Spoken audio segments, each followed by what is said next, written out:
2 minutes remaining.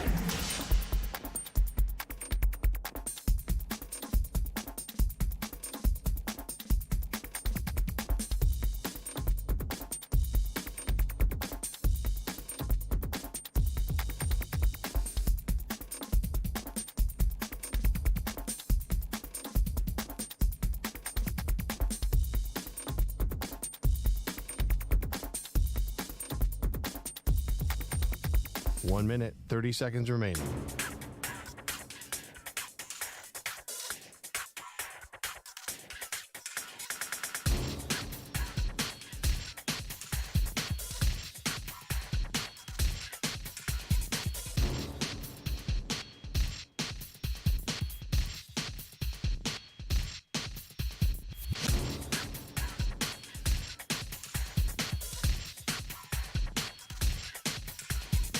One minute remaining.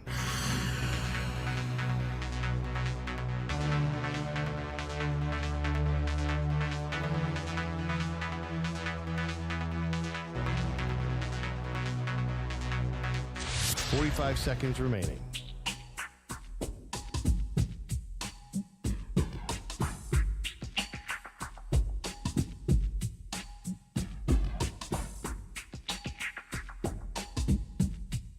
Thirty seconds remaining.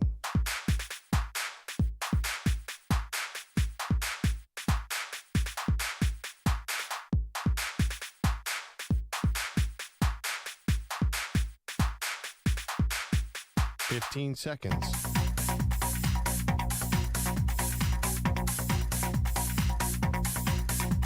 Break ends in 5 seconds.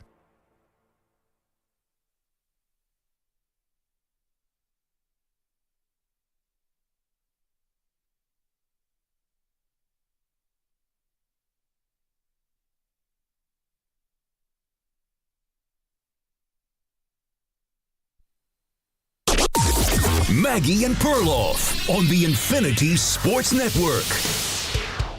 5 seconds to Sharp, top of the key, lost the dribble. He's got to pick it up. It's scooped up by Condon. Condon secures it, and Florida found a way. From 12 down to the school's third national championship in men's basketball. Obviously, we have an incredibly talented group, one of the most talented groups individually in America, but I do think what separates us and what has separated us all season long is our team talent and the way our guys have played together and for each other all year. And because of that, we can call each other national champions for the rest of our lives.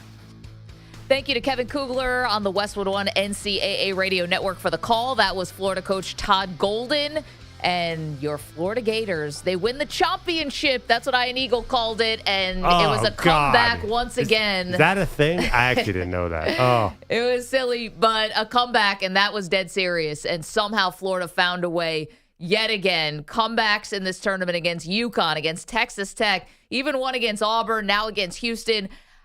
I know how they did it. I'm still just shocked that they actually are national champions with Houston up 12, the suffocating defense they've played all season, and that became the calling card for the Houston Cougars. I actually feel worse for Houston today than I feel good for Florida. Florida gets to celebrate this. Congratulations. Victor goes the spoils.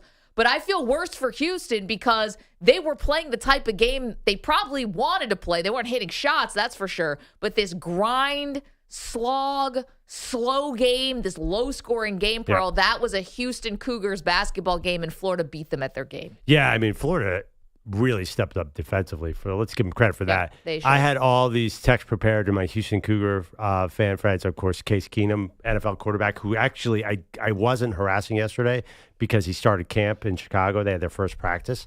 But he lives and dies with his team, and I'm sure he and every other Cougar fan thought we had this one. Oh, how could you not? Yeah, it felt like this was our title. This was Kelvin Sampson's title.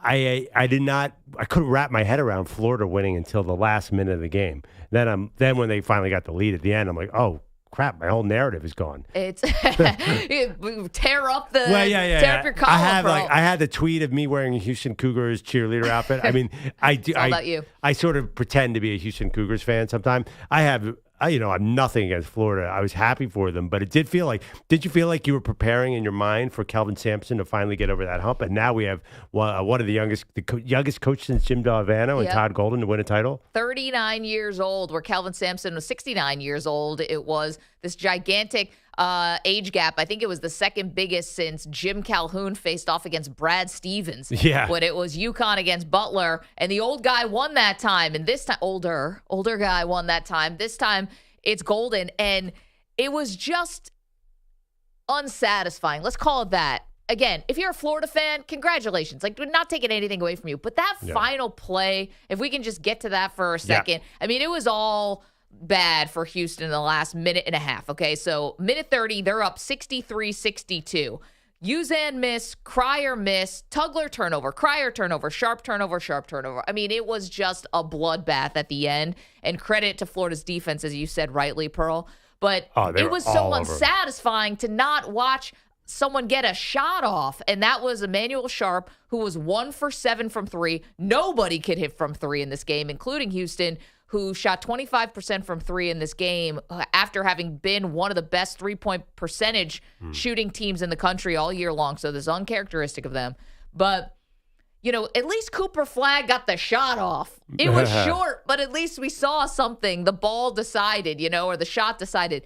This was Sharp goes up, Florida defender on the closeout. At the last second, he bails, regathers the ball, but he can't touch it because it would be a travel. So he just sort of tries to box out his guy as the ball's just like there on the court as the seconds are ticking away. Florida ends up getting and corralling it, and that was all she wrote. It was just unsatisfying of an ending. Well, yeah, I mean, one way to look at it, give Florida all the credit for their composure, which you documented well. I mean, they do not panic at all. They're the opposite. Where Houston, I don't want to use the word panic, sounds mean, but they definitely, toward the end of the game, got super tight. Yes. They were not ready for this kind of moment, which is such a shame because they're older. Who knows if they'll get this another chance? It does seem like they're going to be a good team as long as Kelvin Sampson stays there. I heard during the game they have a amazing class coming in next year. So there's talent coming through the program. But it felt like it was right there for them. You're right. I think, and we could get into this play, about 2 seconds left, he should have just tried to grab the ball. Maybe the official would let him go. It was sitting there. What he tried to do had no chance. I don't know if the officials would have let it go. It seemed like that one was going to be pretty obvious. But again, these officials are awful. I mean, terrible. It's college officials. I saw our friend Chris Mannix, who covers the NBA, says, nothing will make you appreciate NBA refs more than watching a college game. And boy, was he right. And it's the same in college football, too. We complain about the refs all the time. Last night, I thought they completely deserved it. They called nothing in the first half, and the second half ended up being a foul fest, including 2 technical fouls on Florida. I mean, the fact that they won despite it felt like a lot of things kind of going against them. Assistant coach on the bench got called for a technical foul. That never happens in a Final Four championship game.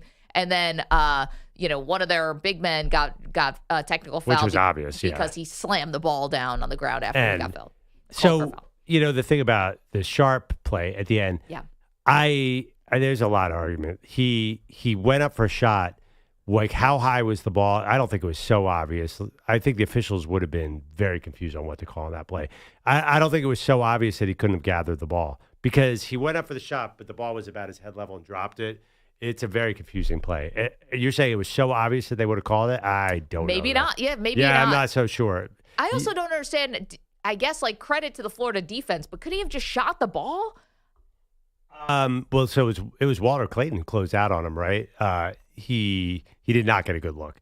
And they were not running a good offensive play. He probably could have shot. You're saying he could have shot instead of coming down again? Well, I'm just wondering, too, if there's I'm surprised that he got that deep into his shooting motion and still decided to pull the ball back in.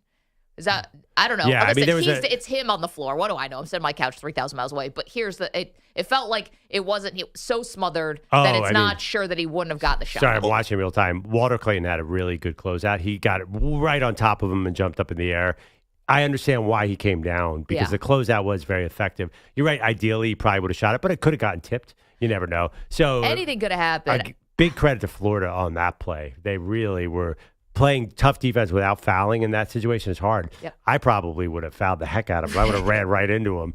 And by the way, one thing about Walter Clayton, a lot of little things to help win this game despite only scoring 11 points.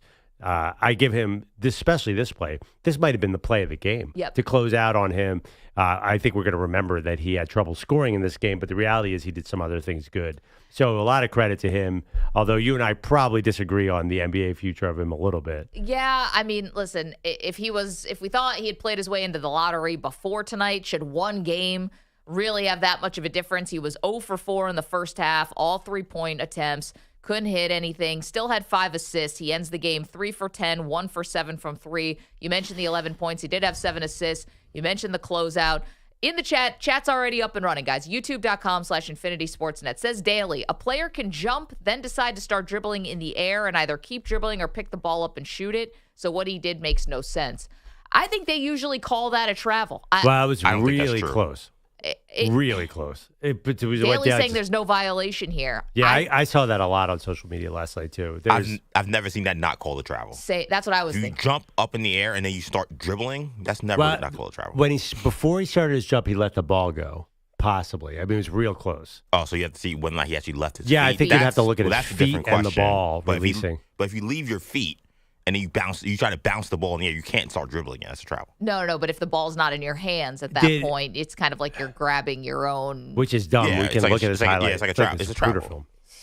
Up and down, as you say in the streets. In the streets, up and down. I guess the thing is do you grab that anyway and make them go to the monitor, make them look at it? Maybe you had, or at least let the other team get the ball and foul them, so the game goes on. Instead, the game just ended right there. They ran out of time. So he should have, looking back at it now, he should have grabbed it.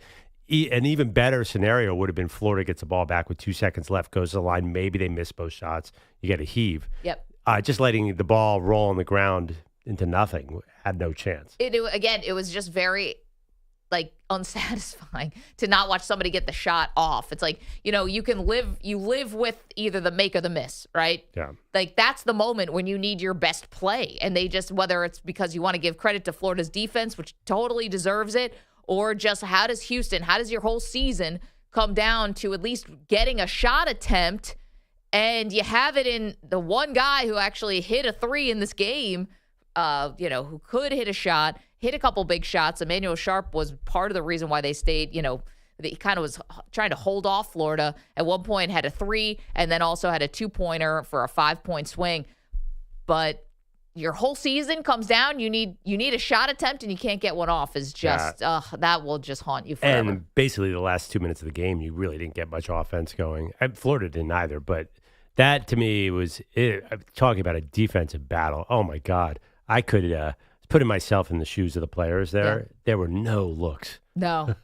Poor Walter Clayton Jr., they did everything perfectly defensively. And, that's why I think you saw some easy dunks, because both teams were so good perimeter-wise. It's weird to say I'm not sure the right team won because it was such a weird game. Yeah, I don't necessarily agree with that. I mean, did Houston offensively deserve to win that game? No. Definitely not. And again, I went through the last 130 where it was just miss and turnovers. I mean, credit to Florida's defense. They clamped down in the final, 2.5 minutes, if you will. And Houston just could not break free. 888-710-4ISN, 888-710-4476. Today's about you. After these big, huge moments happen, everyone's watching.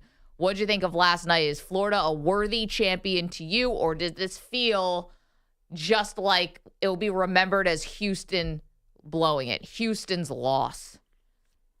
In fairness, Duke might be off the hook here because I think now it's going to be remembered as the Houston blowing it as opposed to Duke blowing it. So true. Oh congrats, my gosh. Blue Devils, Cooper Flag, enjoy the NBA. Wow. Now it's going to be more, I think, about Houston and Kelvin Sampson being 0 for 3 in Final Fours, not being able, when he gets to the Final Four, to actually win the title game. Yeah, I'm borrowing this line, but Houston won one they shouldn't have and lost one they should have. Yep. So they should have lost to Duke, no doubt, and they should have won this game.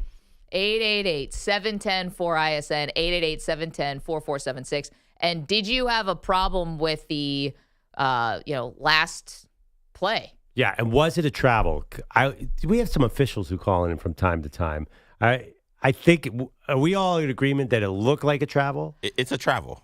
I don't know how else to be as clear. Like, I don't like to bring my basketball playing days up, but anytime you do that, it's a travel. You cannot leave your feet and not either pass the ball or shoot. You can't dribble. No, I think everyone thinks it would have been a travel. The question is, should he have grabbed it anyway and put it in the hands of the officials? That's an interesting theory. And to be honest, even beyond just giving it into the officials' hands, at least save time on the clock, right? They just won a game where they were turning teams over and inbounding the ball. Florida earlier had trouble inbounding the ball. They almost turned it over on one of those plays earlier. So if you just grab the ball and you say, okay, now we got 3 seconds left, you might be able to turn them over and get a steal or get a 5-second violation. You may give yourself another chance. You don't give yourself a chance by not doing anything. Yep. Well, in the moment, though, it's crazy because you're taught your whole life of what this is and you're trying to do the right thing. But, Emmanuel Sharp there was no one else around. No other teammates were there to grab the ball. 888-710-4ISN. 888-710-4476. How'd you feel watching that game? If we have Gator fans, come on in. National champions for the third time in this century. Championship. Doing it at a football school. I didn't realize this until yesterday. Apparently, Florida has very little NIL. I kind of just assumed that they're flush. Florida? Oh, really? Not a lot of NIL, apparently. Elijah Martin took less. I mean, they got guys from Florida Atlantic and Iona. Yeah, They're not getting get guys from, Duke. Yeah, I was cracking me up that two big players have been, first of all, Elijah Martin 2020 started, so he played in 2019, I think.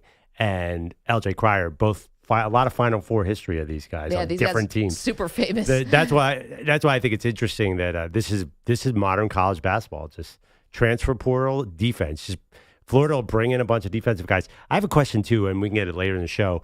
Todd Golden's known for his analytics, the Florida coach. Yep. What were the analytics last night? They couldn't score. Like what? How did the analytics help there? I don't know. Is it a defensive analytics? I don't understand what the analytics are exactly. It's funny because all I've been hearing, you told me there's this big Wall Street Journal article about Todd Golden. So we've got the fanciest newspaper possible writing about analytics. He's got like a genius label. He's got a genius label. They're already talking about the NBA. I don't understand what he's doing all that different, except for, I guess, what he's leaving guys in, even though they get 2 quick fouls. That's the signature move, that he doesn't believe in foul trouble. But, the funny thing is he looks like an old school coach where I give him credit for keeping Florida in the game. They could have easily wilted.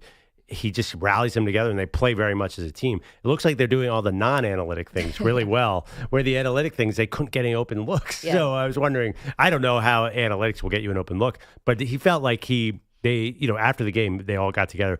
I noticed, I'm like, oh, these guys are all bought into each other.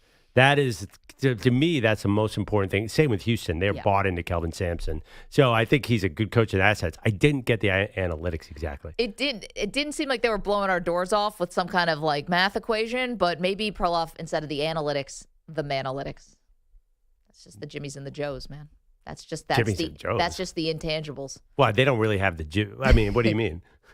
Instead of it being about the analytics, it's about the guys. Yeah, I mean, neither team had a 5-star recruit on the court. That's true. And there are barely any NBA players on the court. So I don't think it was the Jimmies and the Joes. I think it was system and the way a style defined this fight. That's how Houston got that lead. They uglied it up, but man, Florida just had so much resilience. 888-710-4ISN. Are you going to remember this more as a gritty Florida comeback, yet another one, and win? Or are you going to remember it as the championship that Houston choked away? It's in the middle of the January against Sasquatch State. Oh, God, that was so funny. Line. And Rafferty's reaction to that is like, yeah, I was 5-0 against Sasquatch State. Sasquatch State. Amazing. This ain't Sasquatch State. That's a great drop. Listen, this ain't Sasquatch State we're going up against. Saying I was 5-0 against Sasquatch State is, I mean, Rafferty, is going to be 82 next week. Great. Sharp as ever. 888-710-4ISN, 888-710-4476. Will you remember this as the championship that Florida stole, came from behind, gritty, all those things? Or are you going to remember it as Houston blowing it? Let us know what you think. Good morning to the chat. Good morning to our affiliates. Let's go It's the Maggie Perloff Show. Championship. You're in a 5-minute break.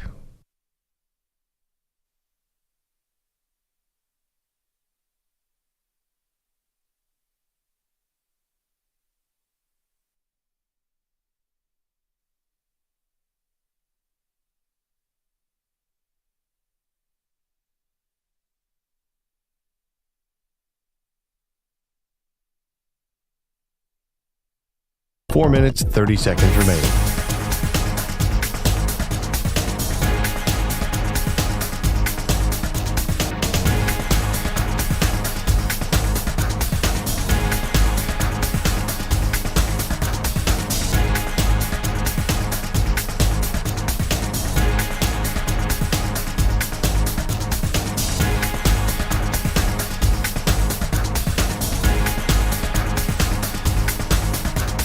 Four minutes remaining.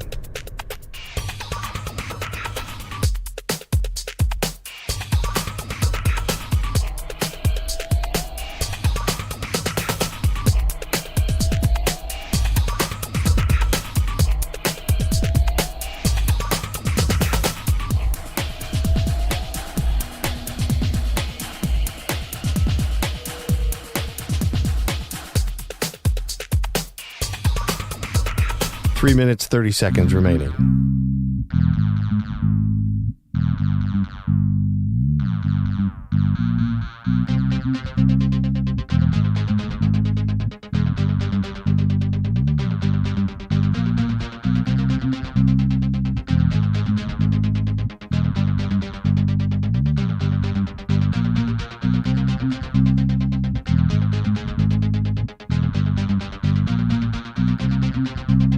Three minutes remaining.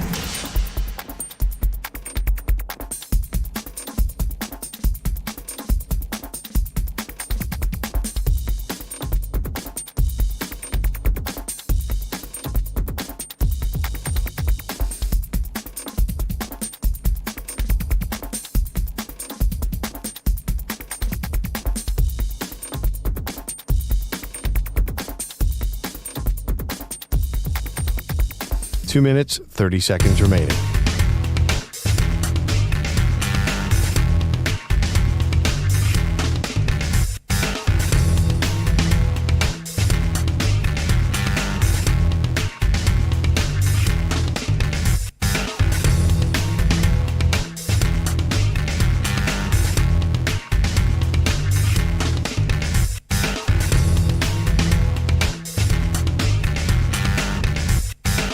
Two minutes remaining.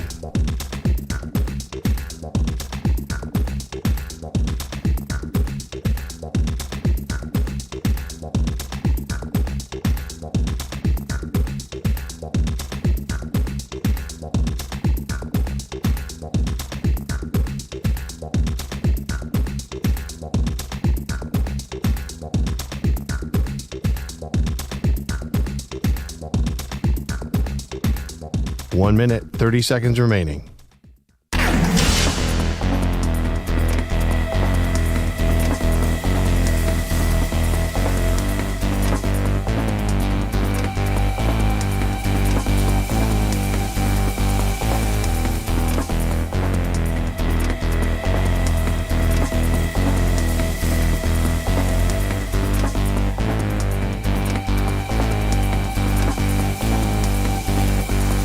One minute remaining.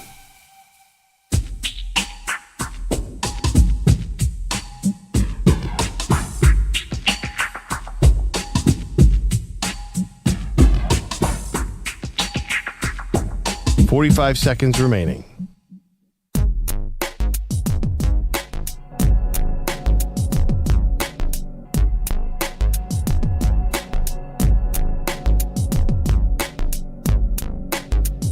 Thirty seconds remaining.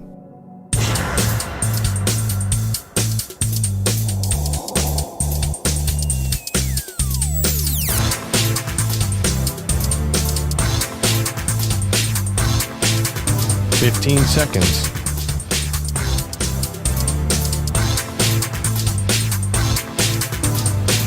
Break ends in 5 seconds.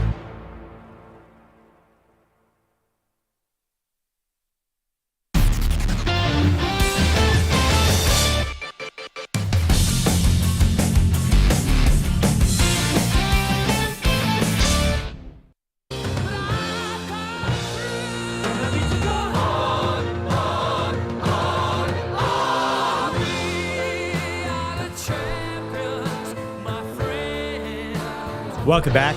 Maggie and Perloff show. We're into the rule book now. We aren't the champions. The Florida Gators are.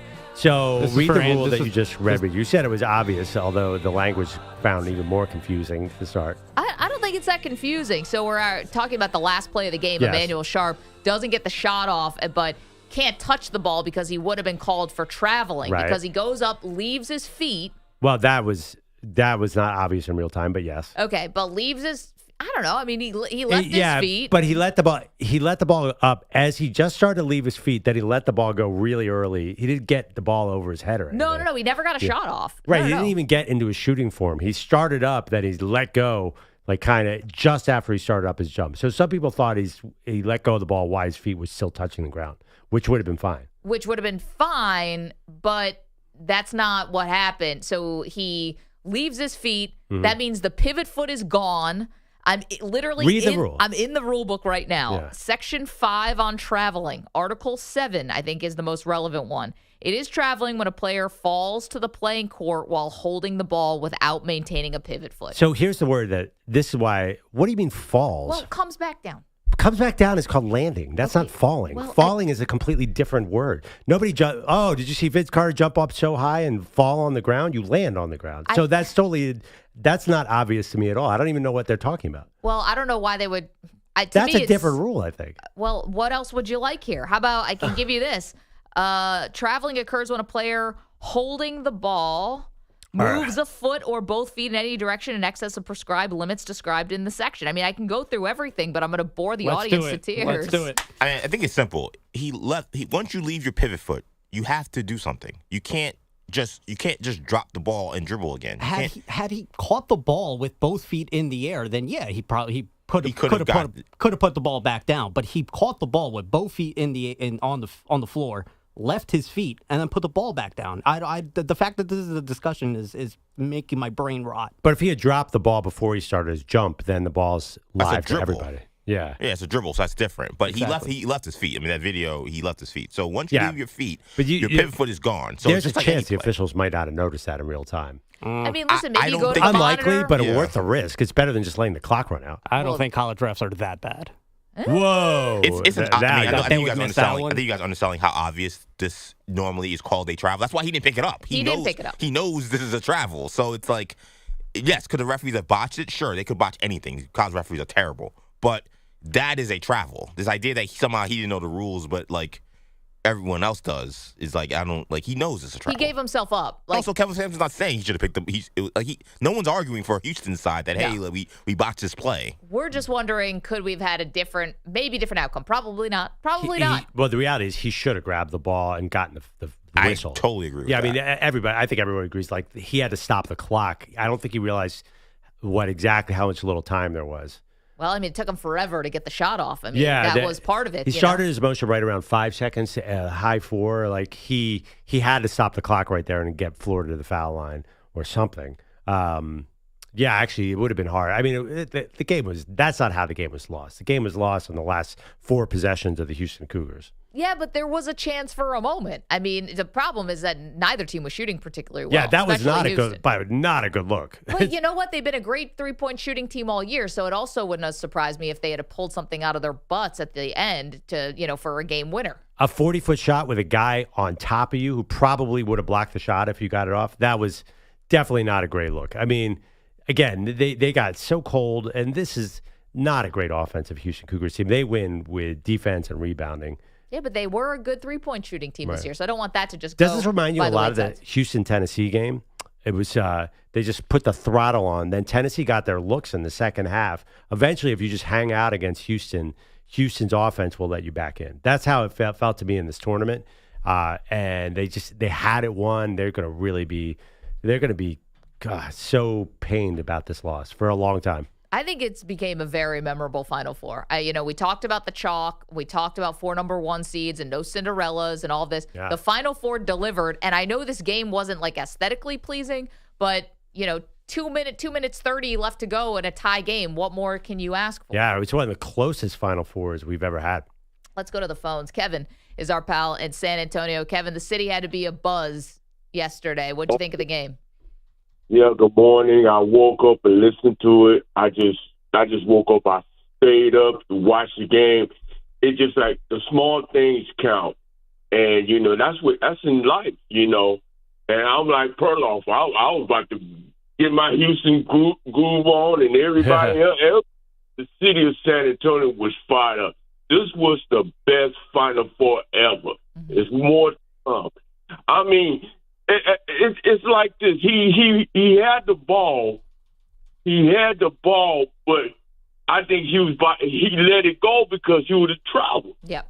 And the thing about it, Florida. I don't hate Florida. I don't hate all of the Final Four teams. But it something had to happen. It could be. It happened to Duke when Houston beat Duke. I said, "Oh my goodness!" I saw that too. I said, "Oh man!" And then at the last game, the championship game, it was exciting. It was, Kevin, and I'm sure, San Antonio, this one's going to be remembered for a long, long time. I'm just curious how people are going to remember. Are you going to remember it as, wow, Florida, what an amazing run to the title. They win the SEC tournament, then they win the NCAA tournament, basically all on comebacks and taking out some really heavy hitters in this tournament. Taking out UConn, the back-to-back national champion, even though they were on a down year. Texas Tech was a much better team, I think, than any of us had realized. Both those games, they could have lost, should have lost, possibly. Absolutely. Yeah. Auburn was the number 1 overall seed in this tournament. And then, obviously, to take out Houston, who's been now like a staple in the Final Four with a coach that's going to the Hall of Fame and Kelvin Sampson, whether he had won this game or lost this game. But you do raise an interesting point. I think will this be a memorable championship? Like, how are we going to look at this one 15 years from now? I think. What are you going to say? A couple things. Yeah. I think it depends really where Todd Golden goes from here. Okay. In some ways, because he's 39 years old. He looks like he's 23. He kind of acts like one of the players. He kind of acts like a grad assistant. That's what I've said this whole tournament. This is not Jay Wright, who's emotionless as, Chris Jenkins wearing a suit. hits that half-court heave. But if Todd Golden, becomes, I think either if they, continue the success, maybe he develops a rivalry with John Shire, these two young guys, but obviously they're playing different conferences. If he goes to the NBA, maybe is Todd Golden the next Brad Stevens? I don't know. That might go far because those Florida back-to-back teams, I think, became more memorable. They were not full of 5 stars, but the fact that Joakim Noah and Al Horford and these guys continued on to the NBA and continued to have success. I assume those 2 guys were 5 stars. Yeah, They were kind of full of 5 stars, weren't they? No, do you know that Walter Clayton Jr. is the first ever first-team All-American the Florida basketball's ever had? Right, but this is a notably under-recruited team. None of these guys were big recruits, which I find interesting. Yeah, well, Walter Clayton was a 0-star. Yeah, I just think he was a football player, right? I think that's why he was a 0-star, because I think everyone thought he was going to play football. But the thing about this team is, why would they be back in today's college basketball game? They're not going to be back. UConn just went back-to-back with a team that wasn't full of, had some NBA players, but not chock full. I would be... Yeah, true, but I think Florida, the odds are now we're going to see a lot of parity in the NIL era, maybe even the House versus NCAA era, depending on what happens to the courts. Yeah, I mean, these guys are all 23. They're all gone. Why would you think this team would be back? They're going to a brutal SEC next year. It just feels like, to me, you're going to look at this as the NIL transfer portal era of college basketball, where we have a lot of parity and games are going to be brutally close at the end, and Florida just gutted this one out. I don't see it as the beginning of a massive run, but maybe I'm wrong. Let's get to Bogusch, who's got headlines. Again, today's about you reacting to this game. 888-710-4ISN. I imagine this game's going to do a pretty gigantic rating. Oh, God, no. It's close, though. So, the peak rating where, starts to... You think it's going to do a gigantic rating? I mean, not like a Duke rating. Well, maybe nothing does a Duke rating, but I think that, whether it's a text thread or whether it's social media, I think you become aware that this is a close game in the stretch. And I bet their peak is pretty high. I'll bet you it's bottom 5 of all time. I mean, I'm being dead serious. And that's not bad, because every year it goes down, down, down, down, down.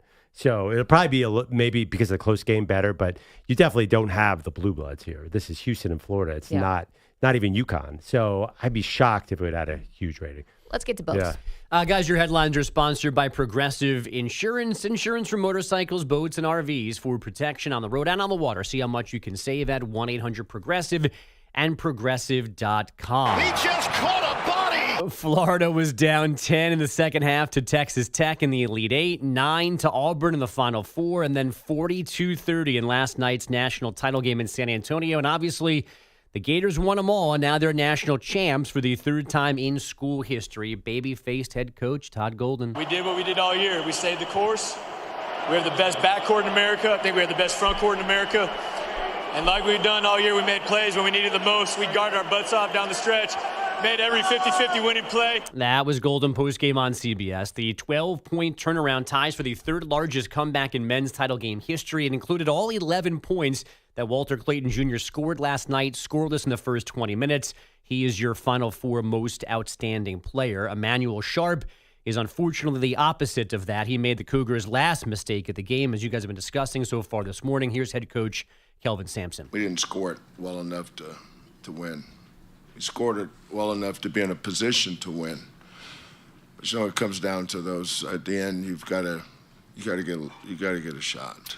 Houston's last point came with 2:05 left. They committed 5 turnovers in the final 3:24 last night after 4 total in the first 36 minutes of the game. The NBA snuck some action in last night, and the Kings took advantage. The game now perimeter almost straight away. Who watched launches? He scores the triple. It's the 8th one in 11 attempts. He's got 41 points. That's Gary Gerald on Kings Radio. Zach LaVine finished with 43, including 17 in the fourth. The Sacramento closed out a 127-117 win in Detroit. The Kings now a full game clear the Mavs for 9th out west, while those Pistons fall a game and a half behind the Bucks for 5th in the East. The long-eliminated Sixers lost again last night, 117-105 in Miami. That's a 12-game skid that now is, for Philly. Oh, my God. Again, flirting with a little danger yesterday, but came away with the big L. Sixers fans fired up, baby. Let's go. Moving on. You said 12 games? My goodness. San Francisco Giants, 7-game win streak is no longer. The 2-1 pitch. Dunn swings and lines it down the right field line, slicing down the line, and it lands fair into the corner. 1 run home. Here comes a second. Around to third. Friedel Dunn into second with a 2-run slicing double toward the right field corner. Blake Dunn's 2-run double top 8. The only offense last night in San Francisco. The Reds winning 2-0. Hunter Green finished 1 out shy of a complete game shutout. The Padres are 9-2 after a 5-4 win over the A's in Sacramento, and the Orioles 5-1 winners in Arizona. Gunnar Henderson, 2 hits, 2 runs, 2 stolen bases. Jalen Milroe has reportedly had private workouts with the Browns and Saints recently. Penn State pass rusher Abdul Carter had breakfast Sunday with Giants head coach Brian Daboll. He's expected to visit team headquarters on Thursday. And the St. Louis Blues 12-game winning streak ended last night 3-1 in Winnipeg. The Jets, meanwhile, get their team record 53rd win of the season. Guys, back to you. I like a breakfast meeting. Yeah, it's like all business. You but know? if you're Abdul Carter and you probably really want to eat a lot of breakfast, it's an interview. Are you holding back and like on the bay? What if it was like a buffet with free bagels? Are you just going to town? No. Yeah, that's why I don't like it. If I was him, I'd be like, oh man, I don't want to have to eat in front of my maybe future bosses. No, you kidding me? Run it up. Let the coaches see. Oh, this kid can eat. He can really. Abdul Carter could use a little more size. He's going to attack these offensive linemen. Would you not eat if it was dinner? Like. You're doing a meal either way. I'm taking the invite. My point is that if I could have a business meeting, I prefer there be no food. I just want to chat. Protein pancakes, or maybe coffee or something. Protein but it's like, eggs, it's supposed to be like kind of casual, but the breakfast meeting, like now we're down to brass tacks. Well, I think if it's a dinner meeting, you could eat all day and you don't have to go to town. But it's a breakfast. You're hungry. You're a young man, a college person, and you have a buffet in front of you with all these potatoes. I would have, you know me. What makes you think it's a buffet? It's definitely a buffet. Oh, okay. You have 2 full plates. You think they're taking him to Golden Corral for breakfast? The meeting apparently happened at State College, and there's no Golden Corral at State College. So it was definitely the finest cuisine in State College. That Center, so was it Center Denny's? Valley. Yeah, probably. Okay. The best cuisine that you can find in Center County, Pennsylvania. What kind of restaurant do you think he did? I mean, there's definitely some options at this. You don't think that... Mickey D's? You don't think Brian Daboll has scouted all the breakfast spots on the East Coast? You kidding me? That guy loves a buffet. Pounding McGriddles. He definitely lost some weight, a little vitamin O. Yeah, that might be right. New Brian Dable might have gone to a more skinny fancy Brian Dable. Just getting oatmeal and berries. He said it was Pilates, Maggie. Yeah, sure. That's what he said. I try to do Pilates. Not doing anything like that. It's got to that kind of weight loss with Pilates. Pilates community is going to come at you, Mags. Sir, you are fooling no one. Oh. But anyway, back to the breakfast. I love a breakfast meeting. I think it's great. Breakfast. I love breakfast. By the way, I've never had a breakfast meeting. You're dressed for one. I was going to mention that. What's with this collar and sweater on today? What is going? It's so funny. I was putting this outfit on today. I'm like, people are going to think I'm doing a job. I'm wearing jeans, an old sweater, and a checkered shirt that I found in the back of my closet. This is what normal humans dress like. Not you, though. You usually wear a hoodie and a hat. Yes. Last week I wore. You guys traded bodies today. Yeah. Last week I wore the same outfit. Literally the same outfit. Yeah, every once in a while you throw in something that is fancier than usual, and today it seems like you're going to a breakfast meeting. Maybe a court date. By the way, I've never had a breakfast meeting. Has anyone here other than Maggie had a breakfast meeting? What does that even entail? What are you, like a Fortune 500 CEO with these fancy breakfast meetings? You said I could never have a serious job because my name is Maggie. I can have a serious breakfast, though. Did I say that? You did say that. I called you an anti-namite. You were judging me on my name. President Maggie? No. Get used to it. If we can have President Stephen A. Smith, we can have President Maggie. Well, at least the bar clearly is lower. My favorite genre of this show is when we remind Perloff of a take he had, then we tell him, and he's like, no, I kind of agree with that. He agrees with his own take from a week ago. Yeah, or I just reverse course. Or vehemently disagree. As Adam Schefter keeps saying, things keep changing in this draft process. Every time he has a contradictory report, which we'll get to later in the show. I mean, that guy... He's like me, all over the place. I shouldn't really say that about myself. No, I got to be honest. Schefter's all over the road with this draft stuff. Yeah, with the 2 and 3 picks, the Browns and the Giants. He said many contradictory things, but he says them with utter confidence. He's just hydroplaning right now. I mean, I don't know if this is to sell the draft or that's what it is. Build the intrigue. So you think we don't need to build it. Shedeur Sanders is where he's going to go is already going to be intriguing enough. Totally disagree. I don't think he knows. I think Jay Glazer knows. I don't think Schefter knows. You think that he knows what the Browns are doing? He came out in March and said they are definitely taking a quarterback at 2. He was dead wrong. Well, we're not sure. Well, he said he quote unquote he said I was wrong about that. Listen, so if he's wrong about one of the 2, you're trying to predict what the Browns are doing. Good luck to you. That's my point. Breakfast meetings couldn't figure that out. That's my original point. Schefter doesn't know. A lot of pancakes. You think Schefter knows? I just think this feels like the lead up to the draft. He's been particularly all over the place. No, I don't think you're talking about again. Back to what you said. You think Schefter and the Browns are on the same page? And no, I don't think he knows. I don't think he knows what the Giants are doing either. They're waiting for Joe Shane's kid to weigh in. Well, unfortunately, they can't take Jane Daniels, but. Good job out of that kid. 888-710-4ISN. Bogusch, thank you so much. We will see you guys on the phones. You want to talk about last night's controversial ending. I guess it's controversial. We all think it would have been a travel if Emmanuel Sharp had gathered that non-shot, but apparently not everyone sees it the same way. And is this going to be remembered more for a Florida comeback and grittiness or just a Houston blowing it at the end? So you can weigh in on that, and we'll get to the latest with the draft. It's M&P. You're in a 5-minute break.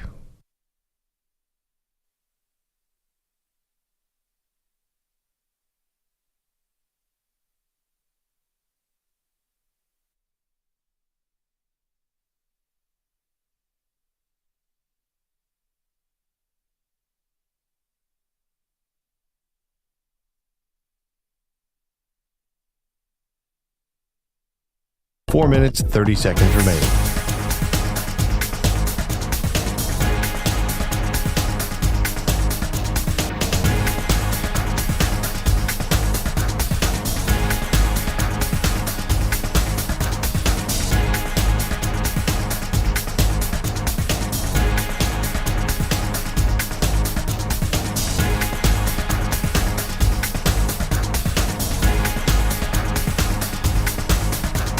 Four minutes remaining.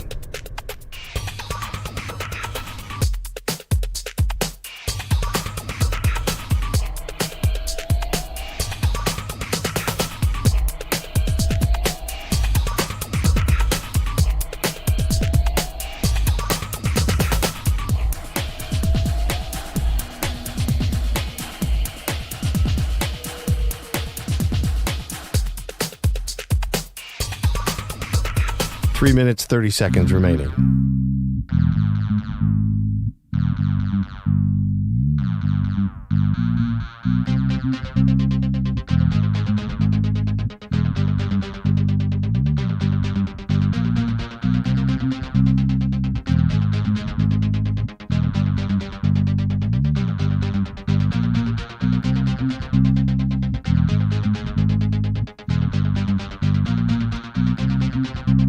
Three minutes remaining.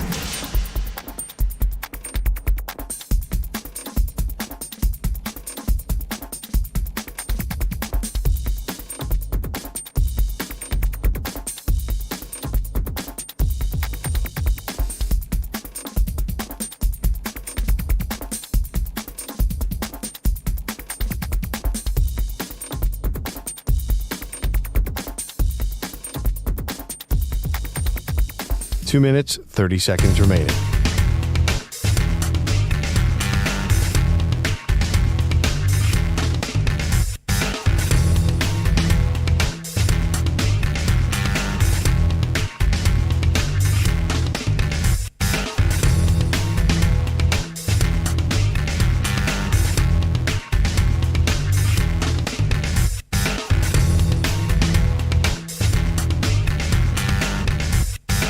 Two minutes remaining.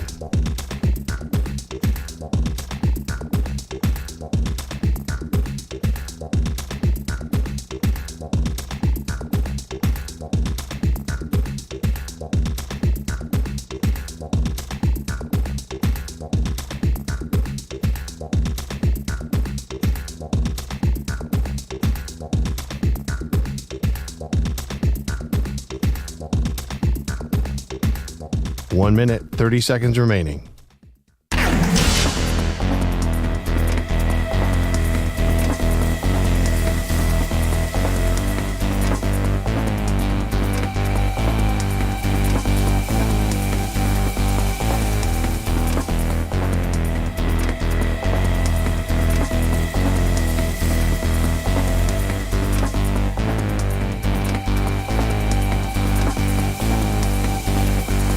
One minute remaining.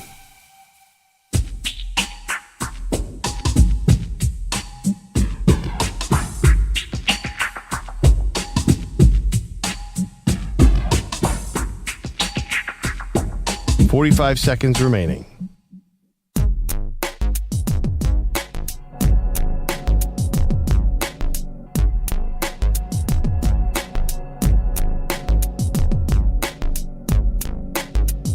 .30 seconds remaining.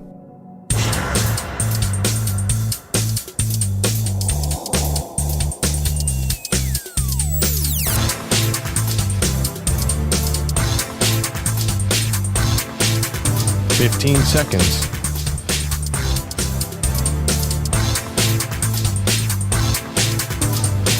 Break ends in 5 seconds.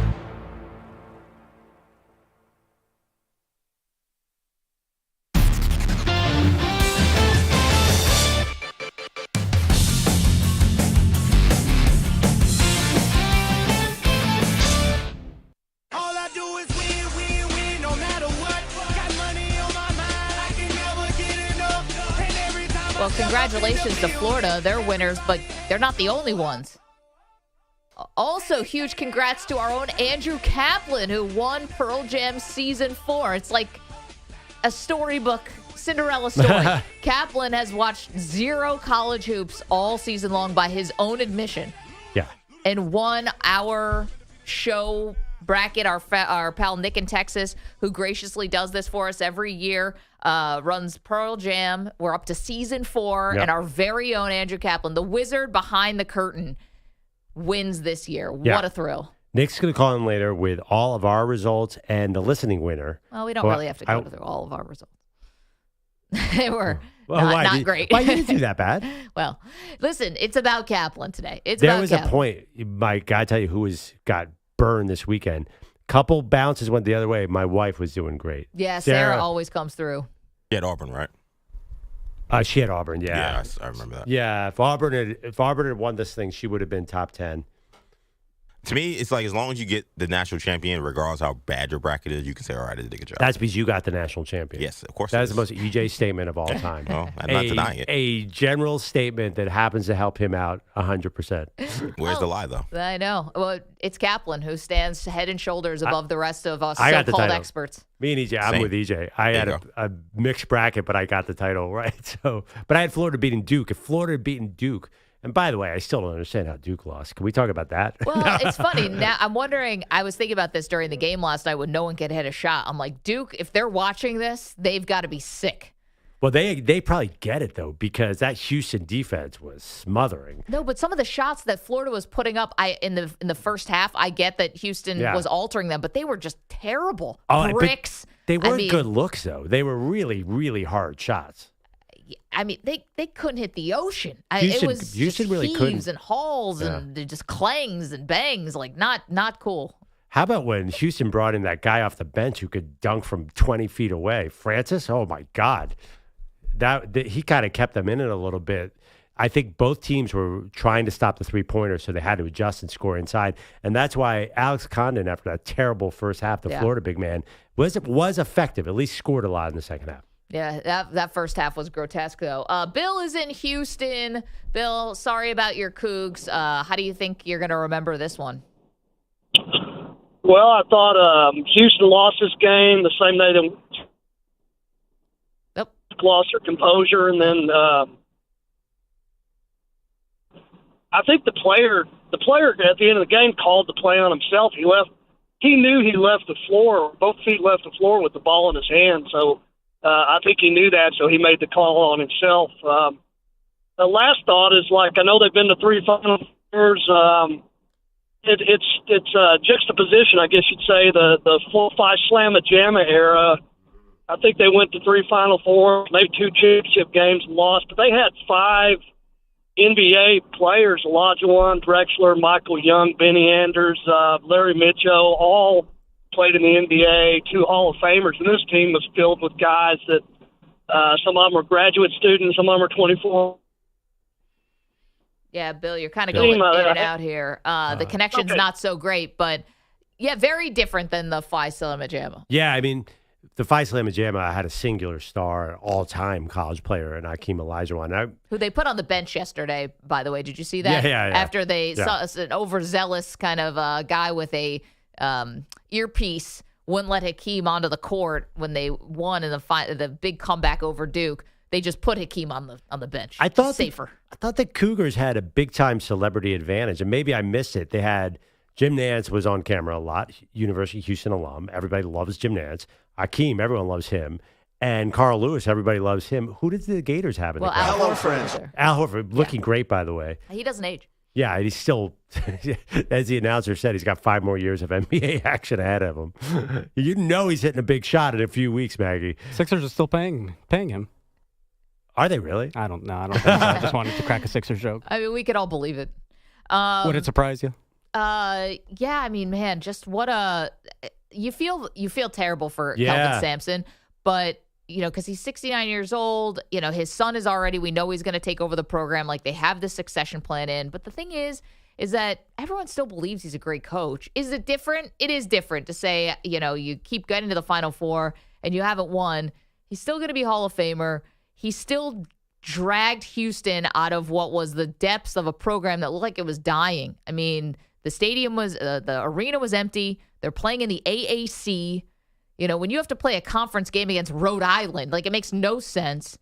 And he got to a Final Four when they were in the AAC, let alone now in the Big 12. He deserves tons and tons of credit. I just wonder, is there anything he could have done differently in that final play? Like, yes. That's the thing. I think that's the one criticism maybe of Sampson is, like, you need your best play right there, and that was far from it. But they're not going away, and I'll tell you why. And you and I have gotten a behind-the-scenes look at why they're not going away. There is big money behind this program. Of course, you and I were in Tillman Fertitta's apartment at a Houston Cougars fundraiser. Mattress Mac, the famous Houston gambler, was there. There's a lot of money behind this program. And they have, I guess they have a huge recruiting class coming in. And I think they're in a good position in the Big 12. let's face it. I mean, would you be surprised if they're a 1 or 2 seed in next year's tournament and playing Kelvin Sampson basketball have another chance? I understand this feels like this was his best chance. Totally get that. But they're not going to go away. And he has his son there, so he's not going to feel pressure to leave. Right. So I think he might get another chance. At least I hope he does. Yeah, I mean, it feels like Houston is worthy of breaking through to finally win their first championship as a school. Yeah. You know? I can't believe Akeem. They were talking about that last night at the game, that team never won, because I feel like that's one of the great college basketball teams of all time. I know, but they're back-to-back losers. Yeah. In the championship game. Great nickname. Was it Larry Michaud nicknamed Mr. Mean? They had the other team, they remind me of UNLV. Back then, you had these teams that were like super teams, big guys. Now it's a different era. There's no 7-foot superstars like that. Now you have these guys who are totally different, like Alex Condon last night. They're functional big men. It used to be, it was Ewing and Akeem and David Robinson. And right. I don't know what happened to that guy. Well, listen, if this was 30 years ago, that Duke team would all be coming back. And that would be the story from the very beginning of the year is, all right, Cooper Flagg, they fell in the Final Four. How are they going to get back? I think that would probably be the biggest story, maybe one of the biggest stories in sports, but definitely college hoops. Is there anybody who is worried that I'm going to be super cocky because my Cooper Flagg returns to Duke take actually turns out to be true? Anybody? Nobody thinks that. Yeah, I mean, it's been discussed a lot this week. The question has been raised many, many times. Shire had to answer like 4 times. I did see Cooper Flagg at the golf course last night, or yesterday. There's a video of him. Dude can swing a golf club. It's probably a good way to clear your head. Go out, play 18. Nothing that man can't do. Yeah, he's 18 and he's already good at golf. I hate this guy. Perloff can't just be happy for someone else. Future Sixer, though, right? Then I love this man. For now. All right, we got a lot of football for you. Don't move.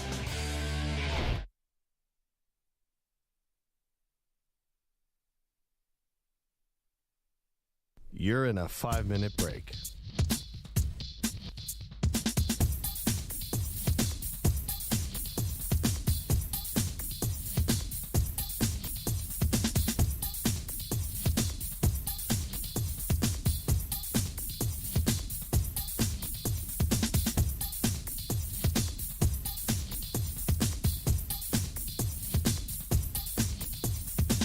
Four minutes, 30 seconds remaining.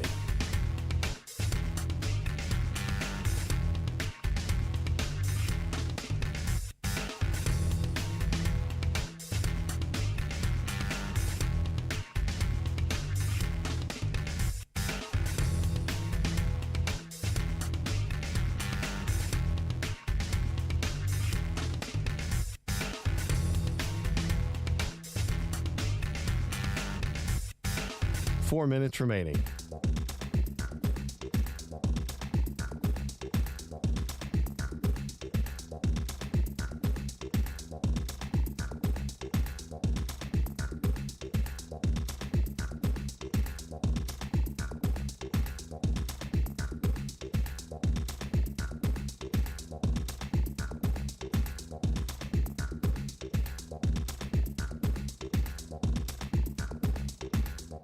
Three minutes, 30 seconds remaining.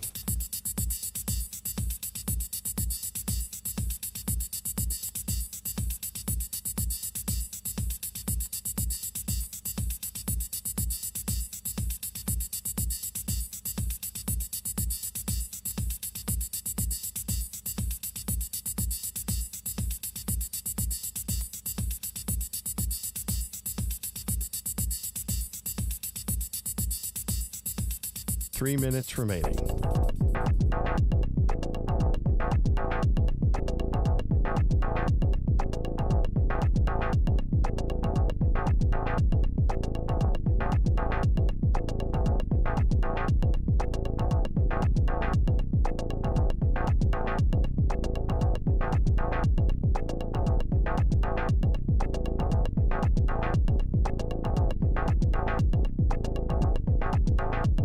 Two minutes, 30 seconds remaining.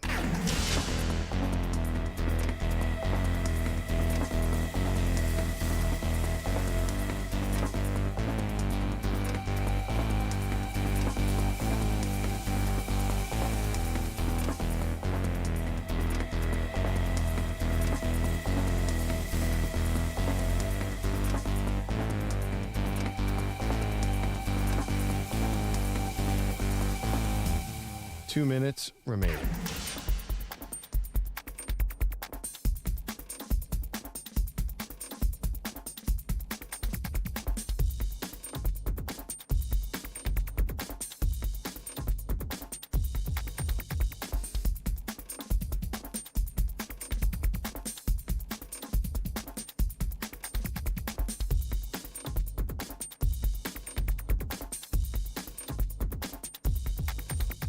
One minute, 30 seconds remaining.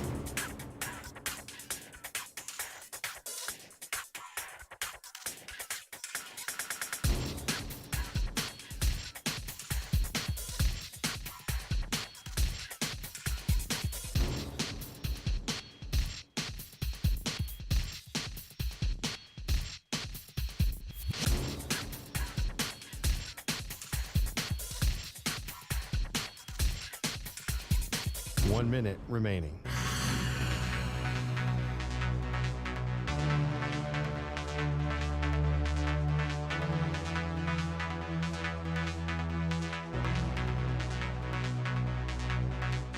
Forty-five seconds remaining.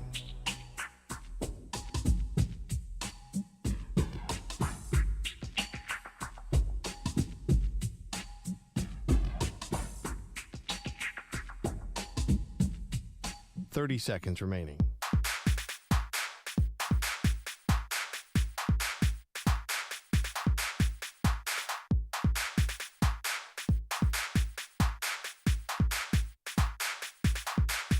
Fifteen seconds.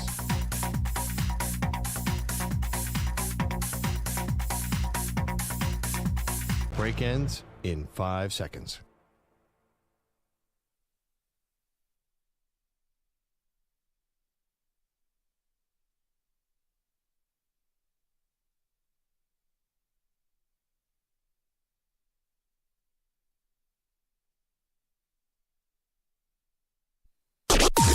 Maggie and Perloff on the Infinity Sports Network.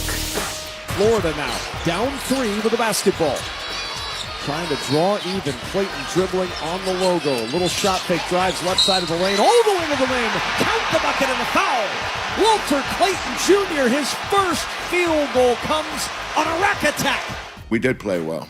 We just didn't play very good the last 3 minutes, and that's been a strength of ours all year long.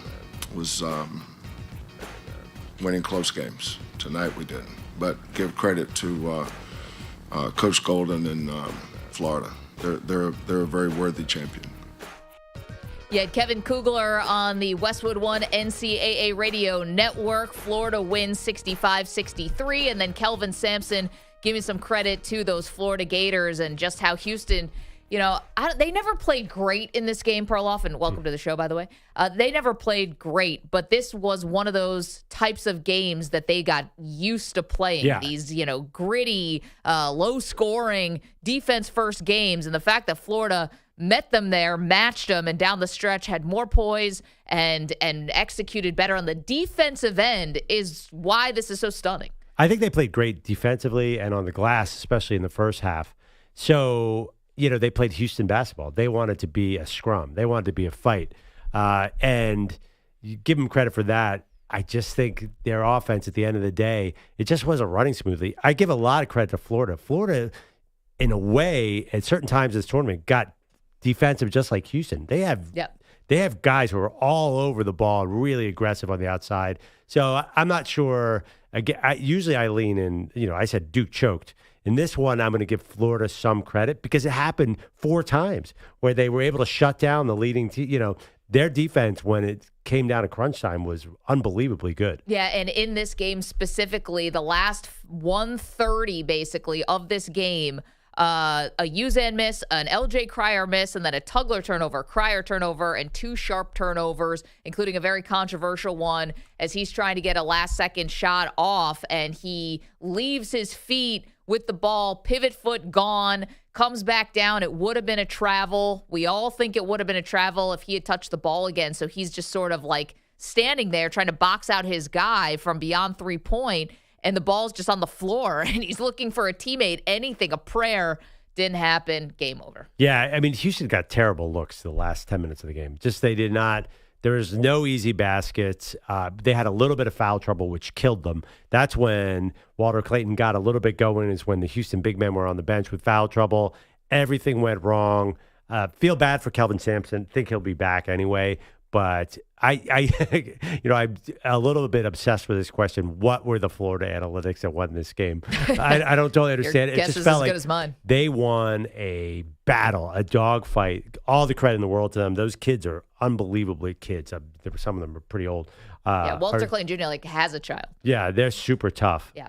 A lot of credit. And I give Walter Clayton a lot of credit for this game, actually, because he could have faded. 0 points in the first half. The superstar of the tournament didn't get down on himself, took the ball to the basket when it counted, and he made the closeout on the final play that caused the travel. Yep, the defensive play there, the controversial one that we've been talking about all morning long. And you're welcome to weigh in at 888-710-4ISN. Walter Clayton Jr. becomes is named MOP, Most Outstanding Player of the Final Four, and he is going to the NBA now. Lottery pick, not lottery pick, first-round pick, we all believe.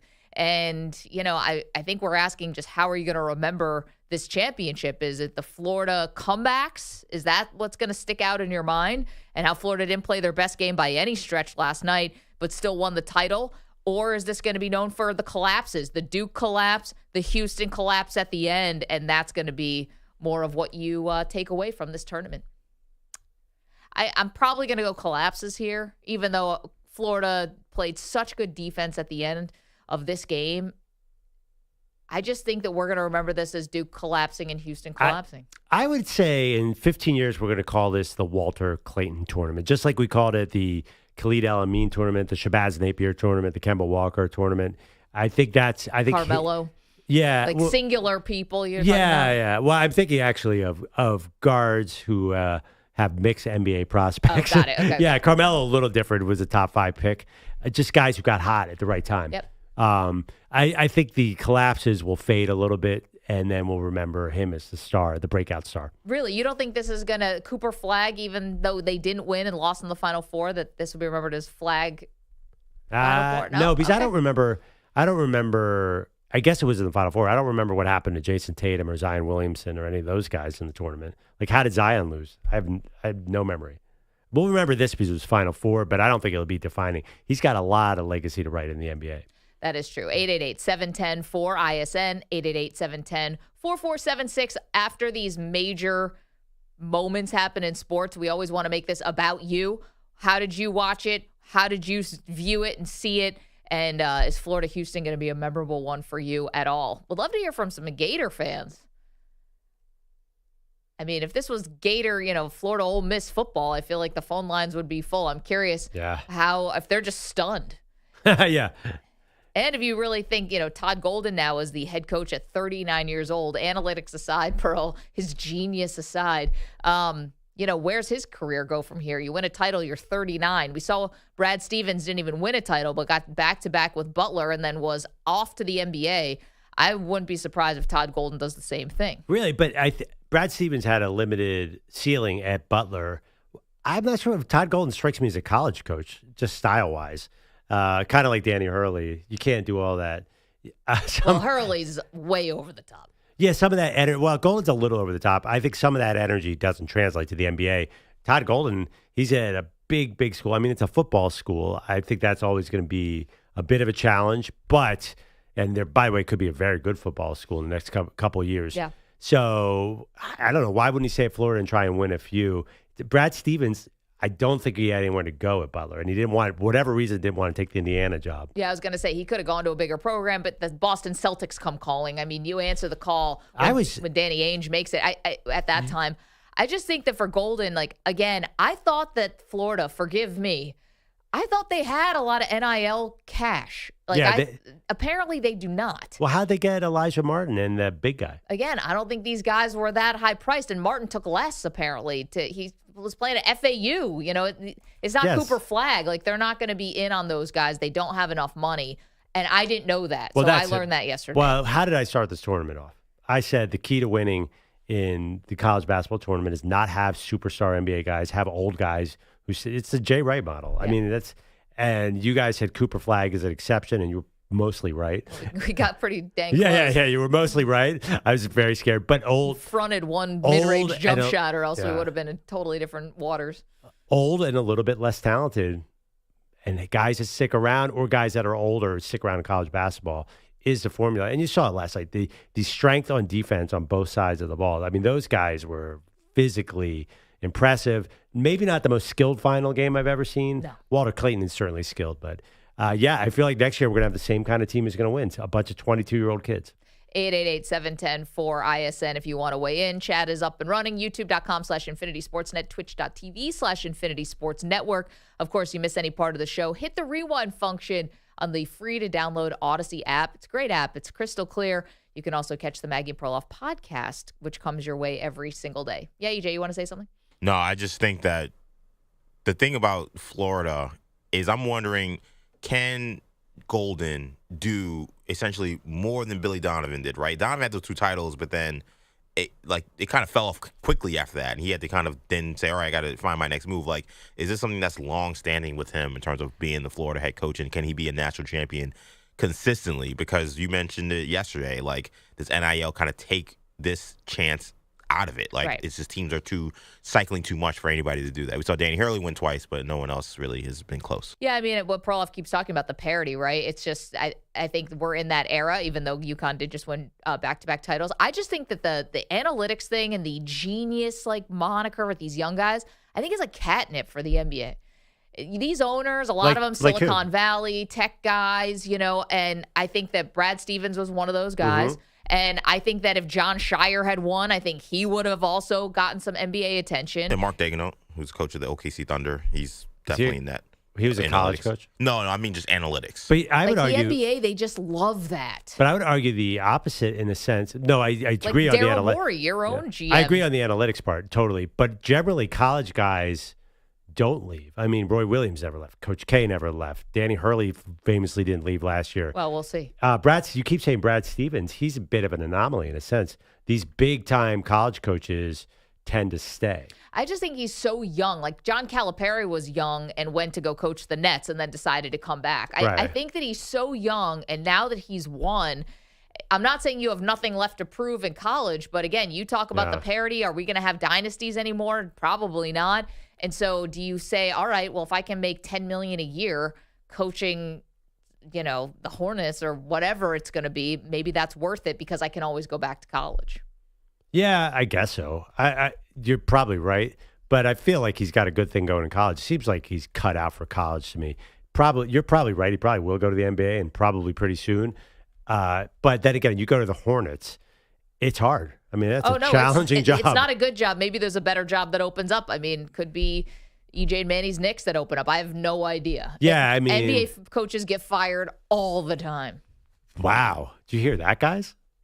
She just fired Tom Thibodeau. I'm not the only one. I mean, I'm not worried about that if that happens. There, he also just signed an extension, but I digress. Well, whatever. Yeah. Knicks can afford it. Dolan, yeah, he's got the money. You know how many former coaches they're paying over there? I'm just saying. Hey, there's a lot of mean? openings that happen in the NBA, and he kind of seems to me like that. It's irresistible a little. Like if you're a team that's at the bottom and you want a quick fix, like, oh, we'll just outsmart them. Yeah, teams are always trying to find that next big thing for NBA coaches. Totally. Like John Beilein going to the Cavs. Like I think we say, oh, nobody leaves, but guys leave. We just kind of forget the guys that leave because so many fail so badly. Mike Montgomery was an NBA head coach. I mean, we can go through the names of guys who went to the NBA and flopped. Golden State, right? Yes, exactly. Yeah, wow. Yeah, he was 1 year. I think he was one and done, right?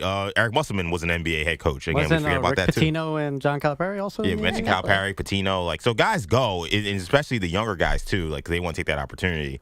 And Golden definitely seems to fit the mold for sure of a younger guy, again, who seems Fred Hoiberg. Florida, I know they didn't look like it last night, but they play a lot more of a modern style of basketball than most college teams. Can I say one thing about the analytics? You're talking about the analytics guy. This isn't 2010. Every single team in every sport uses 1,000% analytics. Like I said it's catnip. I never said that it's actually going to work. Every team has a staff of 12 guys probably, and the NFL multiply it by 6.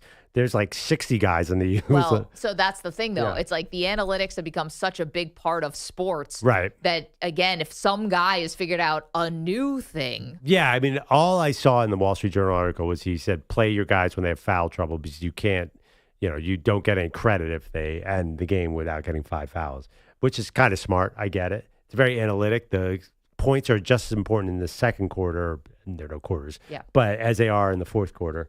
I like that, but I don't know. I think Todd Golden emotionally, when I saw that team, it wasn't anything analytic. It was just, wow, they are really bought into each other. Like after the game, that was one of those championship teams. You could tell those guys, even though some of them just got there, were really close. Well, I think the other part that, to me, it looks like he could make the jump to the NBA, and I think the NBA is going to come calling very soon. And I can't claim to say I've watched every Todd Golden press conference that's ever existed. But he's not edgy when it comes to these kinds of press conferences. He's never throwing his players under the bus. He's never making it about himself. It's about himself when they lose, and it's about them when they win. And I think that's a very NBA thing. Like, Danny Hurley will call out his players. Geno Auriemma will call out his players on the women's side. There's some coaches that I think Rick Pitino will call out his players. I know Rick did coach in the NBA, but in a different era. Nowadays in the NBA, and you guys know this, you have to be so player-friendly. Like, unless you're Greg Popovich and you're grandfathered into some other type of way of doing it, you've got to be so player-friendly. It's all about the psyche of your franchise players. Are they happy? Are they adjusted? And taking the temperature constantly of your team. The old way of coaching, these basically almost billionaires, like, that's gone. And I think Todd Golden fits that modern sort of, it's all about the players all the time. And if we lose, it was on me. My bad. I'll take your word for it. Is that really a trend in the NBA? Like, who are the winning coaches? Like, I think Steve Kerr. But Kerr's a bit different. He comes from the Phil Jackson school. I think he's pretty tough. And maybe he's kind of grandfathered in. Okay, I'll say Mark Daigneault from OKC. Who? Well, again, they're number one seed. He might win coach of the year second year in a row. I think Kenny Atkinson is like that. Definitely. No, I agree. Thibodeau's not. But Thibodeau will not actually throw guys under the bus publicly. Will not. Go to the opposite end where he's blatantly lying and sounds stupid because he doesn't call out his players. I would call it Ime Udoka is not that necessarily right. He's pretty tough. I think Ime is like an outlier. He will say my team didn't do well, guys didn't do whatever, but most NBA coaches, I think, because they got to play with kid gloves with these guys. But does Missoula play with kid gloves? He's such a tough guy. I don't know. These guys are all kind of hardcore. He's only talking about the town. Who knows? Missoula's on I don't know if he's kid gloves. I actually have no idea if he's kid gloves. He sure seems like the toughest coach. He is as tough as nails, but not necessarily towards his own team. We didn't play so well you could today, be right. But here's the thing about Ime Udoka. Think about this. They were basically writing his exit out of Boston until they had an all-time turnaround, like midway through the season of his first year. They were calling for him to be fired. Well, they're about to get swept against Miami. They almost want to fire him then, too. So, anyway, but he wrote his own exit out. Well, we all know why. Yeah, you can't sleep with there's no doubt wife. that guy is an outstanding coach. I think you can't. He's I don't think it's so clear that there are some old school hardcore guys.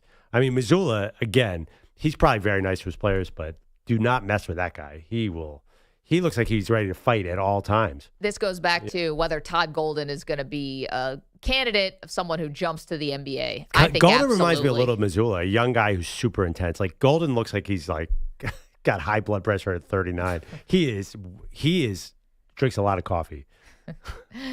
If that's the only vice you have, you're probably getting through life pretty well. Yeah. To be honest. 888-710-4ISN, 888-710-4476. Okay, you're welcome to weigh in. What are you going to remember from this tournament? Is it the Florida comebacks, Houston collapse, maybe a Duke collapse is what still will stick out in your mind? We have lots of football to get to. I keep saying it. Let's do it. Not only a surprise invite to the draft, but also they've set the line, the over-under, on where Shedeur Sanders will be drafted. And I was surprised by this number. So we'll get to that next as well. It's M&P. Don't move. No. You're in a 5-minute break.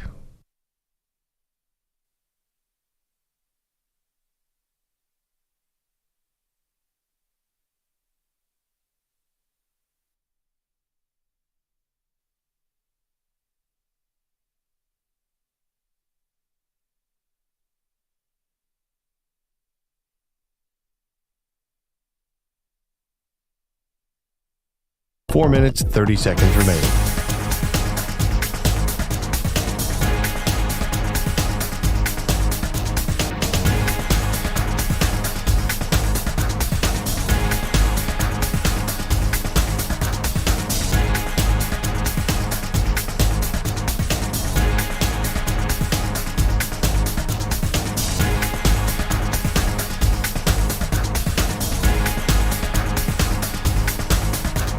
4 minutes remaining.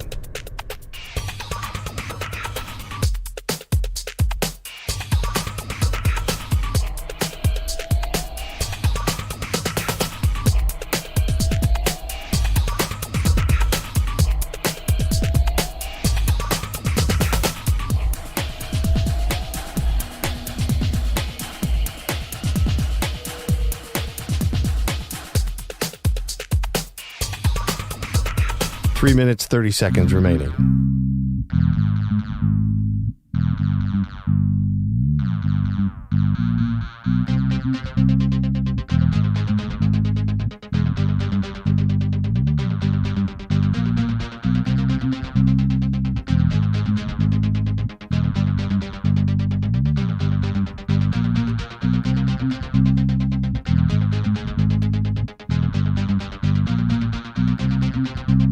Three minutes remaining.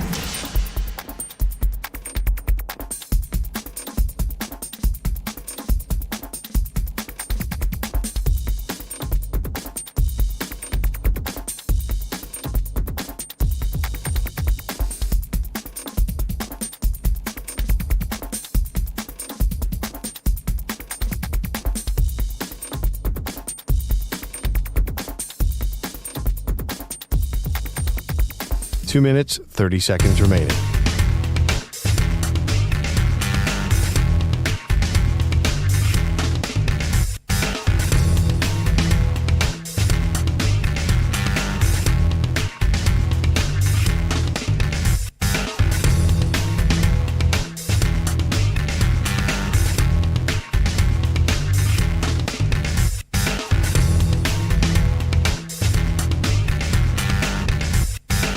Two minutes remaining.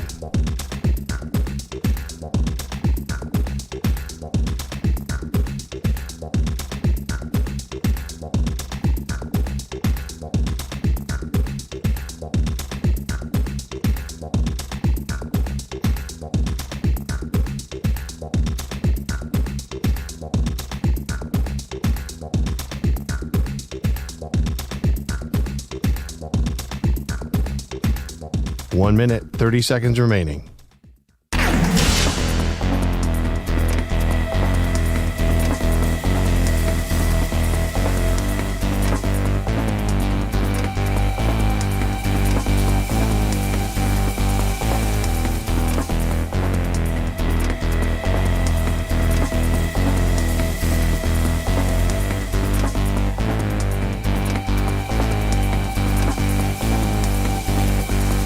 One minute remaining.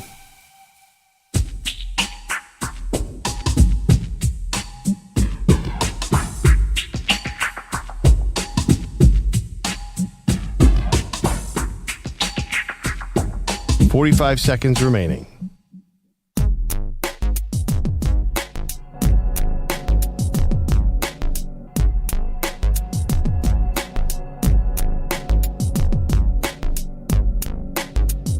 $30 seconds remaining.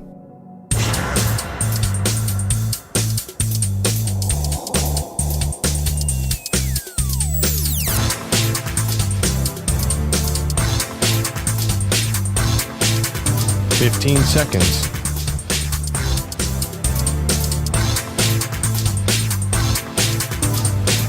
Break ends in 5 seconds.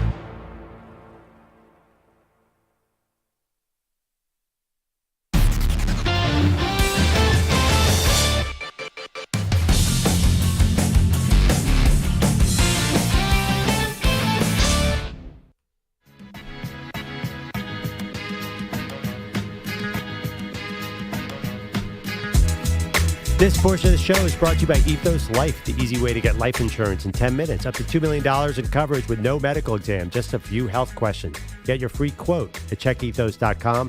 Not available in all states. All right, we've been breaking down the national title game. There's been a lot of buzz and news around the NFL draft. To me, Maggie, this is what I would call confusing time.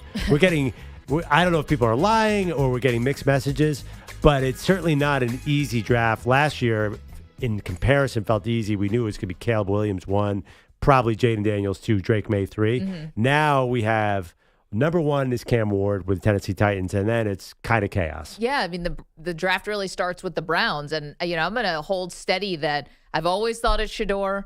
I know there's been a lot of reporting that says now it's Travis Hunter, but I don't know. Just Shedeur makes so much sense to me there because they never solve the quarterback thing. And I guess you're going to wait around for Kirk Cousins, and maybe that's the plan, and he showed up at a Chipotle there. But, again, does not solve your long-term problem. And Deshaun Watson is going to be gone. He's never going to suit up for the Browns ever again. Yeah, Chipotle? And Kenny Pickett is not a thing. He's a backup. So it's just this gaping hole, and here comes Shedeur Sanders, who wants the responsibility of turning around a bad team, is not going to shy away from that. Every chance, I don't know if he can do it, but every chance he'll tell you Jackson State wasn't winning, Colorado wasn't winning, and we turned those teams around. Like, again, I don't know if he can if he can cash that check, but I know he's not going to shy away from it. It just makes a lot of sense. But anyway, sorry, to your point. Yeah, but basically you're signing a version.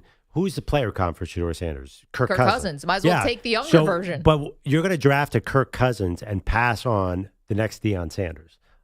That's the thing. I think you have to weigh Shedeur. I think we all agree, or not everybody, but he's a good quarterback where people worry that the ceiling is not super high. He's not going to be Mahomes. He's going to be closer to the 10th best quarterback, 8th, 9th, which is amazing, which will get you a lot of yards. But I think you see Travis Hunter, as I said before, and I think our boss laughed at me for this, Travis Hunter's a Hall of Famer. You can just see, he is a generational NFL player. Yeah, our boss did laugh at you about that. This dude is crazy. Abdul Carter, I also think is a generational player, but Travis Hunter, passing on him when you're not quite ready to win with Shedeur, I get it from Cleveland's standpoint. Like, what's the big point? Are they going to win a title with Shedeur and the team around him? I think they might say, well, let's build the team around him and then put the quarterback in when we're ready to win. That's a philosophy as well. Shut up, Dave. It is a philosophy. It wasn't Dave. This was Ryan, the big boss. That's not. By the way, I've had way hotter takes than Travis Hunter's going to be a Hall of Famer. Yeah, that was actually one of your more mild ones. And I think everyone. Travis Hunter is ridiculous, right? Like, is there anybody who doesn't love that? Even a press conference with him is electric. No, I know. He's unbelievable. Also, I don't think that Ryan's still not used to your full Perloff-ness. Yeah, like everything that comes with the bandwagoning and all that stuff. He's a little more like old school kind of sports fan. But anyway. I'm just different. Dave Marinick already, he's used to your ways. But Dave Marinick just listens for the adult humor. He doesn't care about the draft takes. He's just waiting for us to say, do the Instagram Hooters story. Filed for bankruptcy. Yeah, we'll get to that later. He wants to fire out. Yeah, he wants to They find want to make out. it more family friendly now, which I don't know how they're going to do that. But I finally turned 21, and now they want to be family friendly. This sucks. Manny, it's all about just your life careening towards a crevasse. Yeah, Dave, our other boss, I think is more interested. If we're going to do the Instagram story of the guy whose pants fell down on the golf course, Dave's ears are like, let's do it. Let's go. Honestly, bad job out of us. We didn't do it yesterday. We'll get to it. But meanwhile, the Shedeur of it all. So this is not a disrespect to Travis Hunter, who is a better prospect than Shedeur and Abdul Carter and all that. I'm just looking at the NFL today. And I'm seeing Myles Garrett, who is a generational, who is a Hall of Famer. And Myles Garrett's out there busting his butt, and they're winning 3 games. Yeah, and they're winning 1 playoff game, and they're not a factor at all. The Browns still are not a thing, even though, as you rightly point out, this is the most successful stint of Browns football in the last 25 years. Well, Myles Garrett's had 2 double-digit win seasons with no quarterback. That's unbelievable. T.J. Watt, same exact thing. And Nick Bosa, by the way, is arguably led the Niners. He's been their most important player. Yeah, and Brock Purdy has gotten the 49ers twice as far. Like, you don't need to have... Jimmy G got to the fourth quarter in the lead with Nick Bosa. I know, I'm just saying, like, you just because you don't have the best quarterback doesn't mean it's still not important. Like, you can take a Jimmy G, you're making my point, or a Brock Purdy, or even your Jalen Hurts, who you're still not willing to say is a top 5 quarterback. Like, you still have to have that guy. It's still more important. None of those guys are going to the Super Bowl without a Nick Bosa. That's just not happening. That may be so, but without a competent quarterback, Nick Bosa would not be Nick Bosa. No, he's not, right. But I think you're looking at the number 2 overall pick, which is where Nick Bosa went. Myles Garrett went number 1. T.J. Watt somehow fell to 30. But I think you could make an argument, why are we taking Kirk Cousins here? That's what I think teams are saying at the end. Yes, we know, at least this is how I view it. Shedeur can obviously play. I think some of these people who come out on the internet and say he's a third-round talent, I'm not quite sure. He was very successful at Colorado. Yeah, I mean, just a casual fan, he was balling out. So he's got the traits. I have no problem with that. You know what I think? I think it's the Deion of it all. I think the most important clip from his pro day was Deion chewing out a Broncos scout. He's Deion. He's gonna Bigfoot. I mean, he's more famous than any coach that Shedeur is going to play for. Okay, but here's the thing about that. Deion could also be like that with Travis Hunter. So it's like an adopted son. He could Travis say the doesn't same have the same thing. last name. And he's not a quarterback. Quarterback's different. The quarterback's parents are a big deal. The quarterback's parents. Yeah, Donovan McNabb's mom was a factor in the Eagles All building. right, you're scarred because that happened in Philadelphia. But here's the thing. Yeah. Deion, if Travis Hunter now goes to Cleveland, and if something weird happens in Cleveland, which, by the way, I'd put my money on because weird stuff happens there, Deion's definitely going to weigh in. You want to know why? Because he's going to be asked about it, and he's going to be honest. So, but you know it's you're still different. inviting Deion in the wolf into the hen house, if that's the way you want to describe Deion. But you think it's the same with Travis Hunter, who's a cornerback wide receiver, than when Shedeur is playing quarterback for the New York Giants? You'd think it's totally different. Travis Hunter, at the end of the day, has a different name than Shedeur. So it's Hunter, not Sanders. Here's the other part about the interesting news kind of element of this whole thing. These betting sites put lines on where a guy's going to be drafted, like the over-under, and you can bet under or over on it. Shedeur's is set at 8.5. Right. I'm going to go under on that. I still think that the Cleveland Browns and the Giants are still in play. I think EJ's Jets are in play. Nobody's talking about that. And I think the Raiders are still in play. I'm going to hug him. Plenty of teams under that 8.5 that I think are in play for Shedeur. I think all this other stuff is smokescreen. What do you think? Yeah, you're really fading Schefter because he's very specifically said all those things you just said are not going to happen. But I think that it's really Schefter drove this line. I think it's the Saints at 9. I do not love this bet because if the Saints want him at 9, there's going to be a bit of competition. They might have to trade up, like the Vikings had to trade up a spot to get J.J. McCarthy. I think teams are going to mess around with them and say, hey, if you really want him, because the Raiders. Who do you think is going to be, who's below 9? I think the Saints and the Steelers are teams to watch. If Shedeur starts to fall, the Steelers, obviously. But if he gets to Carolina at 8, let's say he gets past the Jets, or let's say, and New Orleans is on the clock. Well, no. Who's the other team that wants him this badly? I think if he falls past the Raiders, I think there are a lot. I think the Raiders and the Jets both would love to trade down. I think the Jets would particularly love to trade down. And Omar Khan and Steelers calls and says, "I'll give you a good draft pick." No, I said the Steelers. The Steelers I think are definitely in play. I think the Saints are in play. I think those are my two favorites. Then Schefter named some other teams. But if the Steelers see Shedeur falling, they have to make a move here. Okay, let's let you know as far as, because that's what I want to know. Who are the teams who are going to be trying to trade and jump the Saints to try to get Shedeur? You mentioned the Saints themselves might have to jump the Saints. Okay, or the Saints might have to trade up. Here is Schefter yesterday on the Pat McAfee show of some outside-the-box candidates who could be looking to take Shedeur Sanders. Expected, non-talked-about scenarios.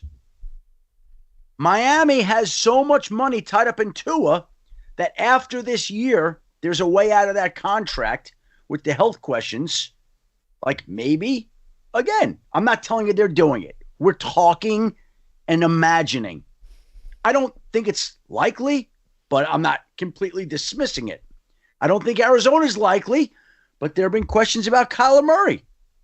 There have been questions about the owner not being a huge fan. Yeah, clean up on aisle 7 for that one, man. Not that we probably could have guessed that ownership is not a huge fan of Kyler Murray, considering they put a homework clause in his contract or tried to and then had to walk it back. Exclamation point. But now you gotta clean that up. There's more from Schefter. Let's hear it.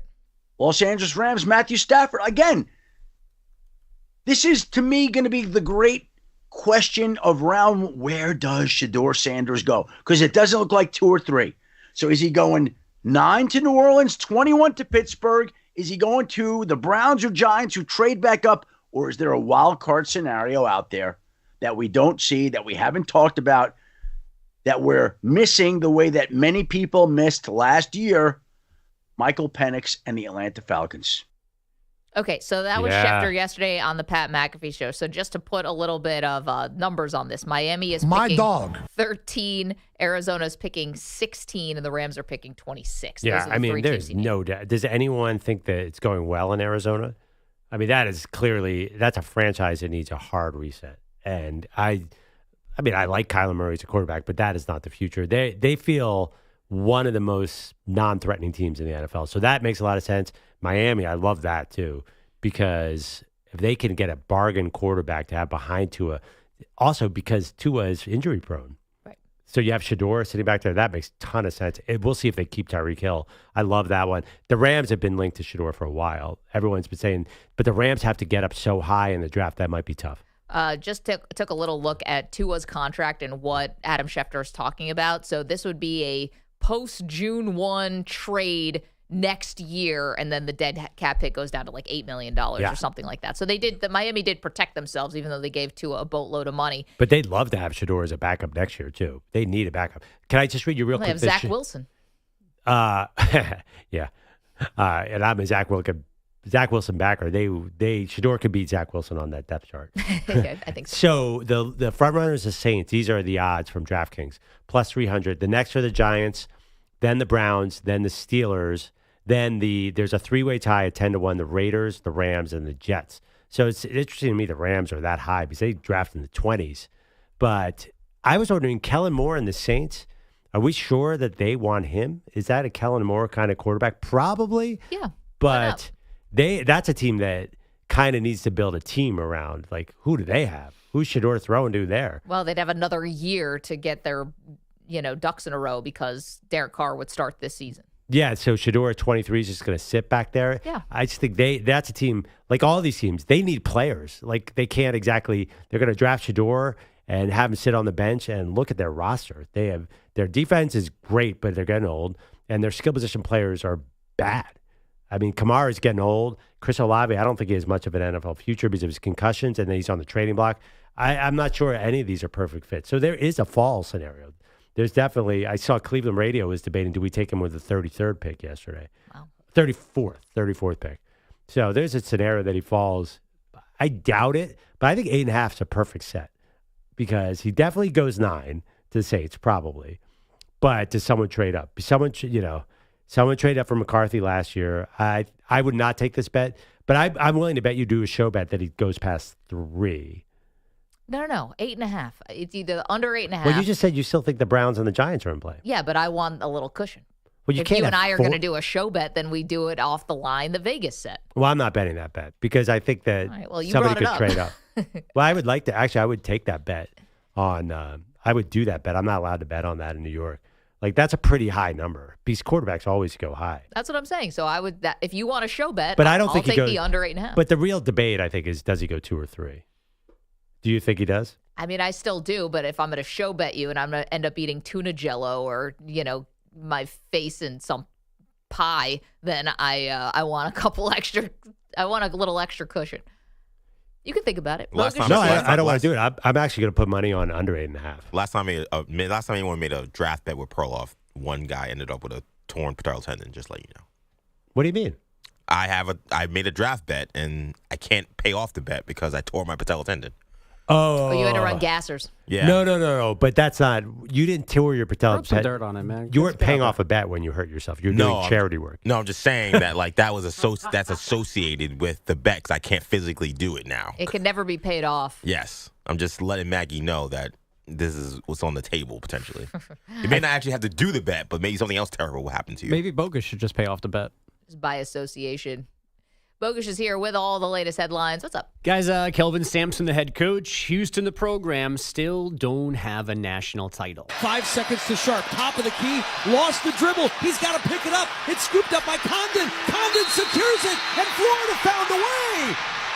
From 12 down to the school's 3rd national championship in men's basketball. Kevin Kugler on the Westwood One NCAA radio network. Florida left standing last night in San Antonio despite Sampson's Cougars building a 42-30 second half lead. In fact, Houston led for almost 39 minutes last night, but they did not win. I love these kids. I love this staff. I love this program. And This one hurts. This one stings. Emmanuel Sharp's giveaway with 4 seconds left was their third turnover of the final minute. The Cougars didn't score for the final 2 minutes, losing a 65-63 heartbreaker. On the flip side, the Gators, as you heard, the Gators win their third straight despite a sizable second-half deficit. Walter Clayton Jr. did not score in the first half, but finished with 11 points plus 5 boards, 7 assists to be named Final Four Most Outstanding Player. Man, we've been saying it all year, man. Our motto is,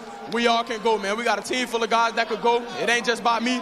We got multiple guys on this go that could go get a bucket and do anything. So my team held me down until I was able to put the ball in the basket. Shout out to them boys. Clayton and Sampson were speaking on CBS postgame. We did not get a final approval yesterday for the House settlement that would lead to schools directly paying players. Federal Court Judge Claudia Wilkin heard hours of arguments in Oakland, but did not issue a ruling from the bench. That could happen in the coming weeks after official responses from both sides. Wow, that's so weird. I mean, this has gone so smoothly, all this legal proceedings. I'm sure that's going to work itself out just great. That was the most annoying thing of the day yesterday. You should have expected that. There's no way. First of all, whatever ruling happens is going to get overruled in a month anyway. The reporters kept saying that we should have a ruling by the end of this session at 8 p.m. Eastern, and then nothing happened. It's ridiculous. Although she's leaning. They said she's leaning. Yeah, she's leaning to accepting, but like she kept couching saying, listen, like this is not a lawsuit, this is a settlement. So kind of suggesting that, hey, if you have an issue, but that settlement will then get challenged legally. I think we're in the first inning of this whole battle. Livy Dunn kind of came out and objected to this settlement, saying this is I saw Chris Jenkins sued yesterday too. Chris Jenkins Villanova star. Like this could be a hard one. Do you guys remember what Claudia Wilkins is famous from? No. Another very famous not a clue. Is that Tom Brady? Case.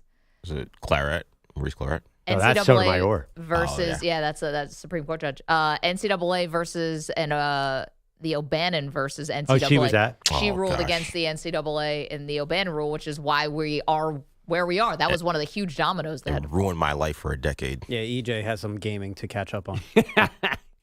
Take it up with Judge Wilson. So they'll do the settlement for $2.8 billion, but then there's going to be a whole new set of lawsuits. So they're right. Jenkins is saying that he could have made more. Right? Is that what Livy Dunn is basically saying? Yeah, Livy's saying that as well.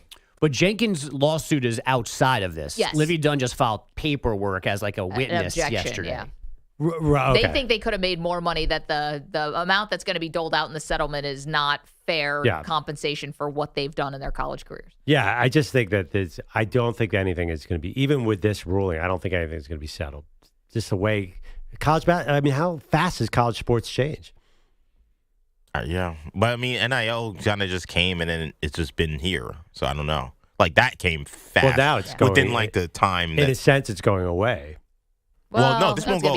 This won't go away with this. Yeah, that's why but the current collective system is going to go. I mean, it's going to be very, very different. The revenue sharing and what they do now in NIL is completely a different system. Yeah, well, it's going to be the athletic department has $20 million or so to dole out however they see fit, whether it's football, basketball, women's basketball, whatever you want to give to. And then on top of it, you can also do name, image, and likeness. You can still do, Sam Dell Auto and whatever, but you won't have like Ohio State had a $20 million collective. That is not going to exist in the same form. They're going to have to change that. Why? I don't know. Yeah, why is that? Because a lot of that money there's just not advertiser money. It's not going to all. Yeah, right. Boosters, advertisers, whatever you want to call them. Yeah, no, but the collective system is definitely going to change because all that money is going to be coming out of this. You're not going to have Ohio State, as I understand it, is not going to have $20 million in revenue share and then the $20 million collective doling out to players. Like it's going to be different. The cap. I just don't think the collectives are going to be as big. Why wouldn't you have a collective and still do this? Is my point though, because like to me that'd be cutting your nose off to spite your face. I think the collectives are going to pull back. I think that'd be dumb, but yeah, I mean they could. I'm just saying if I'm Ohio State and I know I'm going to get this $20 million and I still have the most money, why would I then? Okay, well now we just let the revenue handle it when you still have the money to spend, right? Like you still have the rich alumni, you still have right. Like the why would you not use that as an advantage? Interest. Like why would Oklahoma State not still use their very rich donors? I just read the collectives are going to do their whole business differently because all the money's going through the school now, like officially going through the school. None of it, like the athletic departments don't pay anybody anything right now, right? Yes. So I just think the collectives changed their organizational system. You guys could be right, but I definitely read that. Yeah, no, you could be right. I'm thinking just logically, if I was Ohio State, I would tell all my donors, hey, like, keep it coming. Keep it coming. Yeah, like, you will. We'll have an advantage. You know, that was the only thing I was thinking. But like the Ohio State collective it just will function differently because of the school's involvement now. Yeah, I think like things will go through the school, like all these things. And I believe that there will be different tax implications for people giving money in this scenario than there is right now. Because I've heard people say that they think people who are not giving money might give money more in this new system because they then benefit more from it on the back end through like write-offs, deductions, whatever. Now you're losing us. Yeah. By the way, you're going to have a massive staff to figure all this out at the school. Right. This is what the GMs are for. Yeah, I know. They're going to have like 20 people underneath them to do cap stuff. It's crazy. Our pal Jim Nagy, we should ask him, how much does his life change now with this if this settlement goes through? Because he's now the general manager of where's Oklahoma. Jim? Oklahoma. Yeah. And my good buddy Patrick Stewart, Nebraska, getting a big shine up in an Albert Breer column last week. It is a whole new game. But it's not just the GM. I'm telling you, you're going to need 100 people to manage that. You guys ever tried to do anything at a college? Like, just to get a new meal plan, you have to talk to 4 different people. The registrar was made out of hell. Right? Oh, my gosh. That was the first panic attack I ever had was right before I graduated thinking I didn't have enough credits. Oh. And it was a legit, straight up panic attack. I have that dream still. Hey, you actually owe us $3,000. So if you want to graduate, you pay us now. Yeah. Or just like, hey, that whole thing you thought you were doing, psych, no. Yay, education in the United States. Bogusch, thank you so much. Lots to do, including we've got some Packers news for you that we want to get to. We're going to do it next. It's M&P. You're in a 5-minute break.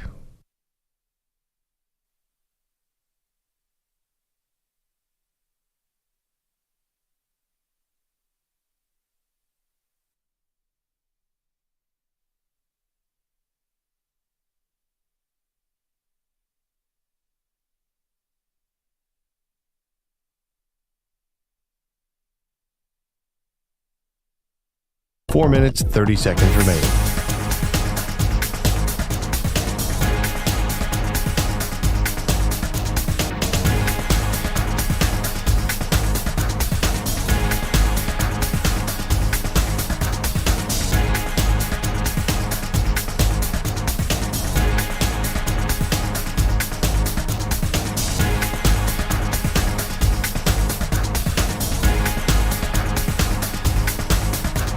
Four minutes remaining.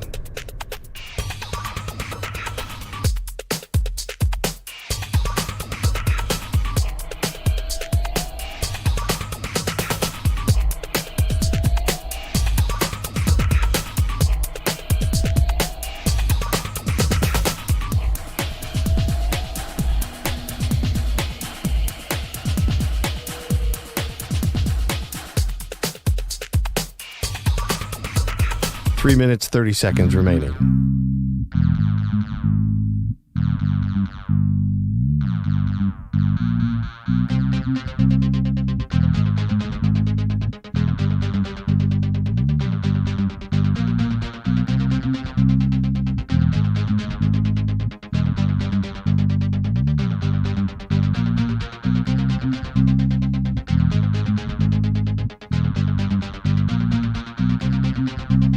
Three minutes remaining.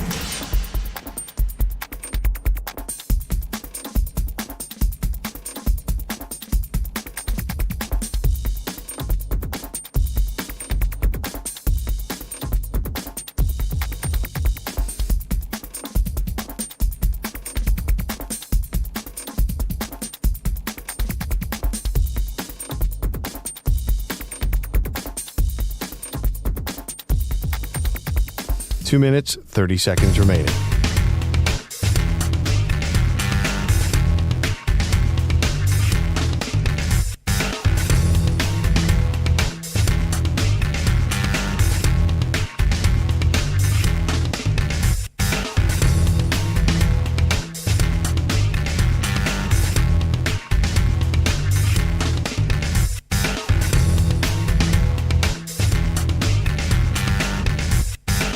Two minutes remaining.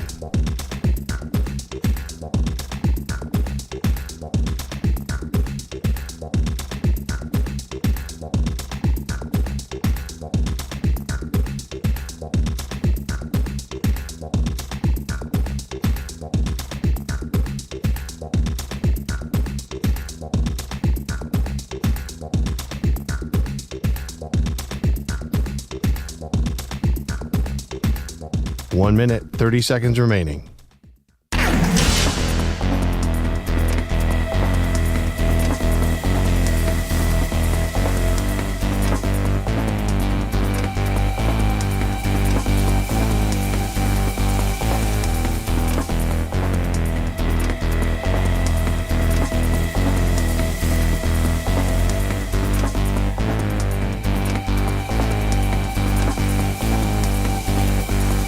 One minute remaining.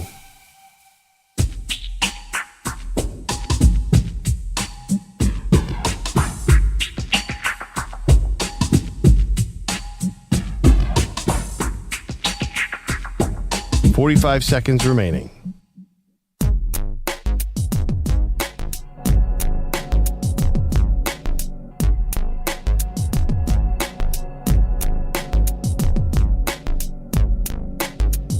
$30 seconds remaining.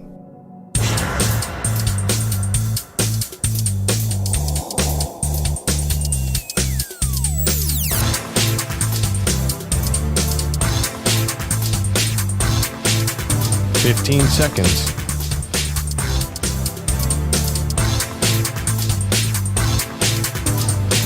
Break ends in 5 seconds.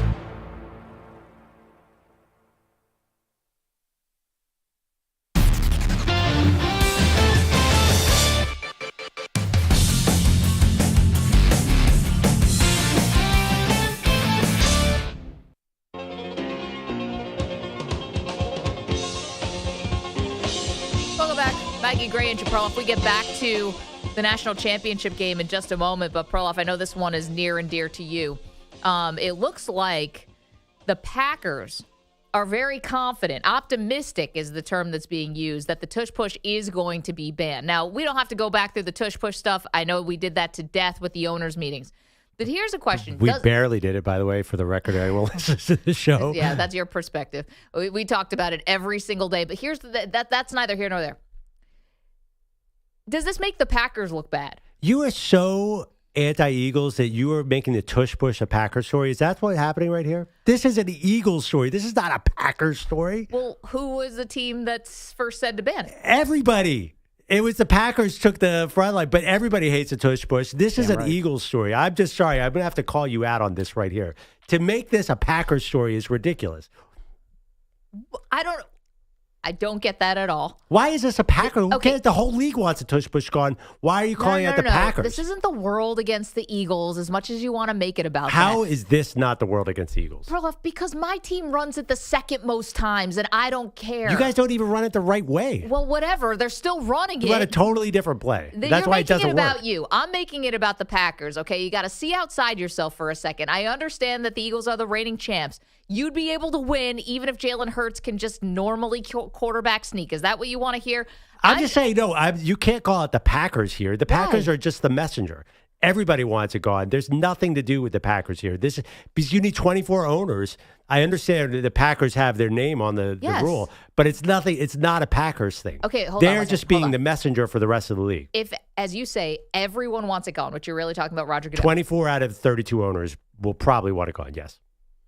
No, if everyone wanted it gone, it'd be gone. They just voted on it. Yes, and it's going to be gone in a month. Or they're just tabled the vote, rather. Right, it's going to be gone in a month. Right. Okay, but here's the thing. If it was such a slam dunk, easy thing that everyone wanted it gone, why didn't it just get voted on a week ago when everyone was together? Not everyone wants it gone. 24 out of 32 are going to want it gone. That's as close to everyone as you get in the NFL. That's a large majority. But not yet. Like, not It's going now. to happen. Okay, but here's the thing. The Packers did attach themselves to it. Yeah. And so it is the Packers' top of line. And yeah, Sean McDermott came out and said he thinks it's unsafe, and I'm sure other people don't like it.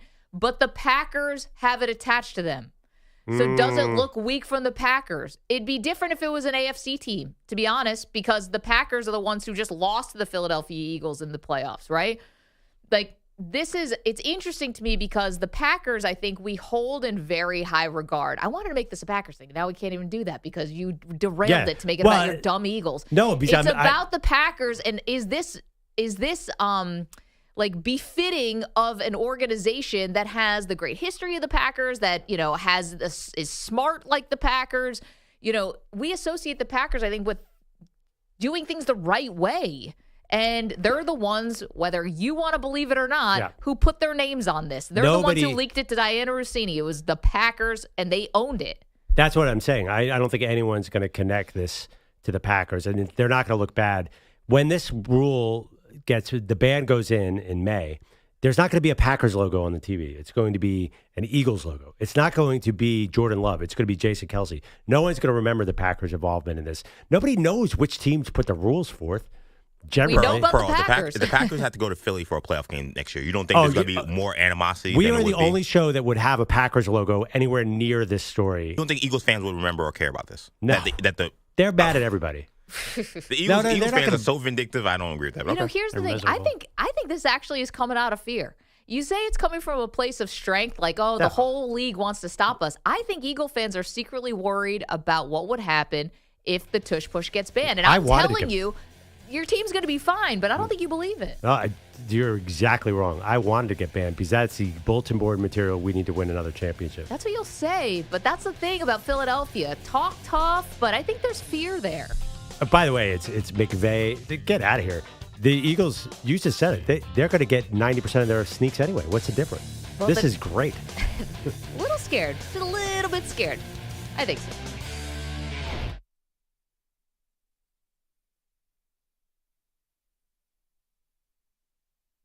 You're in a 5-minute break.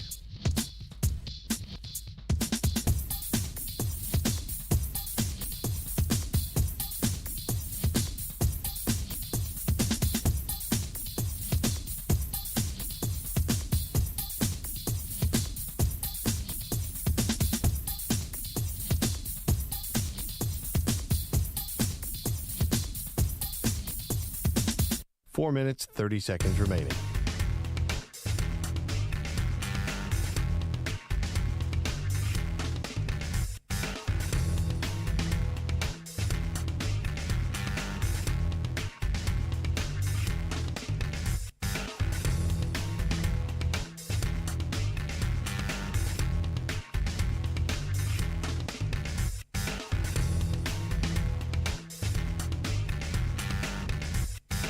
Four minutes remaining.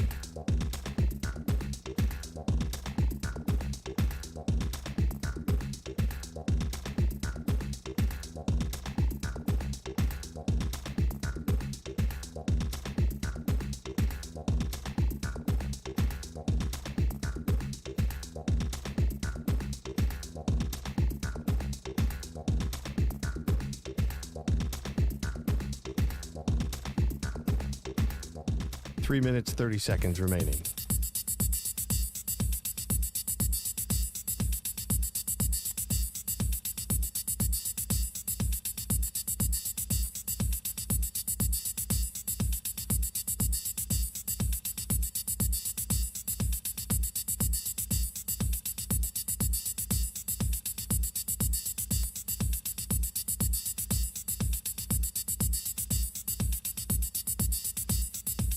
Three minutes remaining.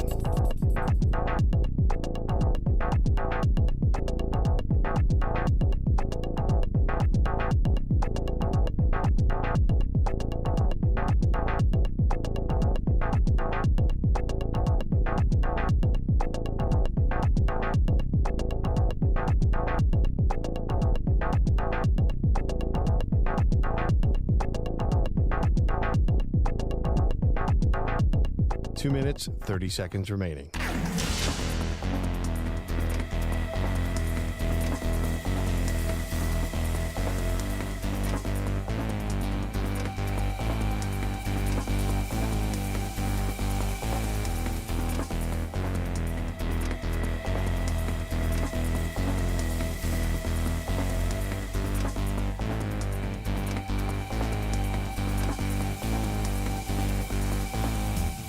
Two minutes remaining.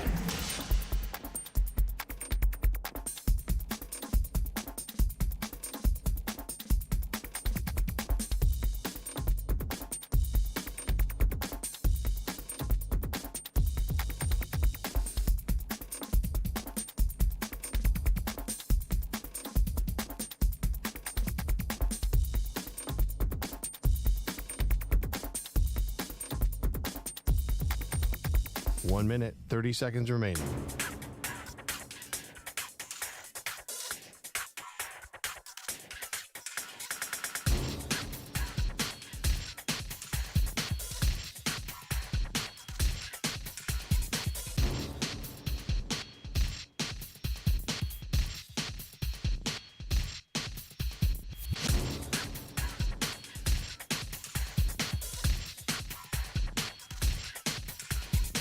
One minute remaining.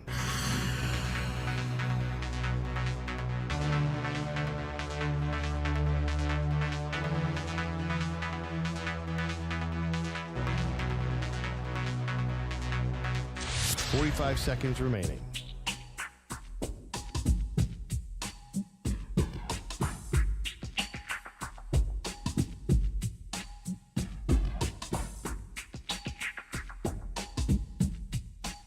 Seconds remaining.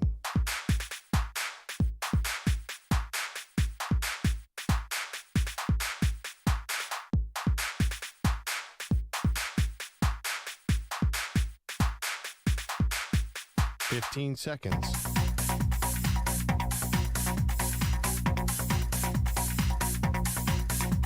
Break ends in 5 seconds.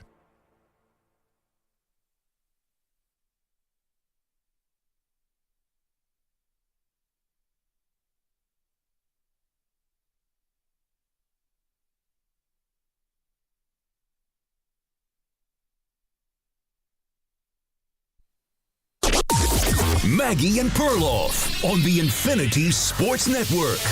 Cryer looking for some help. Double team comes. They feed to Tugler. Right back it goes to Cryer. His three blocked by Houck. Picked up on the other end by Richard. Feeding it to Houck. Runs to the rim. Shot good and a foul. Uzan got him on the wrist as he took it up. Floated it over the front of the rim. Houck will go to the line for a chance at a three-point play and trying to bring Florida within one possession. Kevin Kugler on the Westwood One NCAA Radio Network. Final score, Florida Gators, they're your national champions, 65-63. Stop me if you've heard this. Yet another comeback by Florida. They were down 12 with 15 minutes or so left to go. They were playing against the number one defense in the country in Houston, Perloff, but it was Florida who flipped the script, and their defense down the stretch sealed this thing. And if you're Houston, you've got to be sick because you've got this lockdown defensive team, older team, seasoned team, although Florida's got some older guys too, and you had the lead. And all of a sudden, it just evaporated, and it was your own fault. Yeah, I mean, we should have known. We should have seen it coming because this was every Florida game in the tournament. Lower scoring, but, I mean, you have to get – I don't know how many points you have to get up on this team to beat them. Same story again and again and again. And there were moments last night where you felt like even when Houston had that lead, it's like, oh, okay, Florida's hanging around. Playing terribly and hanging around is the name of the game. It's so true. Like, their first half was just awful, and they were down by 3 points. I know. Well, Houston did not get a lot of good looks. To credit Florida's defense, even from the beginning of the game, but I think both teams came out tight. Yep. The great Calvin Sampson in-game interview where he said it's not like we're playing Sasquatch State. He's like, they're just nervous. Yeah. And you could see that, but also credit the defense. I think they said, I think Houston's defensive plan was we're going to let the Florida big man, Alex Condon, get the ball on every play right near the basket, and he's going to panic. And they were right. They were right for the first 75% of the game. And then eventually he started getting some easy buckets. It was a defensive battle. But again, Florida, man, you cannot count them out, obviously. It was wild. So they win their third national championship this century. And again, how they did it was getting into basically the game that Houston most likely wanted to play. Now, Houston wouldn't want to miss the amount of three-point shots that they missed. They've been one of the good three-point shooting teams all season long. And yesterday they go 6 for 25. Like, that's not going to get it done. Not that Florida was that much better. Florida was 6 for 24. It was just awful shooting night all around. But that, again, is the type of game that Houston wants to play way more than Florida. Yeah. This low-scoring game. And it was Houston that lost their poise down the stretch. And, one of the, biggest takeaways, or if you think back, what's the defining play of this championship game, it's the very last play, which is Emmanuel Sharp, who went 1 for 7 from 3, if you can count that as a hot hand. Not really. And he doesn't even get the shot off. He goes up with the ball, but loses his pivot feet. If he comes back down and touches the ball again, that's a travel. So he rightly stayed away from the basketball, and it just sort of out there in no man's land until a Florida player comes and grabs it. Game's over. Yeah, that was an ugly way to end. Question, historically, do we put this play in the famous last-second collapses, Chris Webber calling timeout, obviously, or Fred Brown passing to the wrong team back in 84, was it, with Georgetown, North Carolina? Or no, it must have been 83 with Worthy. So I don't, because those were mental mistakes. This wasn't a mental mistake. He knew the rule. Like, he had the right idea. The problem is you either had to shoot it, get the shot blocked, and hope you get the tip, or you just grab the ball anyway and put it in the referee's hands, I guess. I think there's a little bit about the fact that the last 3 possessions were turnovers. Yeah. It wasn't just that one play. I don't think it. Yeah, I think that would be the lasting image. This would have been the winner. Yeah, but they obviously there was something else going on. Like, they could not get a look at the basket in the last 2 minutes of the game. Not that Florida had so many shots go in themselves, but I'm definitely not putting it on Sharp. I put it on the whole team. The offense just got bogged down at the end. It was a slog. It really, really was. Yeah. It was not like an aesthetically pleasing basketball game by any stretch. It was like, does anyone actually want to win this thing? Although I did think Houston was going to come out victorious because they had that 12-point lead with about under 15 left to go. And Florida was getting technical fouls. Like, Florida started the second half with 6 fouls in 2 minutes and 39 seconds. Like, they were falling apart. The bench gets a technical foul? How often does that happen in a championship game? Like, they were melting down, felt like they were losing their composure, and then they just, like, saved it. It was like they caught themselves as they were starting to completely spiral and just hand this thing to Houston. To be fair, that's kind of been Florida's thing. That's what all these comebacks are about. It looks so dead and buried, and they're dead in the water, and then they just rise up. Yeah, and if it was a more high-scoring game, I think that Houston could have started fouling Alex Condon. I know he hit a couple free throws, but his free throws were shaky. My favorite moment of the game is when the backup center came in and shot 2 free throws. That was the greatest thing I've ever seen. Micah Handlaken. I don't know where this dude's from. I'm guessing not America. Oh, no, he is. Anyway, he hit the backboard on 2 free throws. I'm like, if that guy gets in the game and it's close, you're going to foul him every time. They had to get him I out thought they could have that. fouled Alex Condon, but I don't think they could because the game was so low scoring. And then Houston missed a couple free throws. If they shot just a little better from every little margin, they needed to hit every margin perfectly, and they did not. And the 2 free throws that no one's really talking about is Elijah Martin, because he had that incredible dunk in the Final Four, in the national semifinal, rather, and it made it into one shining moment on multiple angles. But with 46 seconds left to go, he's standing at the free throw line, nails those 2 free throws to tie the game and then take the lead by a point. It was, nails. Nobody's talking about it because he's like a grad transfer and played at FAU and he's very seasoned. But those are big free throws in that. Yeah, spot. The lasting image for him will be the dunks. Oh, man. He tried one. And by the way, do you want to know about last night's game? He got blocked by the rim, got the ball back in the first half, and then got blocked again. Houston's shot blockers, oh, my God. When the 2 big guys got in foul trouble, then that's when Walter Clayton Jr. got a couple layups. The Houston rim defenders were unbelievable. I think that foul trouble was a big deal. The officials were not great last night, but I thought that they had a little trouble because Houston and Florida were getting quite physical. Ended up killing Houston. I think the foul trouble was a massive issue. Well, let's go and turn our attention to a man who was calling some earlier action on Westwood One, did a fantastic job, was in the Providence region, played basketball at Notre Dame, 4-year player there for Mike Bray, now Westwood One and NBC Sports. It's Jordan Cornette who's good enough to join us this morning. Jordan, what'd you make of it last night? Did you see this as a Florida, another gritty comeback, or do you feel like Houston wakes up today and said, we blew it? Well, I think it's guys, thanks for having me on. Maggie, I think it's a little bit of both. For a Houston team, they're definitely going to be kicking themselves waking up today, if they even slept at all last night, thinking in a game that close, as the closers we've been all year, to not even get a shot off in the final 2 possessions when trailing is just something that's unacceptable if you want to become a national champion. On that stage is just something that's going to stay with those guys forever despite all they achieve. Meanwhile, for the Gators, I mean, how do you not give credit to a team that is the best scoring team in the country that goes in there, again, on that stage, plays a game into the 60s, doesn't even break 70, and a Houston team that wins that way, that is 33-0 in games that they hold the opposition to under 70, that this Florida team is malleable enough, so connected, to find a way to win a game that doesn't traditionally play their way and absolutely plays to the strength of Houston. That is what champions are made of. And mind you, this is a Gators team that has been down massively in 3 games in the second half in this tournament and have found a way to win. That resiliency is worthy of being a champion. Jordan, not that this will help Cougars fans, but looking back on it from an X's and O's standpoint, what should Kelvin Sampson have been doing differently in the last minute or so? Because it felt like Houston was having trouble getting any kind of look. Well, I think that they were a little scattered, Andrew, when I go back and watch it.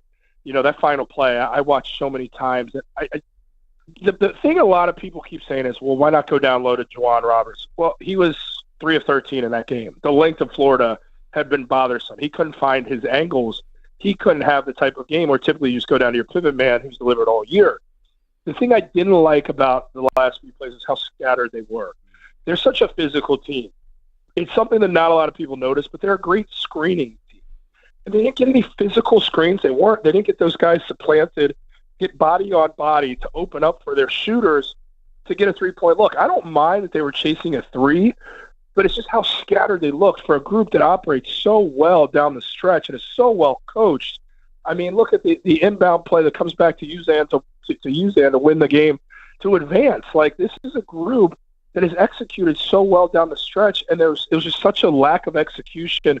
They were so scattered. It was really startling to watch. Jordan Cornette is joining us. NBC Sports, Westwood One did a fantastic job on this tournament. Yeah, 4 straight turnovers on the last 4 possessions for Houston. They were not poised in this moment. And Jordan, we've been talking about a little this morning, just literally that final play. We all think that it would have been a travel call, but if you're looking at Emmanuel Sharp, should he have grabbed the basketball anyway, maybe force the officials to call it? I mean, obviously you're just in the moment, but what did you see about that play as a former player? You know, how did you view it?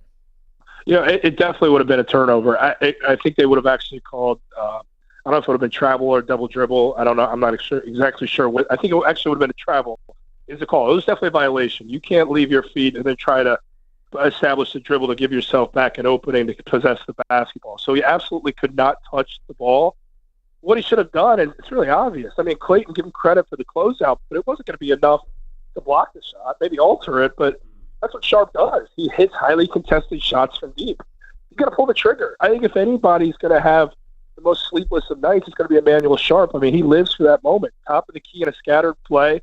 Didn't get the screen he wanted, but flashed up the middle of the lane to extend out for that 3-point look. You got to pull the trigger. You got to take the shot, and that's what stands out to me is, yes, the effort from the All-American Walter Clayton, which you got to love if you're a Gator fan, but Sharp still would have had enough time and enough of a window to deliver maybe one of the all-time moments in the NCAA tournament.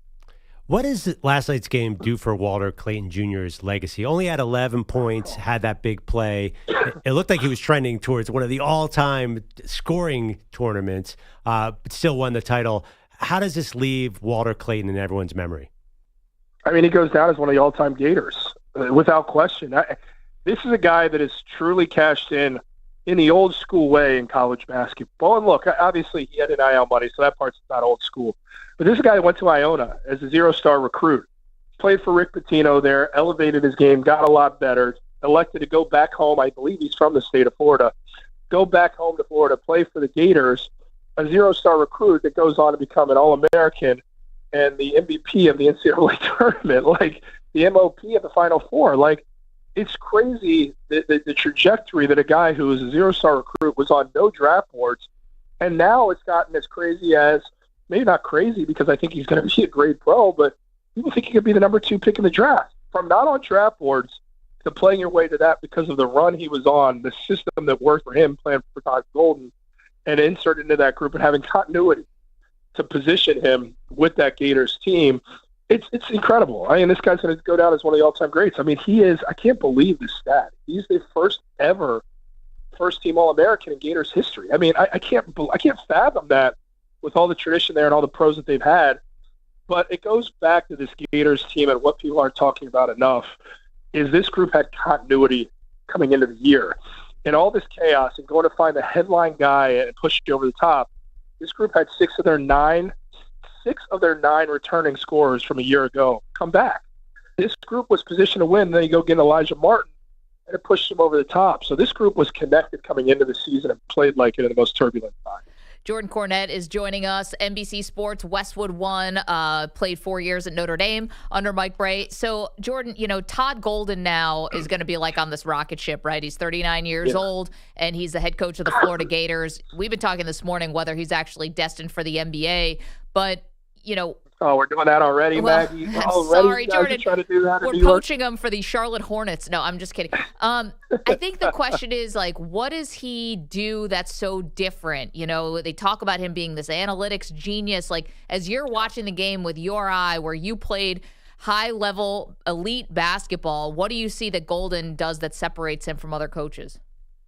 When I watch him, I just watch a guy that stays with what he believes and how he likes to defend and how they like to attack the game. I mean, this is a group that elected to guard Jani Broome one-on-one in isolation in that Final Four game. And people are thinking, why are you guarding arguably the best player in college basketball one-on-one? You got to throw doubles at him. Well, what they did in that Final Four game, again, the biggest game he's ever coached, a 39-year-old in his first Final Four, going against Bruce Pearl, the guy who was his mentor. He served on his staff as a grad assistant. And he elects to do something that had everybody watching that game question it, saying, how are you guarding Jani Broome in isolation one-on-one? He's going to feast. They allowed Jani Broome to get a little bit of his. They trusted their length and their interior defense. But what that allowed them to do was keep shooters away from lighting them up in that game. It was ultimately the difference. It was how they won that game versus Auburn was a coaching decision from Todd Golden. This guy is steadfast in his approach.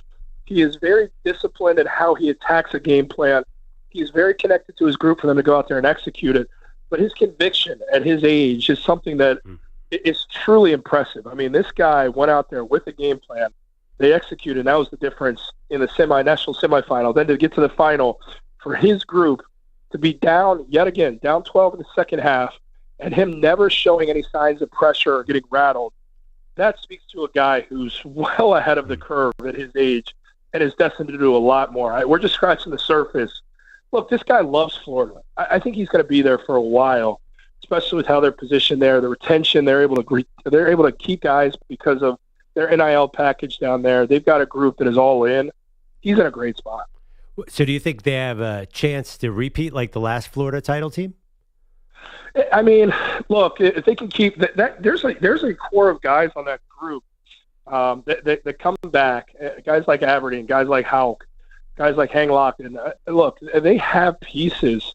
Chenyolu, they got to score again with one or two scoring wings. They've got to go get two more guys off the wing to build on this core. But absolutely, I mean, this is a place that is all in on basketball as much as they are in football. Look, football is a little bit more. I'm not dumb here, but they're committed to basketball. And with a guy like that, a young charismatic coach, 39. You have everything in place. There's absolutely a shot that they can do it again. I heard an interesting complaint from someone in Florida that they're 3 weeks behind on the transfer portal because of the tournament.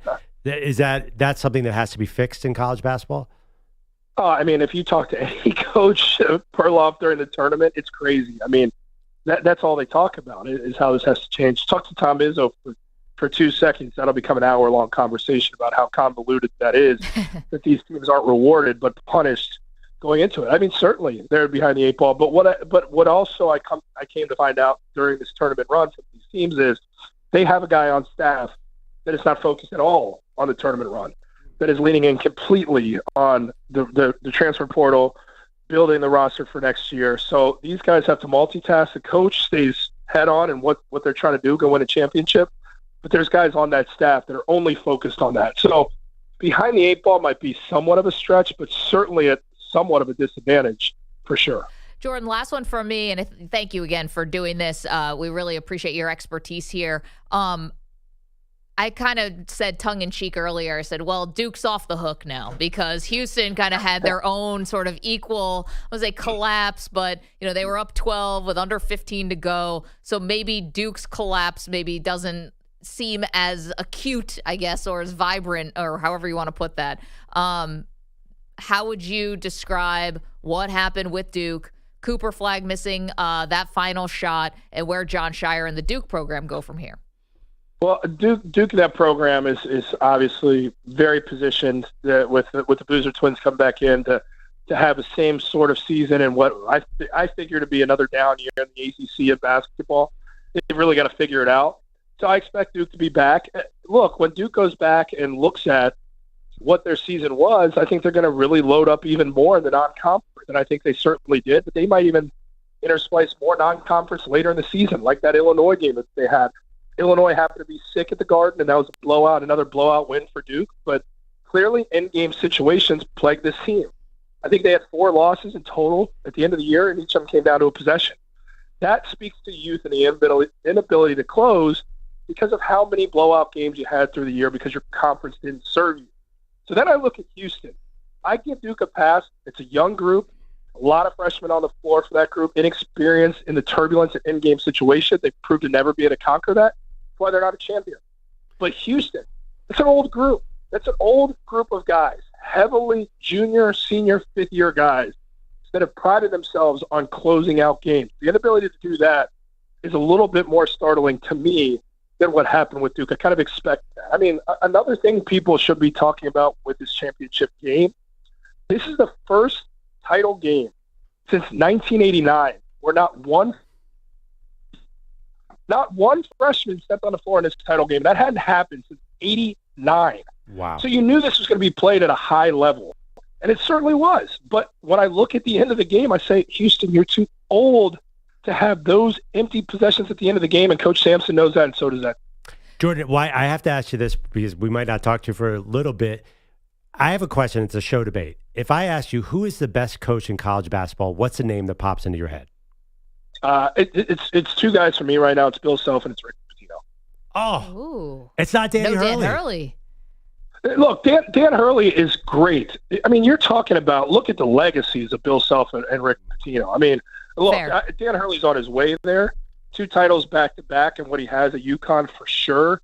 He's probably the next guy in line. But what Bill Self has done there in that Big 12 is starting to run out of steam here a little bit. And what Rick Pitino's been able to do at each different stop, leave that place way better, national championship caliber programs by the time he's done with them, is remarkable. Those are the 2 best coaches in college basketball. They're a step above Coach Dan Hurley, who's a friend. I think is one of the greats in the game, but it's Self and Pitino. Jordan Cornette. Jordan, thanks for doing this. Sorry, we kept you a little long. Really appreciate you weighing in on what was a pretty amazing college basketball season. And again, you and Chris Carino together on Westwood One coverage. I found myself listening to a lot of that. You guys were excellent together. So thanks for the good listen, and we'll talk to you soon. Maggie Perloff, I really appreciate it. Chris is the absolute best, even better off the broadcast than on it, if you can imagine. I'm sure you guys know that. Also, Masters Week. Come on, it doesn't get any better than this. Nope. Rory gets the career slam at the end of the week. I cannot wait for what's coming in Augusta. I was actually a little more into the new food offering at Augusta this year, the savory tomato pie. Speaking my language, 6'8", 300 pounds. This body is no accident. I'm all about it. Jordan, thanks so much. Enjoy the golf. We appreciate it. Thanks, guys. We actually it's on our rundown to get to tonight's Masters dinner. Scotty Scheffler gets to pick the menu again.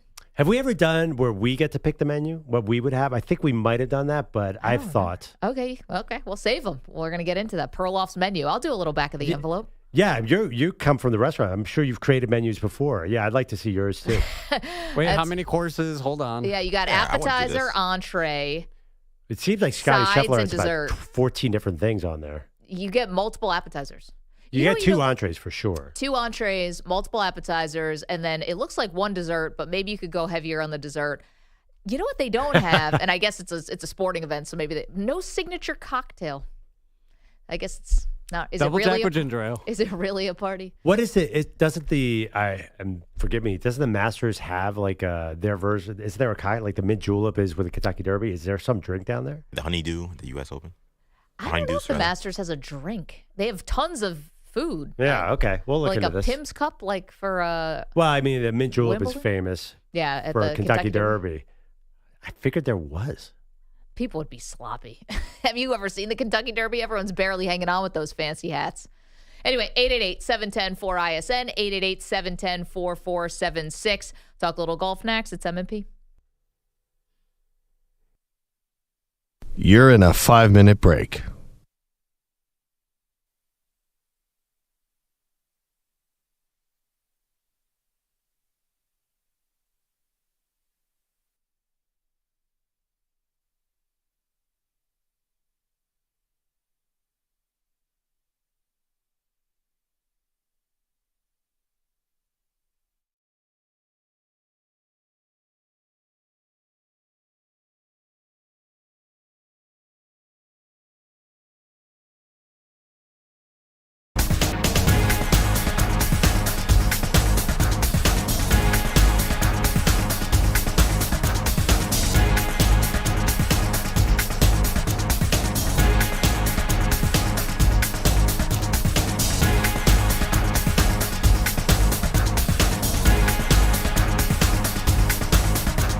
Four minutes remaining.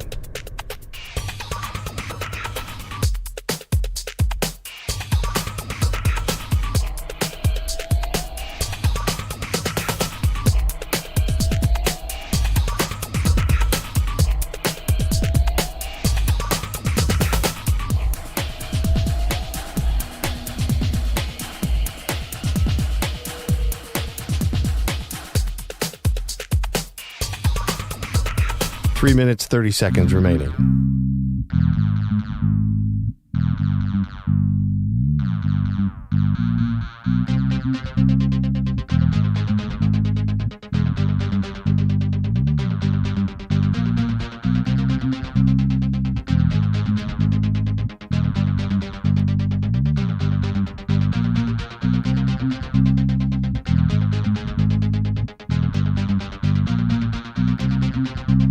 Three minutes remaining.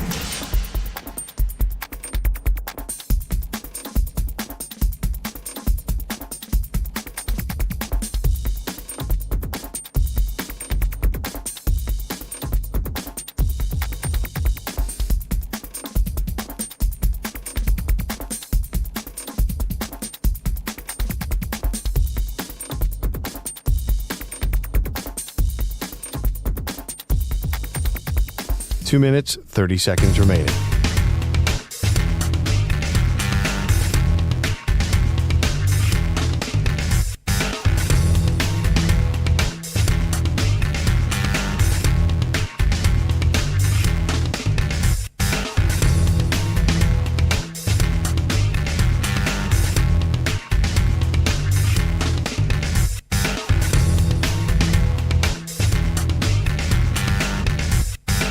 Two minutes remaining.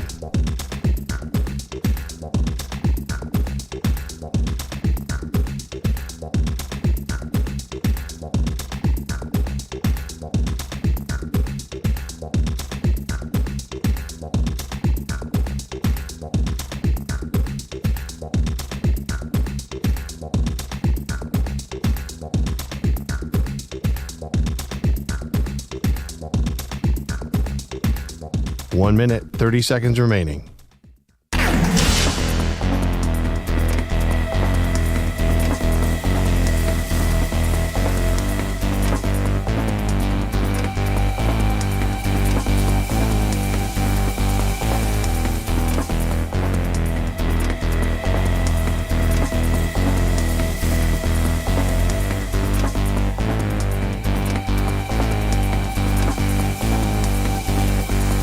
One minute remaining.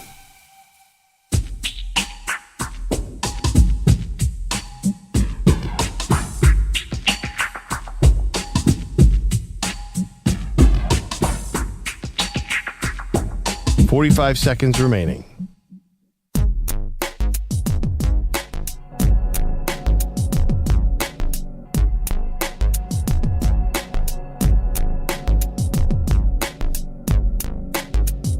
.30 seconds remaining.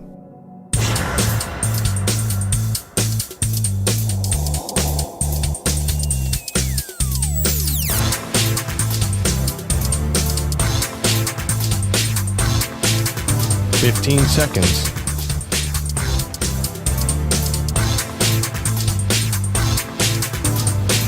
Break ends in 5 seconds.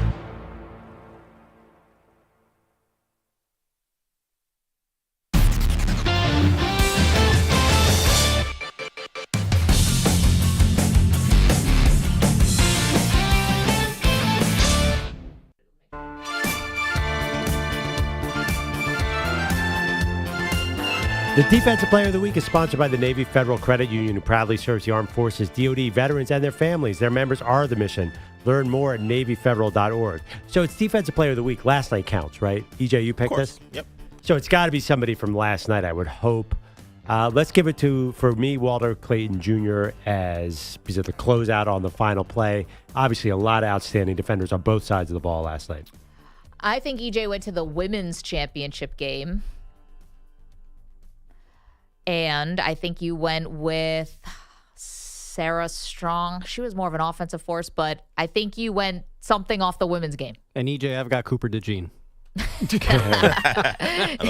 In perpetuity. Well, every week is Cooper DeJean. Did a Nick play well against... well, if you must know, if it's OG Anunoby, I'm walking out. Ogugwa Anunoby has been playing lights out. He has been great. But this week's Navy Federal Defensive Player of the Week is Walter Clayton Jr. Shout out to Perloff, whose closeout in the national championship game helped Florida secure a victory. Former Iona.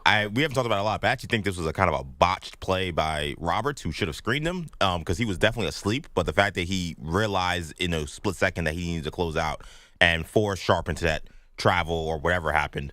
Travel. Ended up definitely would have been a travel. Definitely would have been a travel. If he touched the ball. Ended up being a turnover. Was the play that secured the win for Florida. So my player of the week defensively is Walter Clayton. Championship. There you go. Okay, we teased it going into the break. Do you have your Masters menu? Tonight is the Masters dinner. Scotty Scheffler is hosting it. I can get you the Scotty menu. Yeah, why don't you read the Scotty? Because I'm finishing mine out. Well, hold on one second. Scheffler's is almost perfect. Yeah, I mean, listen, I have actually, the reason I'm taking it today, I've gone through some old Masters menus, and they're all the same, and they're all just wonderful. Okay, I've got you. I've got Scotty's here. I've got mine, by the way, as well. Scotty, appetizers, cheeseburger sliders served Scotty style, firecracker shrimp, and Papa Chef's meatball and ravioli bites. The first course is Texas-style chili. The main course, wood-fired cowboy ribeye steak and blackened redfish. Yeah. Dessert is a warm chocolate chip skillet cookie with vanilla bean ice cream. I think the dismount is really where he nails it here because I love desserts that are hot and cold. Mm-hmm. You know, that combination really hits a spot. Okay. I'll give you mine. I'm going to have a salad, but I'm going to have a crab Louis salad, which is Boo EJ. this man. It's the most unhealthy salad ever. All it is basically delicious crab with Russian dressing on it. It's the best salad ever. I'm in then. Yeah, it costs like $50, but crab Louis salad to start. Then I'm going to have for my appetizers sashimi, chicken, and sashimi. There'd be a riot. And I Trying love to this thing poison called the competition. You guys ever had lamb lollipops? I don't know what they're officially called. Oh, yeah. I have. They have them at the Grand Havana Room in New York, and it's the best thing ever. So that's my appetizers. Then I'm going to throw in some lobster ravioli. Because, EJ, you had that in New Orleans, or I did, and it was the most amazing thing I've ever had. Yep. Then for my, I'm actually doing exactly what about 7 of the last 10 winners have done. I'm going with miso black cod and filet mignon is my 1-2 for the entrees. Side of cream spinach, which Patrick Reed have, which I love. And then my favorite dessert, if we're going to have any dessert, is actually probably not one that everyone loves. I love cheesecake, so I'm putting a cheesecake on there. Oh, cheesecake's like probably the number 2 most beloved dessert. Oh, I thought there were some people who were anti-cheesecake. Sometimes you have to put chocolate on the dessert, like a chocolate lava cake. They are evil people, by the way. Yeah, cheesecake rocks. I'm going cheesecake as my dessert. Key lime pie would have been which is a form of cheesecake in my mind. Yep. Would have been good. What do you got, Meg? All right, for my appetizers, I'm going 2 of my favorites. Potato pancake with sour cream and caviar on the top. It's like from the 80s. I love this appetizer. And then jumbo shrimp cocktail with cocktail sauce, just the horseradish ketchup combination. All right, good. Yeah. My first course is going to be a creamy truffle pasta that I want them to make in one of those big cheese wedges. Sure. Creamy truffle pasta. Yeah, so you know how they have those like big wedges of cheese and they scoop out the middle and then they cook the pasta right in that big wheel of cheese? No, but and that then you sounds amazing. shave some truffles on top of it. I'm hosting this. Apparently, I'm paying for this too, so I'll be bankrupt after this dinner. My entrees are going to be New York strip. That's just, I love that. I know not everybody does. And then lobster, straight up. Wait, so you're going to have lobster? You're Like going to be lobster tails. sitting next to like Jack Nicklaus and you're going to be cracking a lobster? Just the lobster tails. A little surf and turf. Okay. That's what I love. And then for my desserts, I want 2. Bananas Foster with vanilla chocolate. And then I want a warm chocolate brownie with double down chocolate ice cream. Damn, y'all make my stuff sound so basic. Well, I mean, Scotty Scheffler's basically put out an Applebee's menu here, Manny. I don't worry about it. Liven it up. I like mine. Go ahead. I'm going entrees. You'll have some Korean-style barbecue sliced brisket. One of my favorite from Korean barbecue. Very good. Then it's a barbecue theme a little bit here. So then you have some barbecue spare ribs as a second entree. Yes. You want to do more American. A little messy for a formal event, but go ahead. Yeah. Sides here, you got to have mac and cheese. Yep. And I'm going to do a glazed charred Brussels sprouts. Okay. Love me some glazed Brussels. Apps, we're doing scallion pancakes and buffalo wings. Wow, And- buffalo wings. Oh, A yeah. lot of napkins at this dinner. Yeah, and in dessert, Floss. You're gonna need some floss. and dessert, we're going tres leche cake and New York cheesecake. That's what I have too. Well, the tres Oh, leches. so everyone did cheesecake. Okay. I thought, best. because I'm looking at all the desserts for the last 20 years. No one went cheesecake. It's weird. I mean, that's the best. Why would anyone not do cheesecake? I don't know. They're psychos. All right, Manny, quickly, what do you got? I got a sampler platter and my mom's nachos for the app. Entrees, tacos al pastor from Taqueria Michoacana in New Rochelle. And a filet mignon. You're shouting out restaurants in your menu? I love it. Very specific. Well, it has to be those type of tacos. Filet mignon as well, and desserts, tres leches, and ice cream. See, basic AF. I mean, not really if you shout out a specific taco place. That's kind of not that basic. But I like that. Bogues? Taqueria Michoacana. Honestly, We'll I put don't. you on the spot. I don't know that I would change much of Scotty's. Like the dessert is perfect. That's the warm brown. That's the warm chocolate chip cookie skillet. Yes. So it's coming to the table in the thing. It's almost like a mini cookie pie with ice cream on top. Yeah. So I'm good for that. Steak and the sides. He's got mac and cheese, jalapeno creamed corn. He's got EJ's Brussels sprouts and sweet potatoes. I'm not a seafood guy, so you can tell me which thing to throw on there. He's got redfish. I couldn't suggest anything like that. That's a weak link in his menu. Is the redfish? Redfish, in my opinion. It's probably maybe you fish for that off the coast of Texas. I don't know. Yeah, absolutely. I would steal Maggie's shrimp cocktail. It's simple, but it's perfect. I might throw some French onion soup in there. That's my favorite soup. Do love a good French onion. It's not really the season for it, spring, but that's fine. Yeah. I found the worst one. I've been going through 2016 winner Danny Willett went with from Scotland, England, okay, or somewhere, Great Britain. Mini cottage pies. That's an L. Followed by Sunday. Don't even know what they are. And no one even went to this one.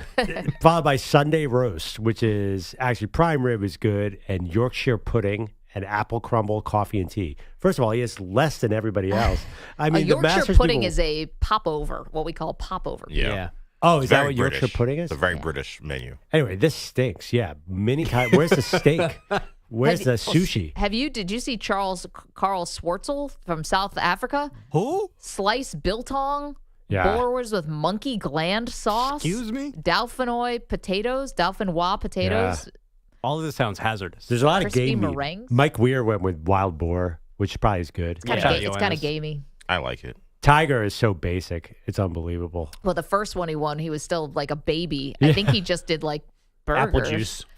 Vanilla milkshakes. Chicken fingers. Cheeseburgers. Juicy You're right. juice. Cheeseburgers and chicken sandwiches. Yeah. Grilled Nick chicken Faldo went with sandwich. fish Like and Boo chips. Earns. Oh, God. Fish and chips? What is going on here, Fish people? and You chips have is an great. unlimited menu. You have an unlimited budget. You got to get loaded up with lobster. I think you're expected to do something connected to your heritage. Like you have to just Or go you just want to. right. So, but I think like there's a push, like give us a sense of who you are with this menu. So that's why you're getting guys. And who is Scotty Scheffler with firecracker shrimp and and Chef Boyardee, basically. He's born out of Chili's. Kinda. Hey, by the way, I told you the Hooters declared for bankruptcy. I know, Manny shed a tear. I thought Hooters was making a comeback. Where did I get that from?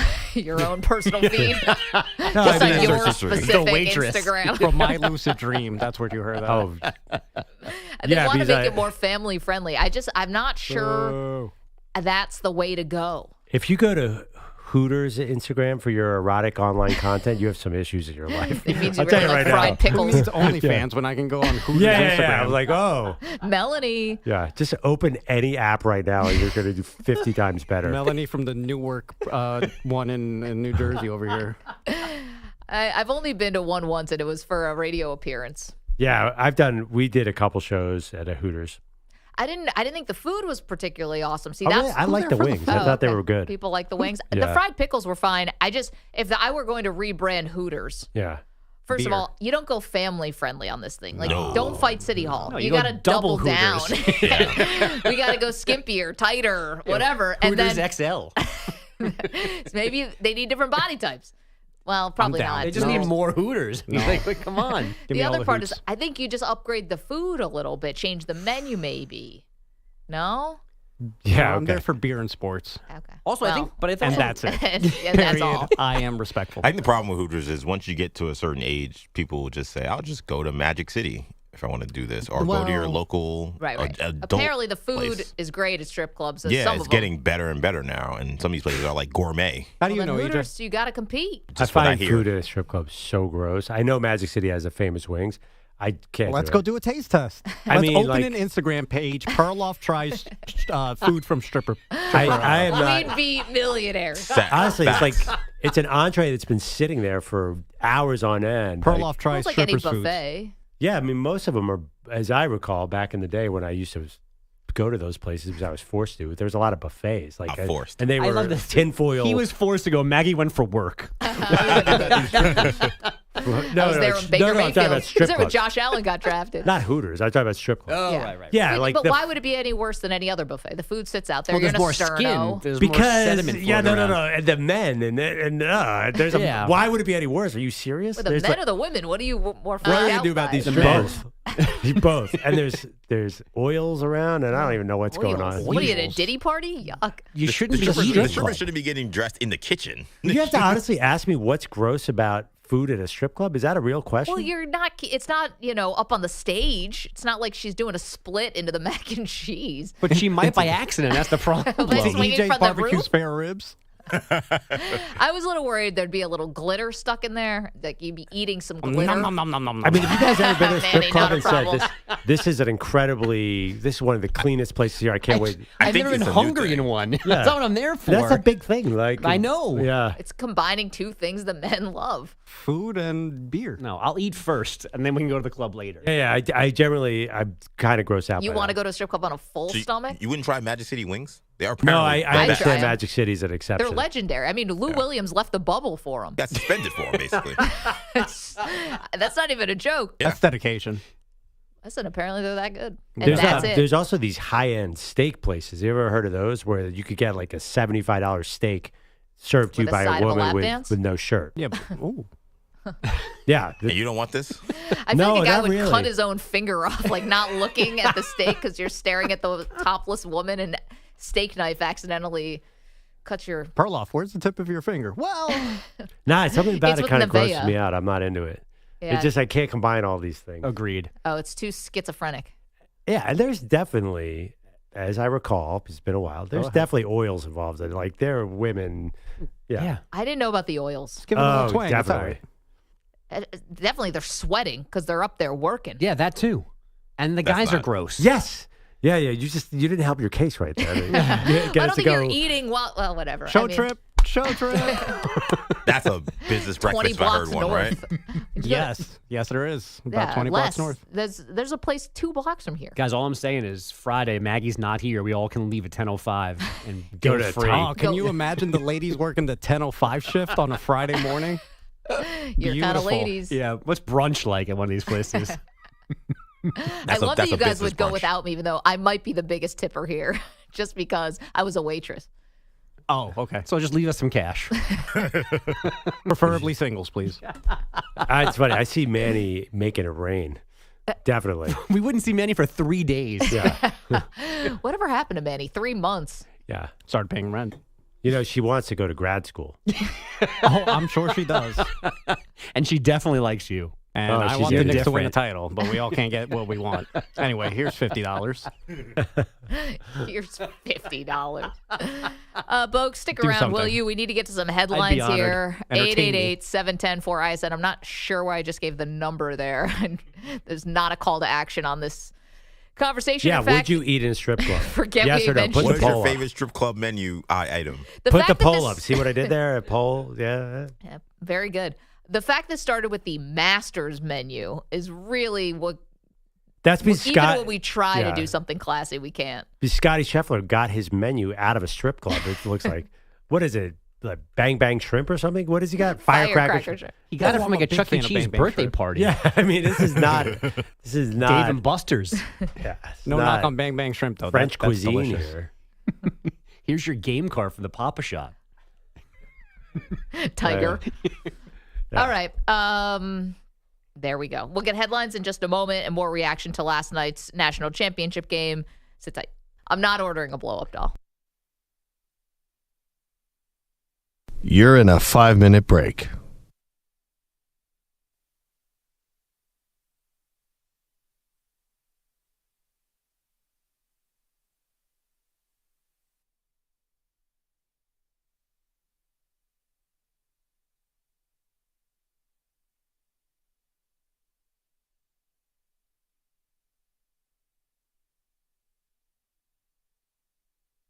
Four minutes, 30 seconds remaining.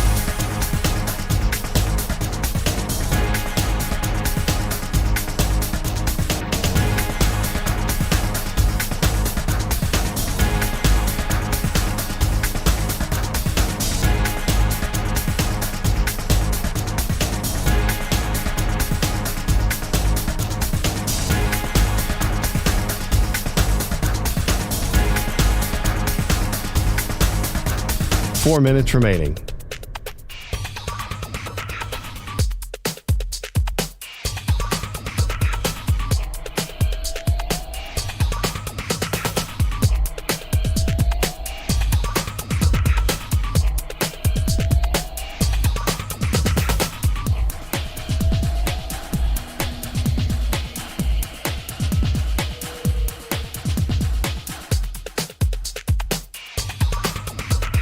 Three minutes, 30 seconds remaining.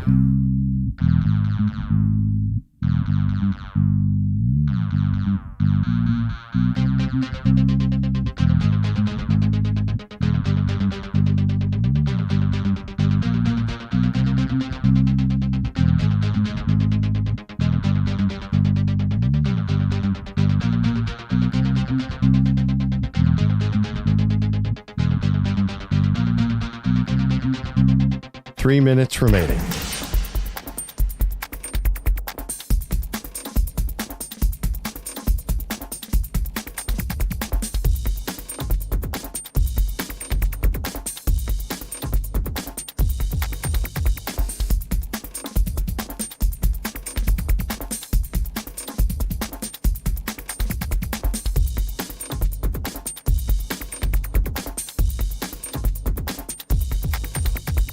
Two minutes, 30 seconds remaining.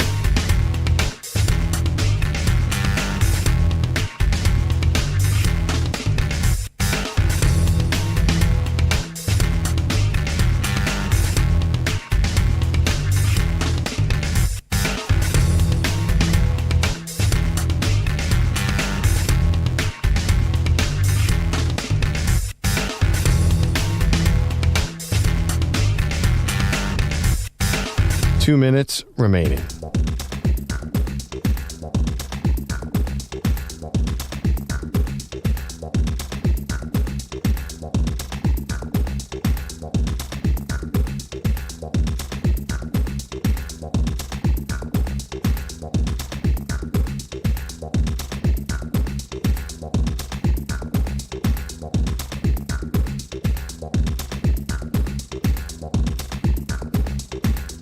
One minute, 30 seconds remaining.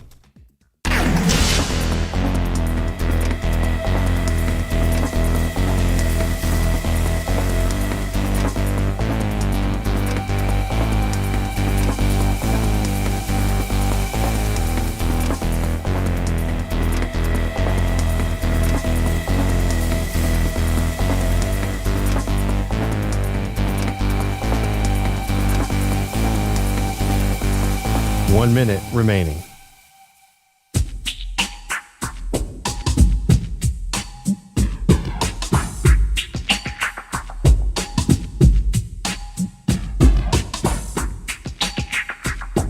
$45 seconds remaining.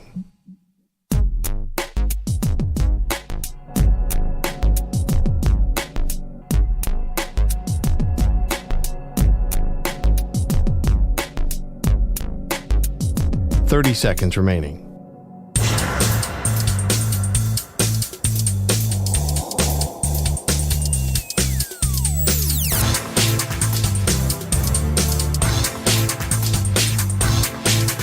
$15 seconds.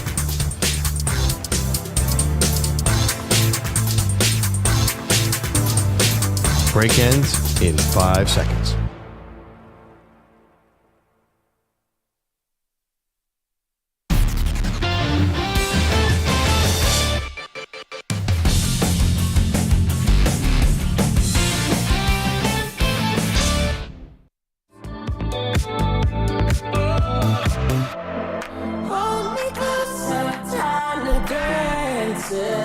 Welcome back. Maggie Gray, Andrew Perloff had a robust discussion about the Masters dinner menu, which led to the menu at strip clubs, as only our show can do. But we missed out on some Andrew Bogusch headlines. So for that, Bogusch, what do you have? It was almost the reverse of their win over Duke Saturday night. This time, Houston built a 42-30 second-half lead on Florida in last night's men's title game in San Antonio, but then wilted late. They didn't score in the final 2:05. They committed 3 turnovers in the final minute, including Emmanuel Sharp giving up their final shot with 4 seconds left. As you know by now, Sharp went up for the go-ahead 3. Walter Clayton Jr. closed out hard. Sharp had a second thought, put the ball on the floor. He couldn't pick it up, or it would have been a travel. Houston head coach Kelvin Sampson. Clayton made a great play on that, but that's why you got to shop there. You can get in the paint. 2's fine. A 2-pointer to tie the game. Instead, the Cougars didn't get the ball back. Time ran out for a 65-63 Florida win. The Gators only led for 63 seconds last night, but they were in front when it counted. Clayton named most outstanding player of the Final Four despite a scoreless first half. He finished with 11 points, 5 rebounds, and 7 assists. Just 2 NBA games last night. The Heat dumped the Sixers somehow, 117-105. They're now a half game behind the Bulls for 9th in the East. Those two play tomorrow. The Kings got a 127-117 win in Detroit, increasing their lead on the Mavs for 9th in the West to a full game. And the Blazers have signed GM Joe Cronin to a multi-year extension. Portland 14 wins better than a season ago. The Dodgers busy yesterday, celebrating their world title at the White House, then dealing with the Nationals. Now a 2-0 pitch. Ohtani swings, hammers it deep to right. This one's heading back to the wall. It is gone, a home run. And Ohtani ties the game with his 4th home run of the season. That's Tim Neverett on Dodgers radio. Ohtani finished a double shy of the cycle in a 6-4 loss. LA has now dropped 3 of 4. The Nationals have won 3 in a row. Don't let the Nats get hot now. The Blue Jays snapped the Red Sox 5-game win streak, 6-2 at Fenway. Vlad Guerrero Jr., 2 hits, a run scored after signing that $500 million extension, but that's not technically official yet because they can't complete Vlad's physical while they are on this road trip. And finally, the Rangers can bite me. 5-1 losers at home to the Lightning last night. Stink. These dopes remain 6 points behind Montreal for the final wild card spot in the East, now with 5 They're awful. games to go. Well, can I make you feel better? Because probably you can't. I know that the people around here are very upset about the Rangers, including former NFL MVP Boomer Esiason, who's next door. Thank you to Andrew Kaplan, who not only won Pearl Jam Season 4, had the most perfect bracket of anybody who competed in our, huge event. Also making me privy to this, and all of us. You can order Lou Williams lemon pepper little chicken wings as a 50-pack on the internet. From Magic City? Yeah. Wow. Magic City Kitchen, which only has an 82% of people love it. I feel like Magic City's got to be 100% approval rating for obvious reasons. Wait, it's named after Lou Will? Yeah, God they're bless. called the Lou Will Lemon Pepper Little Chicken Wings. Here's what That's the a South description. Cornette legend right there. The notorious top-selling Lou Will wings. How many Six Man of the Years did he win? Anyway, to make these wings, naked wings are tossed in honey barbecue sauce sprinkled with lemon pepper seasoning, just the way the NBA star Lou Williams likes them. I mean, I love lemon pepper wings. The lemon pepper wet. Well, Dry, the naked wet. ones, too, you can tell he's a professional athlete. I'm assuming that means grilled and not fried, maybe, or no breading. But I I don't know. understand. Naked means no sauce. Or just no sauce. Yeah. But then you put the honey barbecue sauce. Right. So then Yeah, naked, what's then you put lemon sauce pepper on it. about honey barbecue sauce? I'm a little Well, confused. it's honey barbecue and then lemon pepper seasoning. Feels like the honey barbecue's doing some of the lifting here. Totally. Oh no, you got that. You gotta have that hint of the lemon pepper. Lemon pepper You is need it. Really? That's your favorite wing? So you guys go to Buffalo Wild Wings and get lemon pepper? wings, yeah. Get a lot of lemon pepper wings. Yeah. And does anybody here Stop get too. boneless? Oh, always. Those aren't wings. No, though. come Yeah, we on. talked about Boneless, get out of here. Yeah, give me I do those too, Manny. We delicious can chicken we could be nuggets. super. Yeah, if All you're the- at yeah. Buffalo Wild Wings, boneless are good. I'm If sorry. you were wondering about Magic City, there's also a description here. Oh, go ahead, please.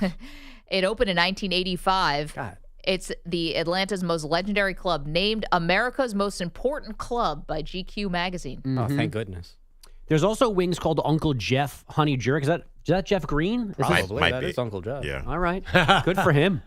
So is Magic City far and away the most famous strip club? Isn't there one in Well, Olympic Spearmint Gardens and- Rhino and yeah. Las Vegas? Is Yeah, and Tootsie's Olympic is Gardens. pretty famous too. Right. Oh, yes. Heard that. and probably the dropped in Hustler rap. Club or whatever. There Oh, wasn't what's any the like one? rap. Scores and Yes, I don't think that exists Scores. anymore. Did they close? What's the one in Honora? Anyone that Oscar-winning movie? That's That scarred half of the show, yet won the Oscar somehow. yeah, exactly. You really got to that work half. a lot harder to win an Oscar than you did in the past. Meanwhile, we will update our movie sequel bracket and talk college hoops in just a moment.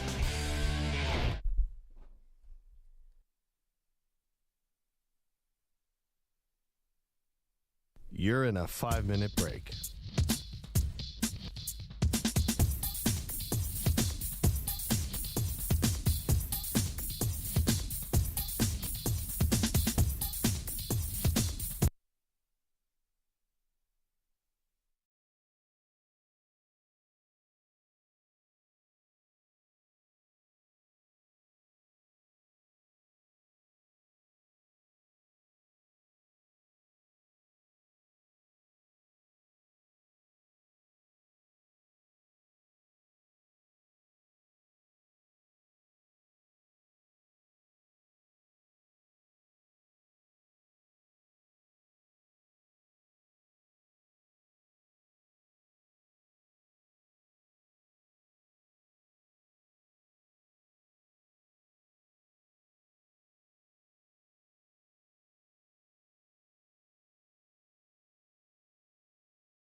1 minute remaining.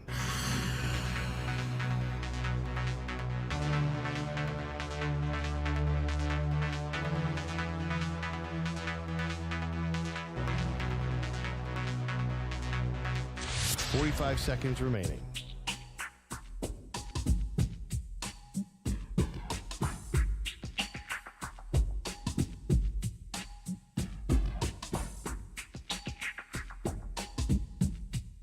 $30 seconds remaining.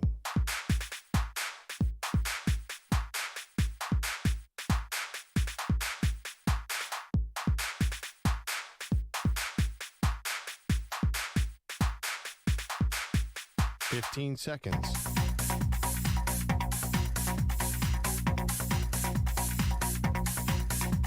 Break ends in 5 seconds.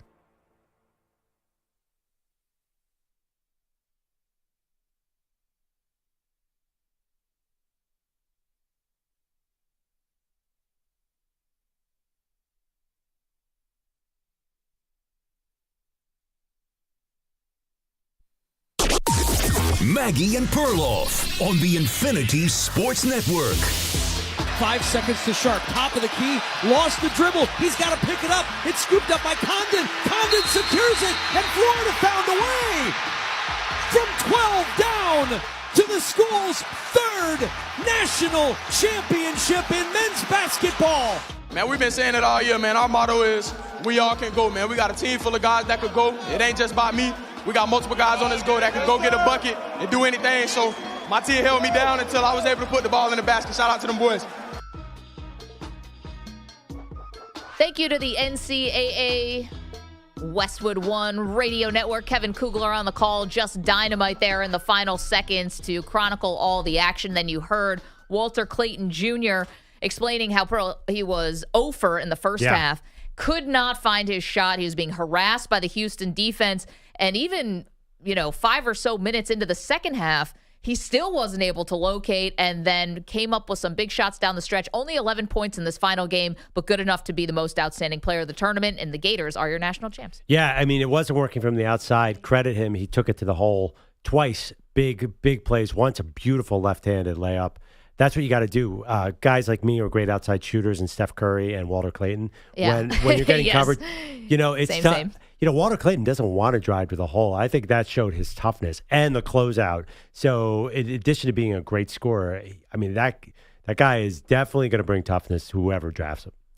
No doubt. Yeah. I mean, listen, this entire Florida team, though, as you're saying, super tough. All these comebacks. I mean, to take out UConn, the back-to-back national champion, even though they were in a down year. That Texas Tech game, they were dead and buried. Yep. Auburn was a back-and-forth affair in the second half, and Auburn was the number 1 overall seed. And then Houston, you felt like this was the year for them. I mean, seasoned team, seasoned head coach, all setting up well 3 hours away from the Houston campus. You're in San Antonio, and Kelvin Sampson getting his flowers, and ultimately it's a 39-year-old head coach who's been at Florida for 3 years who apparently has found some analytics, something new, something that nobody's seen. We're not exactly sure what it is, but the legend of Todd Golden is now born, and he's on a rocket ship. So it was just, it wasn't the most pretty game, that's for sure, but it was still exciting, and I thought it was a great Final Four.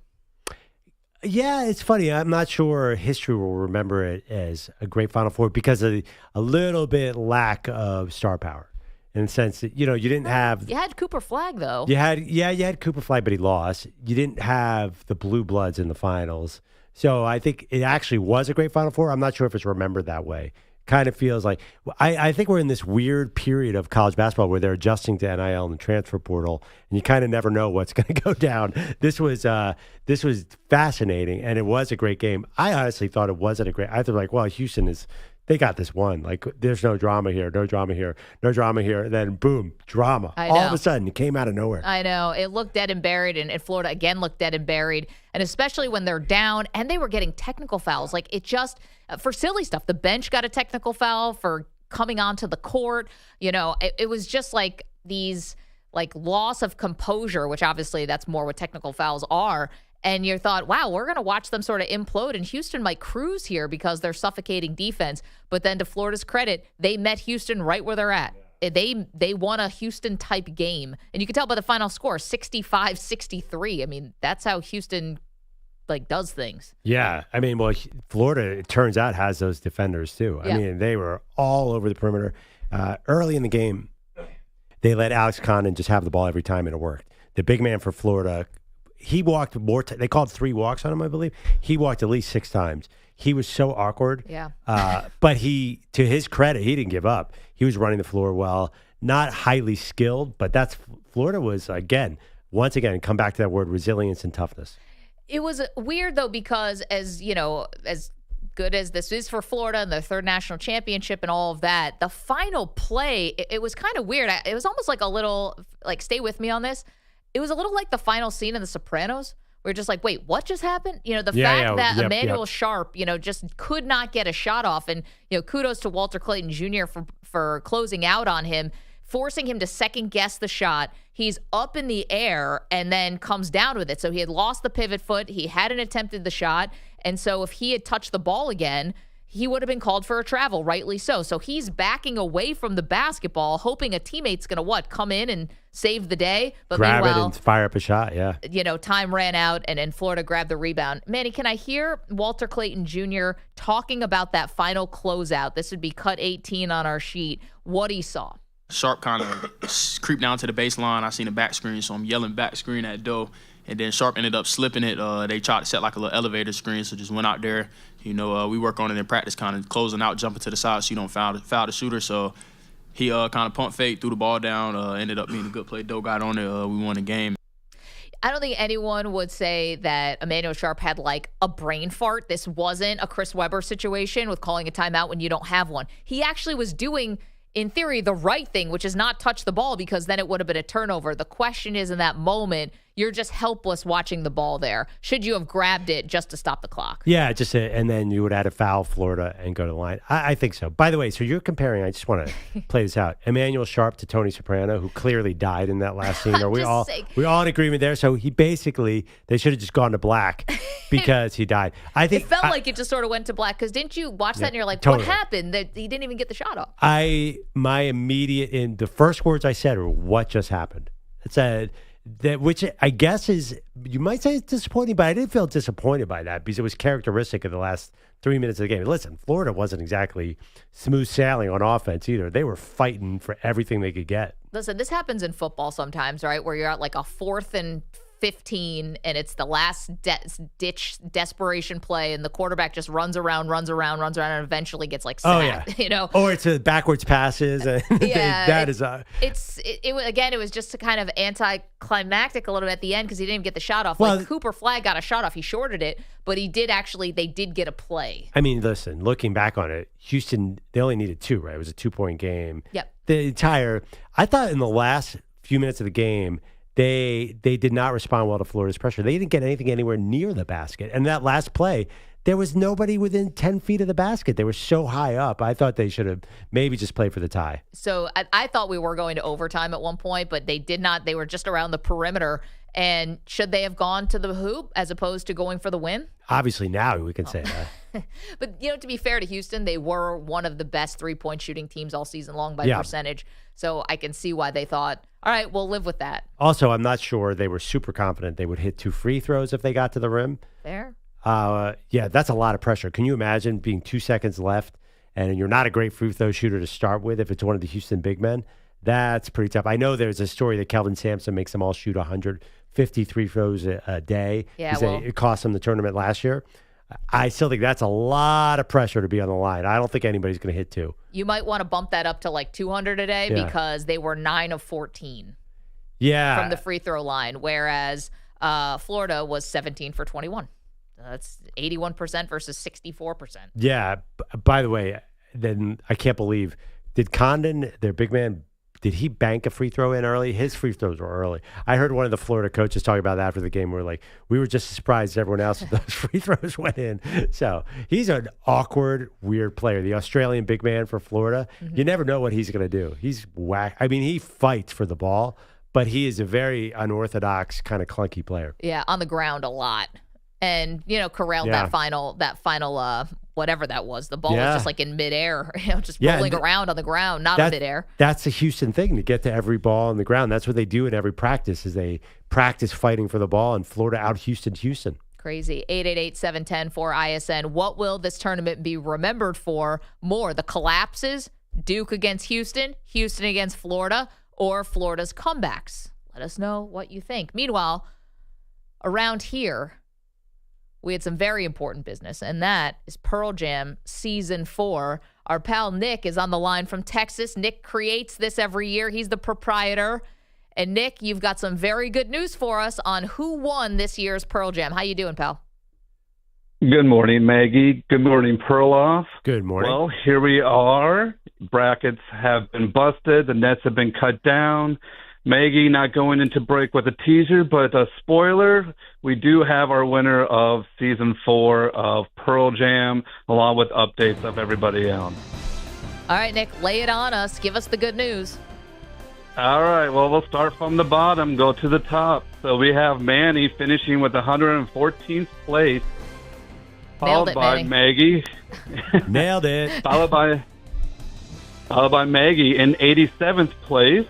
All right, not bad. Coming in behind Maggie, we have Andrew Bogusch in 47th place. And then we have EJ right behind Bogusch in 43rd place. Beat Bogusch, haha. And then we have Perloff coming in 25th. Now, of course, Maggie, going in the break, let everybody know who the winner was, which Andrew Kaplan did end up winning, but it did come down to that very last game. He was tied with Barry Bernardo, who was our top listener, who did come in second. But congratulations to Andrew Kaplan. How about that? Kaplan, who told us he's our Wizard of Oz behind the curtain here, says he didn't watch a minute of college hoops all season long. It's not really in his job description at all. And he's the one who wins the whole dang thing. Any surprise? That's kind of how this thing works. Amazing. Wait, Nick, where did you finish, sir? Don't ask. Well, I do have some honorable mentions. So representing for all the women across the nation that were in our bracket, we have Kristen in Buffalo, who ended up in number 20. Then we have our friend of the show, Zach Gelb, who was the 23rd. One of our regulars in chat row, we have Pine Needles, who was 24th. And then Perloff's wife, Sarah with an H, was 76th. Nice. And then myself, I was 145th. Oh, no, Nick. 145th. You'll get him next time. Hopefully. You did a great job, Nick, really keeping tabs on all of this, and you're the best for doing it. We have so much fun with this every single year, and I know, unfortunately for everyone in H-Town where you reside, It's got to be a little bit of a gloomy Tuesday, but great tournament, and hopefully they look on the bright side of all they accomplished this year. Yeah, there's going to be some somber twos around here, especially when I go into work. A lot of people had them in their brackets, but the season is over. We have next year to hopefully look forward to, and I really enjoy doing this for you guys, so thank you for allowing me to do this, and thank you. Nick, you're the man. Nick. Thank you so much. Say hi to the family for us. And, I think this actually came out kind of like the way, it's not that much of a shock. Yeah. Kaplan winning. One shining moment. Do you guys do this thing where you look back at your bracket and knowing logically that it's totally unpredictable? I stopped looking at it. Man, why did I screw up? I should have known that Houston was going to beat Tennessee. I look back. I haven't looked at my bracket in a week and a half. Yeah, I felt stupid about the St. John's thing. So I was like, so that St. John's was your mistake? Yeah, I mean, I had them going to the Final Four, so yeah, that was a mistake. Yeah. Patino's amazing, but I probably should have known it was maybe just a little too much hype. Turns out Gonzaga, Alabama, and Auburn were also my mistakes. Thanks a lot. I thought I was going to really finish high this year. Because I was going to the Elite Eight with 7 alive, and I thought that Tennessee was going to advance. I thought they were the team, but didn't happen. Perloff, you came in 25th. I mean, you're no Andrew Kaplan, but none of us are. 2 mistakes. I lost to Gelb. Gelb did. No, I mean, listen, I was, you know who influenced me a lot? John Fanta. Yeah. He had Florida winning it all, and I listened to a lot of him, and he made some good cases. Because I got to be honest, Florida was hot at the end of the last year, but how did you know that was going to, at the end of the regular season, it was kind of hard to figure them out.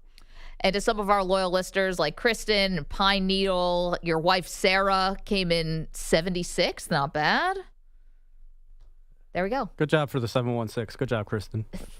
I'm glad everyone had fun doing this, and we'll do it again next year. It'll be a dynamite. Speaking of Maggie and Perloff official business, we also have some movie sequels to update you on. All right, Pro, well, they're cutting down the nets on the movie sequel bracket as well. We've got final results for you in our quest to find the greatest movie sequel of all time. So just to recap, who made it to the championship game? Heavy hitters, Blue Bloods. First up, it was The Godfather 2. There's a plane waiting for us to take us to Miami in an hour. All right. Don't make a big thing about it.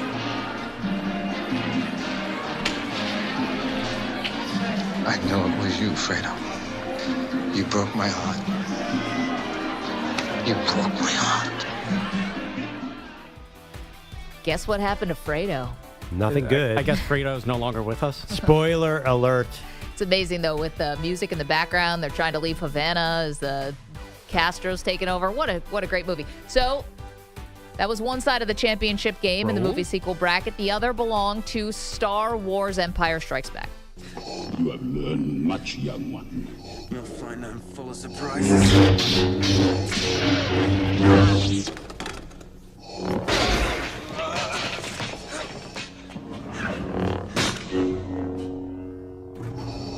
Your destiny lies with me, Skywalker. Obi-Wan knew this to be true. No.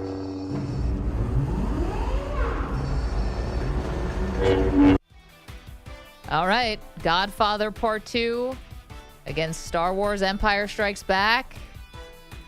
And the winner is The Empire Strikes Back, 54% to 46%. Star Wars is the greatest movie sequel of all time. Never told you what happened to your father. He told me enough. He told me you killed him. No. I am your father. Plot twist. No. That's not true. That's impossible. Search your feelings. You know it to be true. That's awesome. Amazing. I mean, still one of the great plot twists in movie history. Yeah, definitely. So Star Wars Empire Strikes Back is your champion in the Maggie and Perloff movie sequel bracket. And while I love Godfather more because I'm not a Star Wars person, it is a very worthy champ. One of the highest, adjusted for inflation, I just looked at it. It's one of the highest grossing movies of all time. Star Wars being number 2 all time behind Gone with the Wind. And this is top 10. It was a phenomenon. It was huge. You know who we got to get on the horn? Who's the world's biggest Star Wars fan? Who? Jackson Dart is the ultimate. I saw a feature on him. It's the defining characteristic of the Ole Miss quarterback. And apparently, it's all he's talking about on the draft circuit is how much he loves. Remember he dressed up as Anakin Skywalker during a game? We had to explain this to you. He had the eye paint on. I didn't get it. So there's all these. He is the ultimate Star Wars nerd, which I have no idea what that means for his draft status, but he lives for Star Wars. Maybe it bodes well for him. I mean, Empire Strikes Back just won our bracket. Maybe he uses this as Do you want catapult. a nerd at quarterback on your team? Don't you need a tough guy? Well, I don't want a party animal, so I'll take nerd over party animal. Someone who sits around watching Empire Strikes Back, I can get behind that. I don't know. I'm not sure. I think we're in uncharted territory to have a Star Wars nerd in the first round, possibly. We'll see. Congratulations. Star Wars Empire Strikes Back and narrowly edges out The Godfather 2 as the greatest movie sequel of all time. Did you have a problem with that? 888-710-4ISN. Coming up next, award-winning broadcaster Holly Rowe is going to join us. Speaking of Jackson Dart, not just covering college hoops, but Holly saw all these quarterbacks as she is covering college football for ESPN. Can we just agree Dark Knight was the Duke of this tournament, went out on the Final Four, had all the talent in the world, had Cooper Flag, and went out. I just want to say that. Listen, if the slipper fits. 888-710-4ISN. Don't move.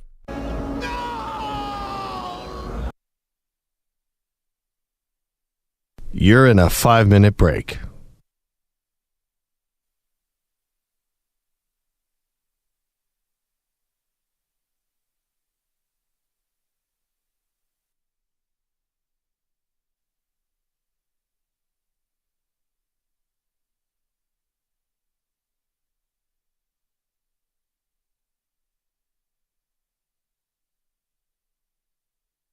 4 minutes, 30 seconds remaining.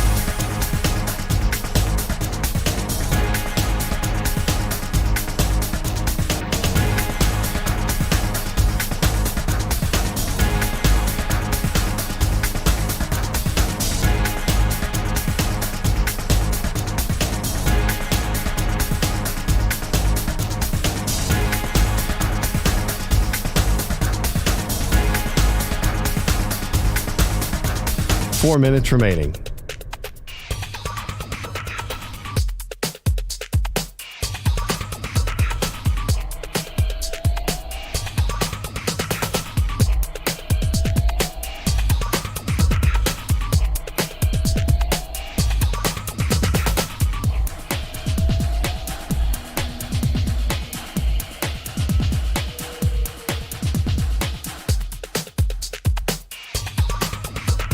Three minutes, 30 seconds remaining.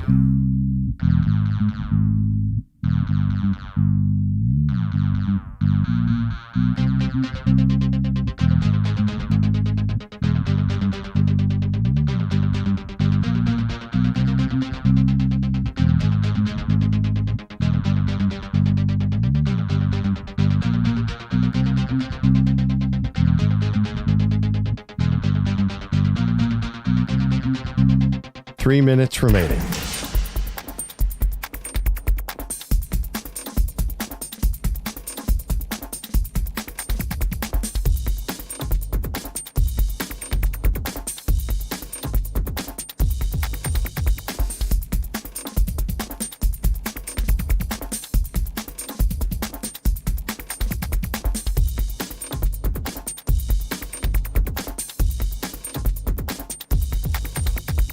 Two minutes, 30 seconds remaining.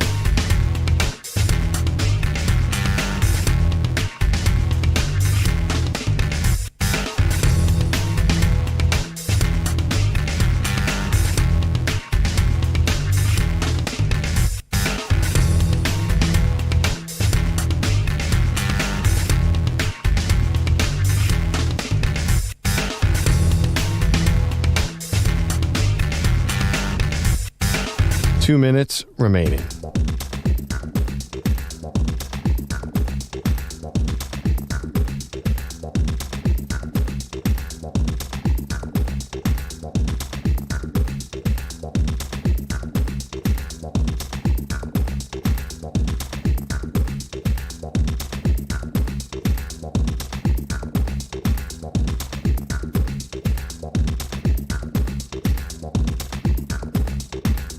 One minute, 30 seconds remaining.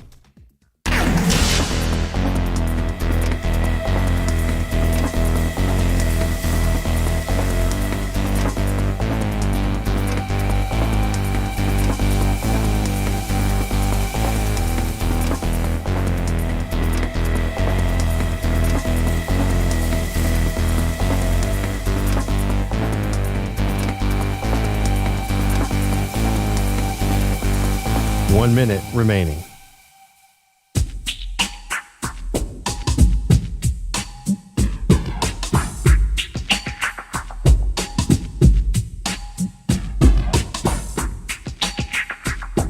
.45 seconds remaining.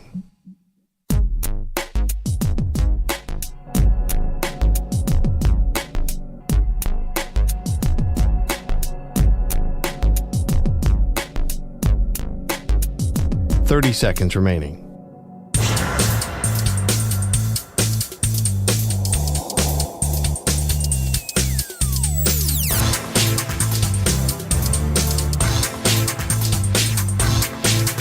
.15 seconds.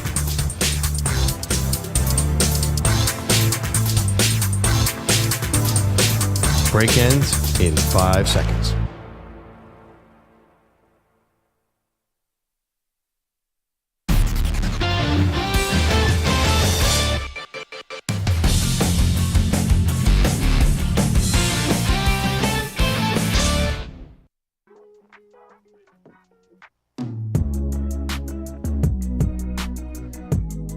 Welcome back to the Maggie and Perloff Show. Once again, the movie sequel bracket in the books. Nets have been cut down. Your champion to find the greatest movie sequel of all time. It was Star Wars Empire Strikes Back, taking out The Godfather 2. And we are so pleased to turn our attention now to someone who we absolutely love and admire.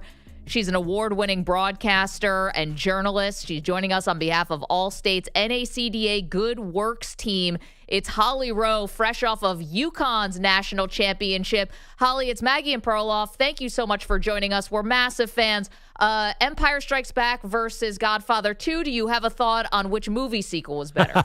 Empire Strikes Back. I'm a Star Wars girl all day, every day. Okay, well, you're going with the crowd here. We heard Jackson Dart is also a very big Star Wars person. We'll talk to you about college football in just a moment. But for basketball and for the women's tournament that you just covered, UConn champions once again. What does it mean that they're back on the top of the mountain, the very, very top of the mountain, yet again? It's really interesting because in our post-game interview with Geno Auriemma, he was emotional.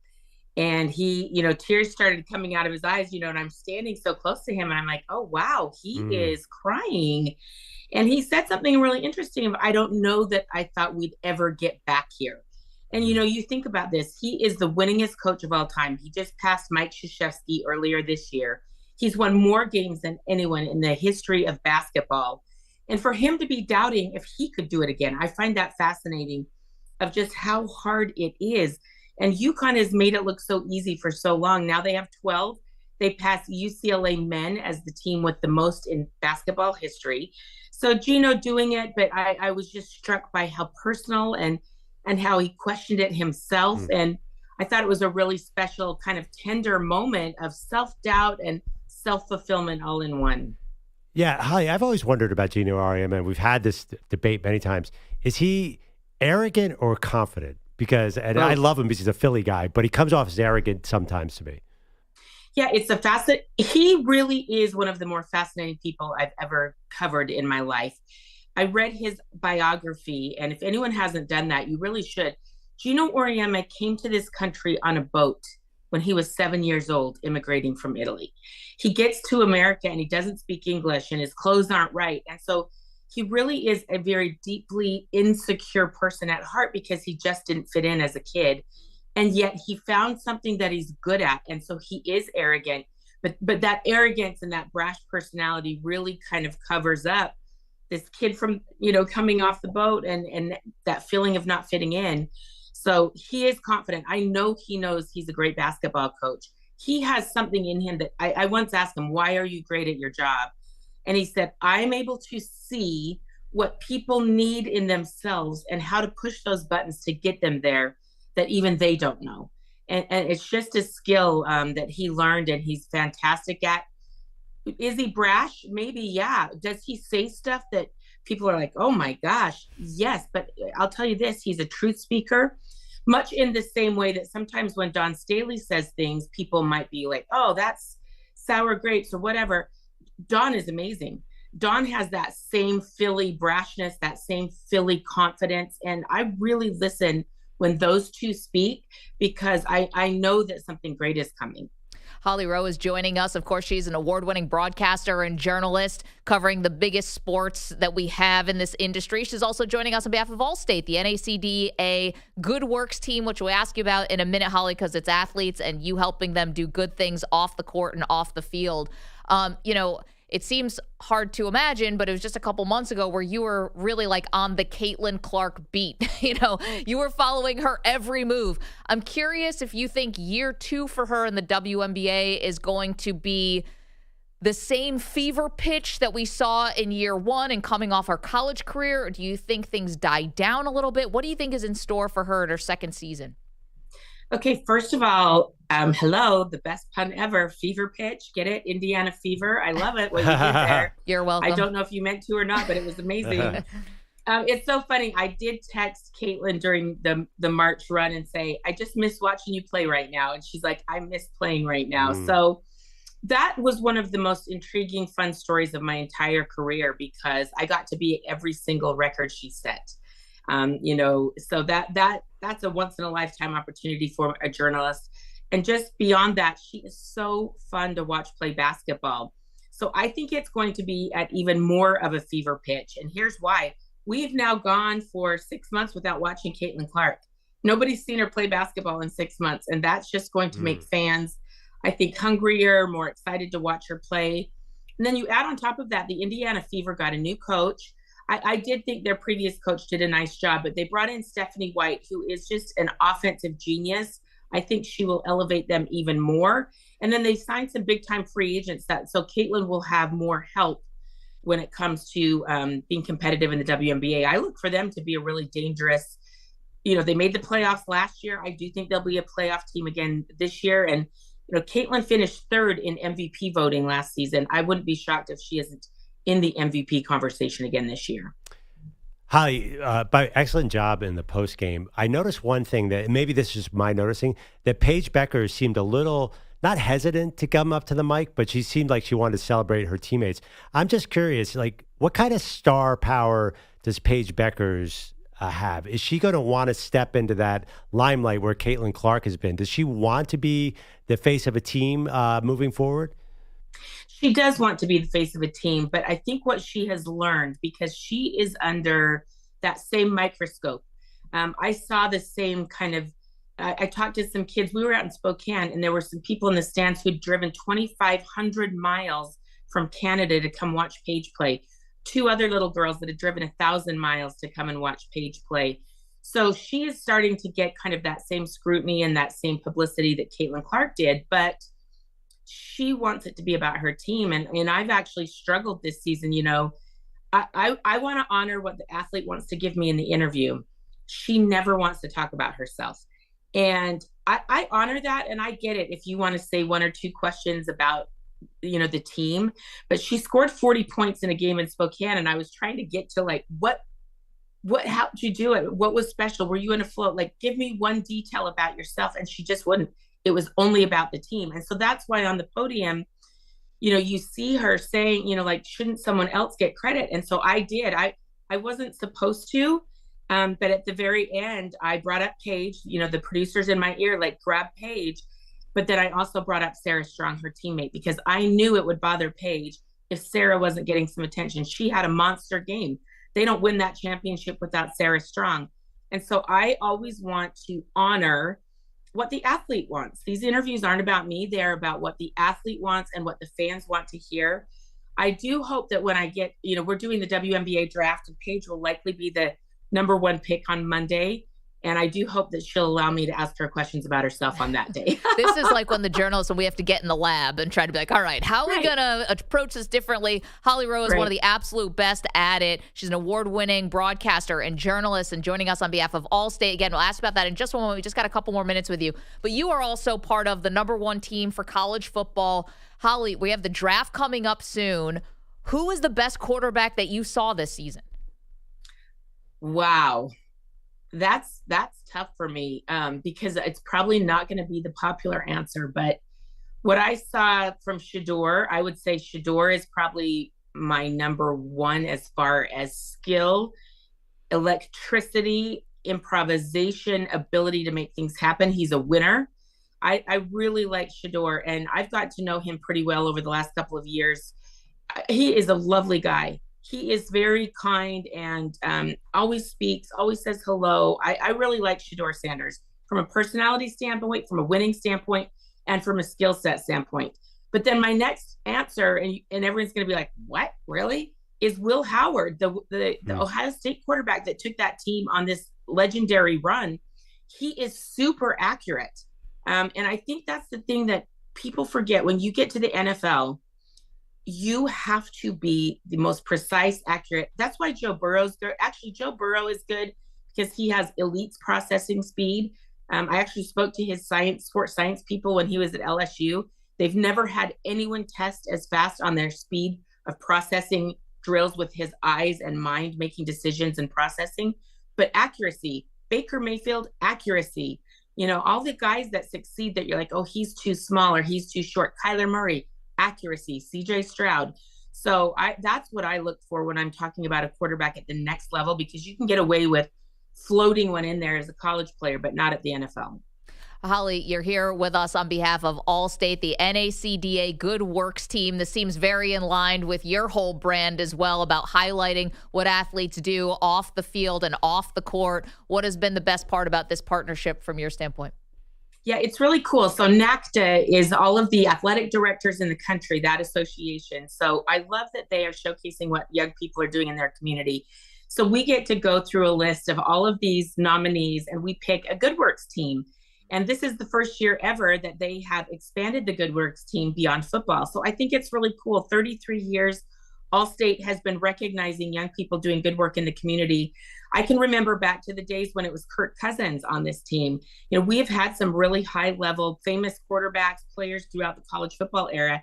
And now we have other sports and women, which really matters to me. Paige Beckers is on the team this year. She has done unbelievable work with food scarcity, setting up a food bank in her high school back home in Minnesota.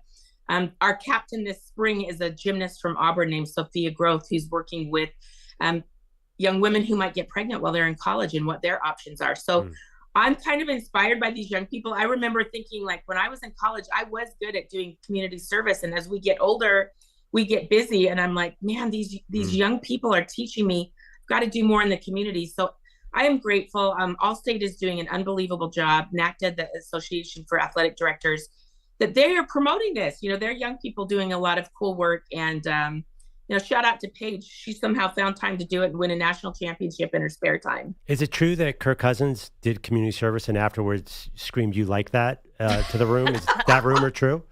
It's hysterical for us to see him. This is a funny story. So I did his bowl game when he was a senior at Michigan State. He got the living you-know-what beat out of him playing Alabama. It's the worst game I've ever seen a quarterback get beat up. And he was on the field in New Orleans the very next day at the Sugar Bowl being honored for the All-State team. He could barely walk. He was limping, walking out onto the field. So Kirk Cousins is someone I always think of when I think of this team, because no matter what happens in his life, he finds a way to give back and be good to others. And that, I think that's a really special trait. But seeing the hard version of Kirk Cousins, that's hysterical to me, because he's literally the world's nicest man. You can go to NACDA, NACDA.com for more information. Holly, again, we're huge fans. Congrats on a great women's tournament and good luck with the WNBA draft. And I know ESPN keeps you incredibly busy, but you are one of the best. So thank you. Thank you. I appreciate you having me on today. That's amazing. You like that Thanksgiving turkey? Yeah. You like that bowl of soup I just served you? That would be an unreal heel turn from Kirk Cousins. By the way, a little trash talking at during charity events. And I admit, for some reason, I don't remember him getting killed. That explains maybe why he fell in the fourth round. You like that? Interesting. I don't know how we got into Kirk Cousins, but that's how these conversations go. A little surprised. Like, she was pretty bullish on Shedeur Sanders and Will Howard there. We asked them, who are the best people you saw? And she's there with Kirk Herbstreit and Chris Fowler. So she's doing all the A games. And I love the fact that she said Shedeur is very friendly, says hello all the time. Mm-hmm. See, that seems like what the Shedeur we see on TV. Yeah, we only had that one blip as far as his personality is concerned. Unless you think he's flashy or whatever, but like that's, I would say kids today, certain kids today. But the draft stuff, he seemed disinterested in some of the draft interviews. Remember at the combine? That's kind of the only that's the only negative personality thing I feel like. Well, he did there's a report, he called out his teammates. He called out the line a couple times. As in the Nebraska game, remember? He was like, Raiola didn't get touched, so that's why he played so well. Yeah, I mean, there's actually, there's a Cam Ward, Shedeur Sanders argument at a workout once where they're half talking trash and half getting into each other's personalities. He seems like he'd be fun to hang out with to me. I trust Holly. I think she's a good judge of character. Andrew Bogusch, not so much. He's here. I'm just kidding. He's here. Am I a bad character or a bad judge? A bad judge. No. Great character. A+ character. What do you got for headlines? After back-to-back. But you like us, so that's true. But your player comp is Quinn Ewers, for anyone who's not watching. Right. Bogusch is a slightly older version of Quinn Ewers. Yeah, less talented, too. You're like Quinn's older brother. Like his dad. You're not that much less talented. I mean, nice. Quinn keeps fun. EJ wasn't. No, look at the picture. Quinn looks exactly like him. Great-grandfather, perhaps. Oh, jeez. Shouldn't you be in preschool? Is it nap time for you yet? Yes, actually. So let's get this going so I can take a nap. After back-to-back 30-point games. Clock doesn't move faster during Bogusch's updates. Well, Walter Clayton Jr. didn't score in the first half last night in San Antonio. His Gators were down 3 to Houston at that point, then 42-30 early second half, and then Clayton right in the middle of a big Florida rally. Florida now down 3 with the basketball. Trying to draw even. Clayton dribbling on the logo. A little shot fake, drives left side of the lane, all the way to the rim. Count the bucket and the foul. Walter Clayton Jr., his first field goal comes on a rack attack. Kevin Kugler on the Westwood One NCAA radio network. Clayton finished with 11 points, 5 rebounds, 7 assists, plus the closeout that led to Emmanuel Sharp's game-deciding turnover. Fellow guard Elijah Martin had his struggles last night as well, but also came through late for Todd Golden. They did what they always do. You know, they stepped up. Elijah hit those big free throws. I thought he guarded really well all night. I thought Walter's defense in the second half was great. And, you know, they just found a way to win the ballgame. Martin's free throws gave Florida the lead for good. They won 65-63 for the third national title in program history. This is the first time this season Houston lost when allowing 65 points or less. They were 30-0. So while the Gators parted in the Riverwalk, the Cougars were left in tears. This is Jaywan Roberts on head coach Kelvin Sampson. I wanted it so bad for him. So bad. And it hurts because I can't do it next year. I can't put myself in position to do it next year. This will be my last time wearing my jersey, and I feel terrible. Houston is now 0-3 in the men's title game, 0-7 in the Final Four altogether. On the women's side, former Notre Dame guard Olivia Miles, who could have been the second pick in next week's WNBA draft but decided to stay in school, is reportedly transferring to TCU. In the NBA, the Kings got 43 points from Zach LaVine, 37 from DeMar DeRozan for a 127-117 win in Detroit. Sacramento's won 3 straight, now has a full game lead on the Mavs for 9th in the West. And the Heat down the Sixers 117-105, extending this Philly losing streak to 12. The Giants' 7-game win streak ended with a 2-0 home loss to the Reds. The Cubs blanked the Rangers 7-0, and the Blue Jays 6-2 winners at Fenway. Texas and Boston had won 5 in a row. You think those giggling Knicks fans will be giggling again tomorrow when the Celtics beat the Knicks again tonight? Fully healthy Knicks team. This is the time. Is that the problem against the Celtics and the Cavs and the Thunder? Yep. Okay. Yeah, darn tootin'. Yeah, Listen, darn tootin'. we'll be playing in the next few weeks. Your teams will be looking at ping pong balls. So you guys really can't say anything It's right really what's going to kill them is if somehow the 76ers do get Cooper flagged, then it's going to be a pall on the entire show. But can now. Ben Simmons worked out for them real well. And Markelle Fultz. Yeah. One thing, did you guys notice that because of the way this game went last night, and it was really like an offensive slog, the final score, 65-63, there just weren't a lot of offensive highlights. So in one shining moment, which obviously like the shining moment. Thank you, Luther Vandross. Let's Or leave the not. singing to him. May he rest in peace. More like Luther Van Doff. Nope. Pass. Yeah. Guys, back to me. Yeah, please. So, did you notice because the championship game didn't actually give us a ton of highlights, they showed the Elijah Martin dunk from the Final Four, from the semifinal, like in 4 different angles. One highlight from the championship game, and then it was like and then they closed it out. Was it at least a Florida highlight? Because there was one sick dunk by that. It was Houston a Walter guy. Clayton Jr., I think his only 3. Oh, it's right? 3? 1? Yeah. Well, I mean, that's also, isn't that an editing situation? You only get a couple in from that night. No, I know, but usually it's more than just one. Yeah, I mean, I feel that pain this morning. Other than the last play, there's nothing else to play, highlight-wise. Also, I love Kevin Kugler. You know that I do. Mm-hmm. Yeah. Guest on the show many times. Is Ian Eagle trademark Rack Attack? Trademarked it. Wow. Well, I don't know if he's actually, but is that his thing? That was great last I don't know. night. I would appreciate if Manny wasn't laughing in my ear when Rack Attack was said. Would you grow up, dude? Listen, we already talked about Hooters for 15 minutes. We can't do another Rack Attack. We could. Different type of Rack Attack. That was kind of why I wondered maybe it was already trademarked, not by Iron Eagle. But by Larry Are we Flint. getting back to the Magic City Wings here? Maybe somebody wants to put rename the Miami Heat Arena again. Rack Attack Tuesday, is that Magic? It would be funny if Magic City called like Ribs or something the Rack Attack. We're just giving them good Good ideas now. I mean, if your menu is not all like breast-related titles and you're doing it wrong. Yeah, that would be Manny's master's menu. Chicken breast. Or the rack of ribs. Right. Pork butt. You guys are painting me out to be you guys are painting me out to be such a bad guy, but that's not a bad idea. Chicken breast? Uh-huh. The pork butt is. And I'm surprised that's not some girl's nickname. Woman. That's not some woman's nickname at Magic City. Probably is. Oh, you mean Sophia? Oh, pork butt? Pork butt. Like said in, out of love. Yeah, she serves food. She doesn't dance. Pork butt. Said out of love? Listen. How do you say that out of love? That's a great question. I think now you have to, you got to have a certain type of body type. We don't discriminate. No. Not at the place I'm Only gonna open. them against you. I don't know. I thought that Iron Eagle had Rack Attack, but maybe I'm wrong about that. Like how, Breen has Bang. Yeah. Which also Once could again, be on the menu. You're not helping us here, Maggie. Bang, bang, shrimp. All right. And that thus concludes Give the phone Children's Hour. There's one more segment of Children's Hour, Maggie. And then 3 days. Actually, I have something here in the rundown that Perloff said, remind me to tell you a story. Yes, it involves the same topic. Yes. The Rack Attack? Rack Attack! Sort of. All right. Well, you got our attention. 888-710-4-ISN MMP. You're in a 5-minute break.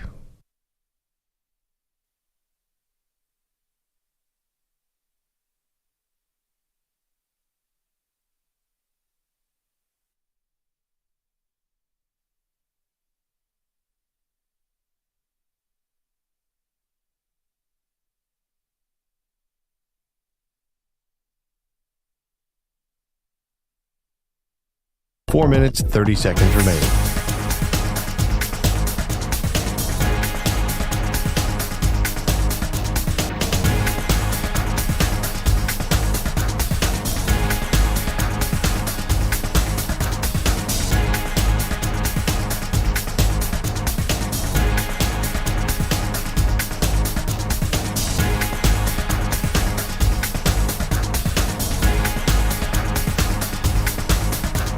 Four minutes remaining.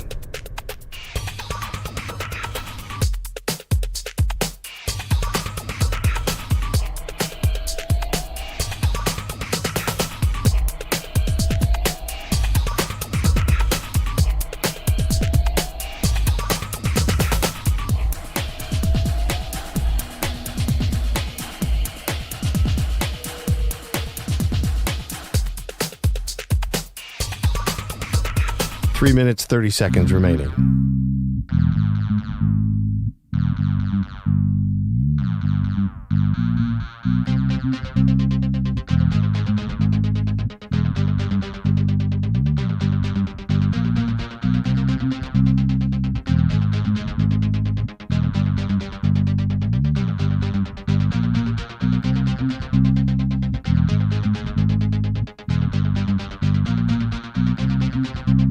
Three minutes remaining.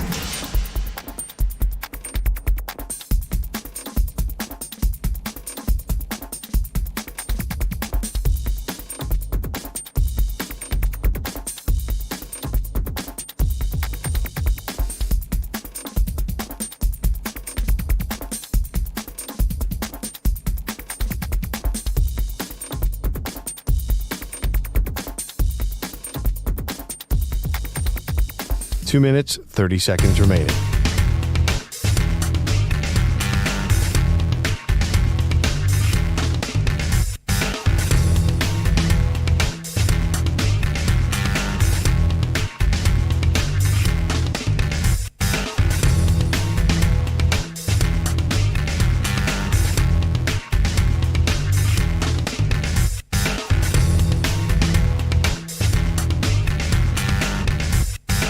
Two minutes remaining.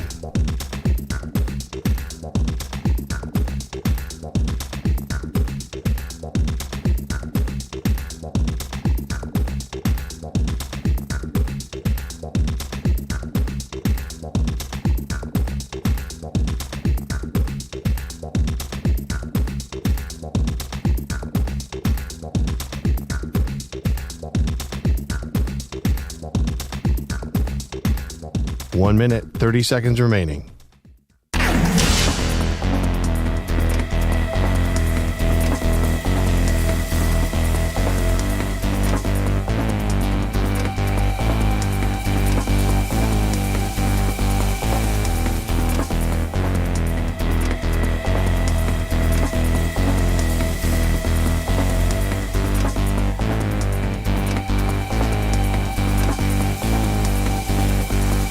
One minute remaining.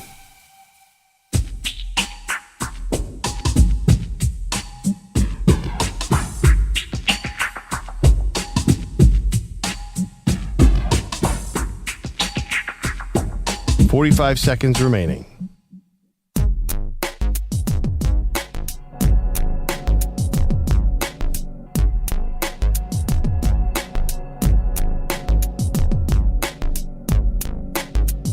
$30 seconds remaining.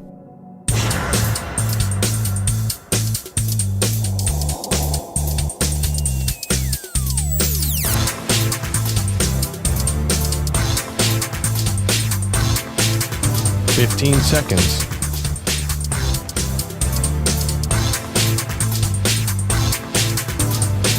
Break ends in 5 seconds.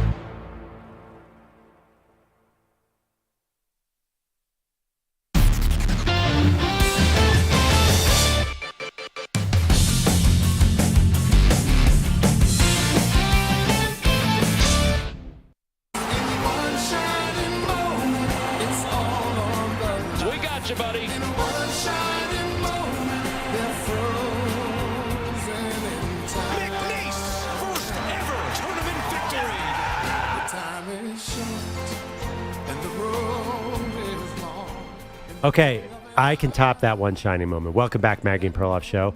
I promised a story that I had to have in front of Maggie. Yeah, Florida won the national title, by the way. Back to you. One shining moment. There is a tortoise in the Philadelphia Zoo named Abrazo. Hermes. Oh, I haven't heard. He just became a father for the first time. Wow, congrats. He's 100 years old. It's like So Robert De Niro. yeah, it took him so long. The mom is also 100 years old. Whoa, that's biblical. So, Manny, I'm just saying you have a chance, but this guy finally got lucky. This guy At some point to procreate at any time. This guy finally got lucky Who at wants to 100. procreate? I think this honestly might have been the oldest living virgin. Steve Carell's there to pass the torch. This honestly, CNN had this like number 1 story: stock market issues. Number 2, tortoise gets lucky at 100. So anyway, that's all. Is there tortoise Viagra? Like what had to go into the making of this No, but moment? we might need some conversion here. I think those things live to be hundreds of years old. Yeah. So that might only be a middle-aged turtle. Oh, or Might be an teenager. Yeah. One of those older fathers at the playground. It just sounds like a little bit old, like me, kind of. But He might yeah. be 35 in human years. We don't know. No, I don't think they don't live that long. But They live there's 200, 150. There are turtles in that Philadelphia Zoo that are well over 100 years old. Wow. Also, how do you know it's the first time? You know what? I'm just gonna tell you. Did The you first time I listen to learned her? about the birds and the bees were She was like, could have been better. Yeah, I don't know. Yeah, you're right. First time I ever learned about the birds and the bees was 2 tortoises at the Philadelphia Zoo when I was 5 years old. I'm not joking. That's a real true story. Even at 5, you had any clue what they were I up don't know. to? Whatever. I don't remember what age I was. 5 years old is wild. Why is that turtle laying on that other turtle? Exactly. That was the form of question. What's a rack attack, Mommy? And why can I order it here at Magic City's lunch menu? Yeah. Why is that announcer guy saying bang? You know, I'm really glad to say I don't think I've ever seen 2 animals getting it on at the zoo. That is something I don't want to witness. Oh God. Yeah, no thanks. Yeah, I don't that want to is- explain that. Nope. I don't want to be a part of that. I don't want to witness that. Nope. I'd keep walking. How about some feces? You seen some feces getting Thrown? Like monkeys and stuff? no, not thrown, but ejected. Oh. This is your that's this is your follow-up? Maybe. That's what I've seen at the zoo. Yeah, sure. Maybe. You definitely have. You can't have if you've been to a zoo once, you've seen it. Like Probably. yeah. You ever feed a giraffe? I have. That's tough. I fed one. That's awesome. That's I cool. did They it. have purple tongues. Oh yeah. Lee Steinberg's Tampa Bay Zoo party. Yeah, Fed giraffes and thrillers. The famous sports agent? Yes, he had his party at the zoo, and we all got to feed giraffes. It was amazing. Was this before he got sober? No, I don't think so. No. Oh, my goodness. I mean, I think he was sober. No, I think it was. What Did year he was end up like in the gorilla ring? Tampa Bay, 2009. Wow. Yeah. Quickly, JT's in Atlanta. JT, you want to weigh in on the movie sequel bracket, the finale? Congrats. Empire Strikes Back takes out Godfather 2. What do you got? Definitely. And I also want to say, I'm probably going to think that it's probably not that Turtles' first time, because I've had a similar instance. Last time I took my kids to the zoo, Turtles were getting it on, and there was a lot of questions asked, and it was like, if this is a thing with Turtles, I can't imagine in 100 years that's the first time. Yeah, it seems like they're, more than once every century. Yeah. Right. And so with you brought up the plot twist of all time, and I don't know if any of you guys are into White Lotus, but don't tell me. Don't tell me. No. JT has to go on hold. I'm sorry, I haven't seen the finale yet. Bogusch has. He knows all this, how everything ends, and I haven't seen it yet. JT, we love you, but we had to cut you off. Empire Strikes Back. Greatest plot twist in the history of cinema? Sixth Sense was a pretty big one. Yeah. Those are both good. But we can't. G-Baby getting shot hurt me. What? That was a plot twist. Didn't expect that. Oh, Is that a boy. straight to DVD? You guys aren't familiar with the work of Keanu Reeves? Oh, yeah. Thank you, EJ Stewart, Manny Rodriguez. Thank you to Andrew Bogusch. Andrew Kaplan won our Pearl Jam. Congrats, dude.